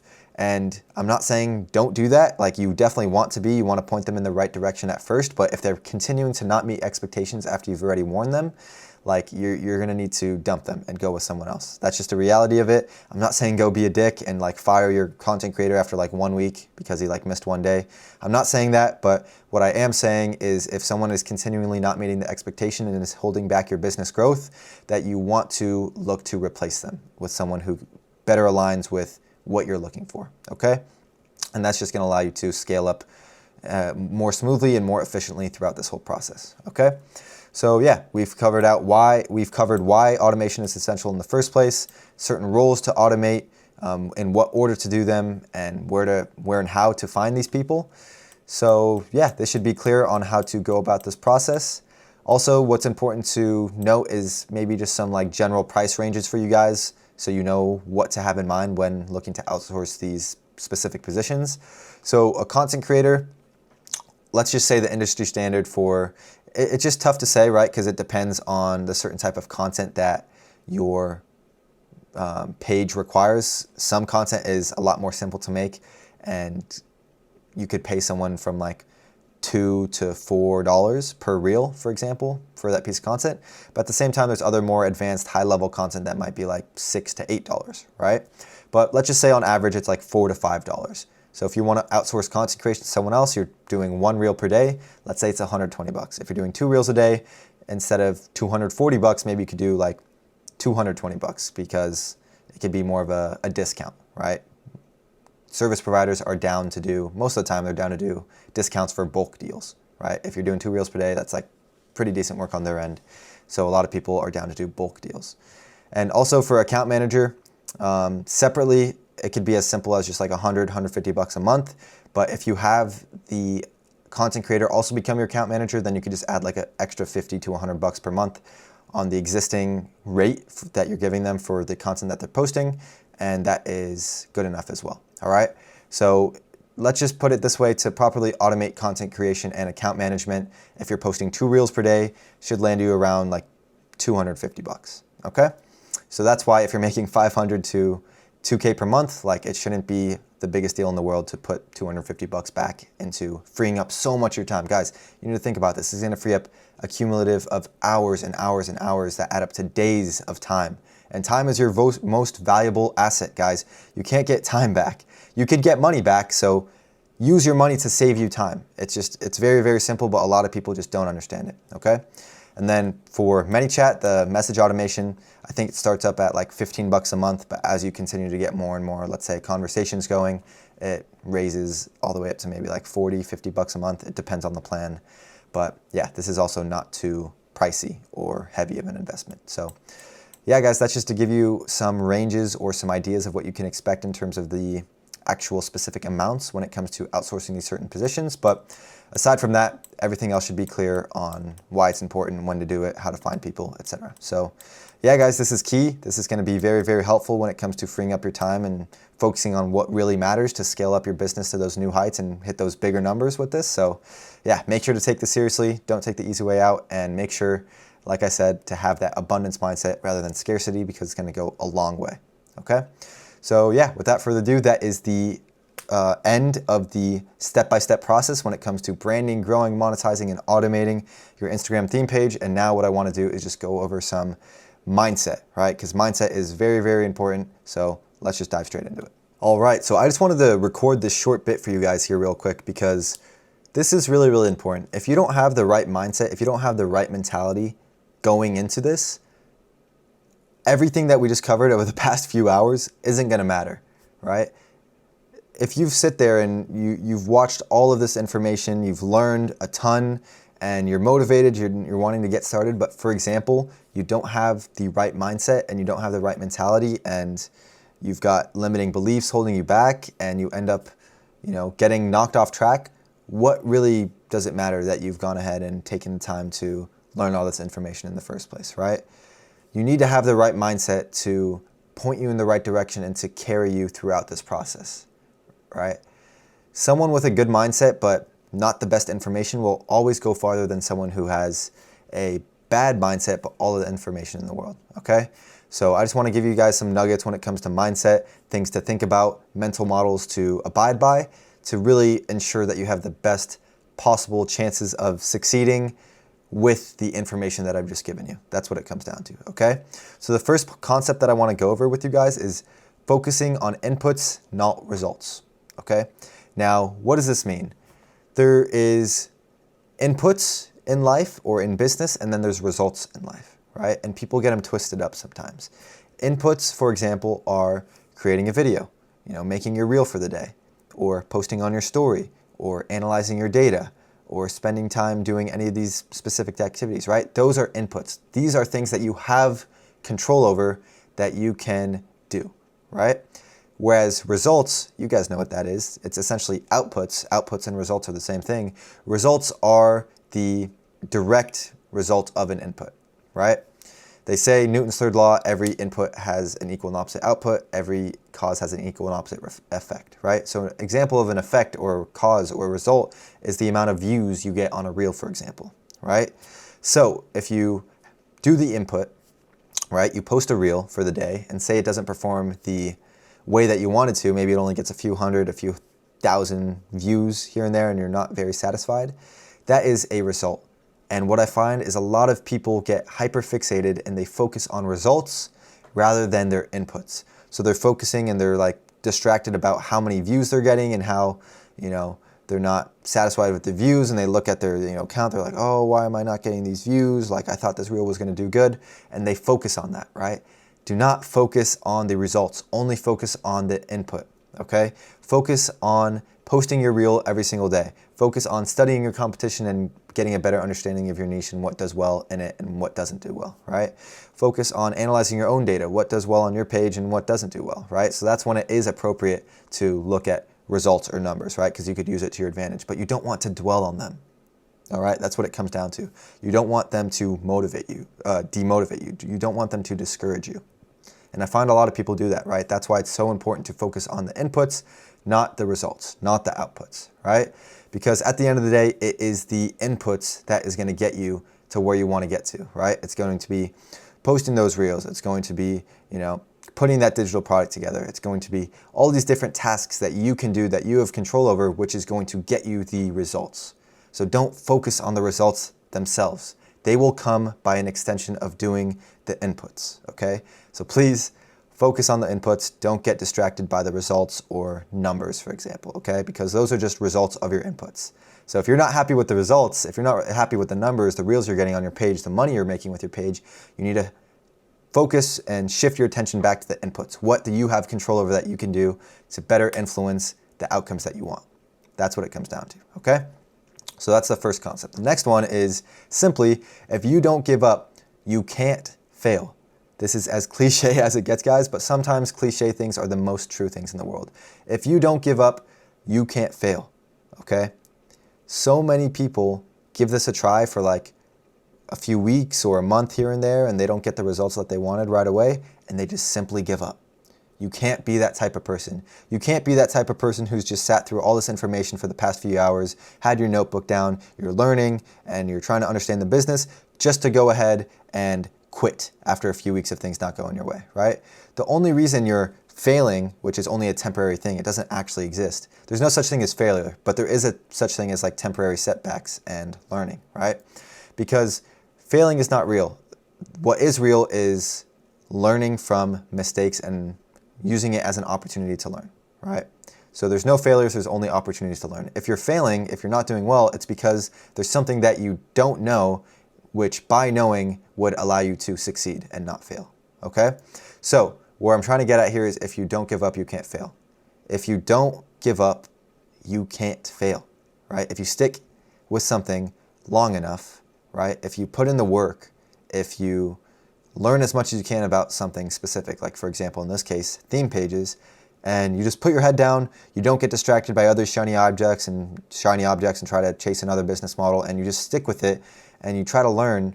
And even when things aren't going your way at the beginning, you continue sticking with it, you continue learning, you continue believing in your vision and believing in yourself. It is impossible for you to fail. Genuinely, I've never seen someone actually take this business model seriously and dedicate themselves to it for longer than a few months, 6 months, a year, and fail. It doesn't happen. This business model has potential, and you see it all the time. You see big pages blowing up. You see people making a ton of money with them, and it's because they didn't give up, right? They continued to work at it. And this goes for everything, guys. Same with any other business, same with, you know, a sport, for example. Like, if you don't give up, you can't fail. And if you have that mentality, you know, you're not just going to give up and throw in the towel when things get hard. You're going to keep going, and you're going to keep putting in the work and doing the work that's necessary in order for you to get to where you want to get to, which is success, okay? So keep that in mind. Please don't be that type of person where you just give up and fail. Don't be a quitter. The last thing you want to be in this world is a fucking quitter, okay? Please don't be a quitter. And the last concept that I want to go over with you guys, which has to do with both of these here, is consistency and patience, okay? You need to be consistent and you need to have patience. These are like two of probably or arguably the most important traits that someone could have when it comes to business, or even specifically this business, right? You need to be consistent and you need to be patient. You need to show up every single day and do what you need to be doing, whether it's posting your reel, whether it's doing research, whether it is studying your competitors, whether it is adjusting your digital product, whatever it is, you need to be showing up every single day and sticking with it, okay? This is key. This is just gonna add up over time and build so much momentum, you have no idea, okay? And having patience, right? Because this is not a get-rich-quick scheme. This is not an overnight success type of thing where you start a page, you get 1 million followers overnight, and next thing you know, you're making 10K a month. That's not what this is, right? And I know you're probably not a patient person because we don't live in a world that is suited for patience, right? You can go on Amazon and like order whatever you want and it's there in a few hours or the next day. Or if you're feeling not stimulated, you could open your phone right away and scroll. So your brain is not wired to be patient, right? It's not wired for delayed gratification. It's wired for instant gratification, instant results, right? So if you go to a business model like this where it is not easy, it's simple, it's not easy, but it takes time to see some results, like you're gonna struggle and have some discouragement and impatience when going throughout this process. If you don't see results in a few weeks or a month or even a month and a half, 2 months, it's gonna be very tempting to get impatient and be like, shit, this isn't working. I'm not seeing the results. Is this even worth it? You're gonna have all these thoughts sort of come up into your head and try to like drag you away from what you need to do. You need to have patience. You need to have delayed gratification. You need to have faith in the process. You need to be consistent and show up every single day. And if you do that, like I said, I promise you, you won't fail and you can't fail, okay? So this is just some mindset that I want to drop on you guys. It's nothing new. It's nothing that is crazy that you haven't heard before, but it's just shit that you need to live by, right? A lot of people know, everyone knows that they shouldn't give up and that they should work hard, but most people who know that are the ones who do give up and don't work hard, right? So it's like simply don't give up and you can't fail. Simply be consistent and patient and you can't fail. Simply focus on the inputs and doing the work rather than focusing on the results and you won't fail and you'll succeed, okay? So that's just what I wanted to drop on you guys and hopefully this helps. I really want you guys to make the most out of the information that I've just given you. So with that being said, I'm rooting for you. Let's fucking get it. Let's crush it. All right, welcome to the end of the video. If you've made it here, congrats, because to be honest, most people don't. They don't take things seriously. They don't take achieving their goals seriously. They just click around on YouTube, watch a couple minutes of one video here and there, click on another video, watch a couple minutes. Whereas you're still here. You've stuck through the course, you've paid attention, and that just shows that you're actually serious about this, right? And because of that, I want to reward you. So if you're still watching this, I'm giving you the chance to enter a free giveaway that I'm doing where you could win a one-on-one strategy session with me. It's 1 hour. I'll put together a full game plan for you to go ahead and take action on.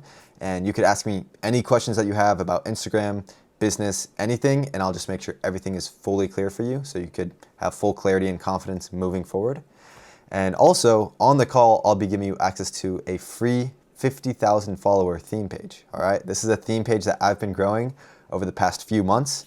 And it's not some shit page that I'm just trying to get rid of. It's actually a good page. It's in the motivation niche.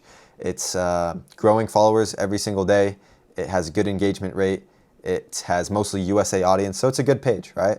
And most importantly, it's a good size, so you could begin monetizing it right away. So on our call, I'll be giving you a full strategy and a full system to be able to monetize the page right off the bat, all right? So if you want the opportunity to win that strategy call as well as that 50,000 follower page, all you have to do is comment the word Insta down below in the comment section and I'll enter you in the giveaway. And this way, I know that the page and the call will go to someone who's actually serious about this, all right? That way it doesn't go to waste.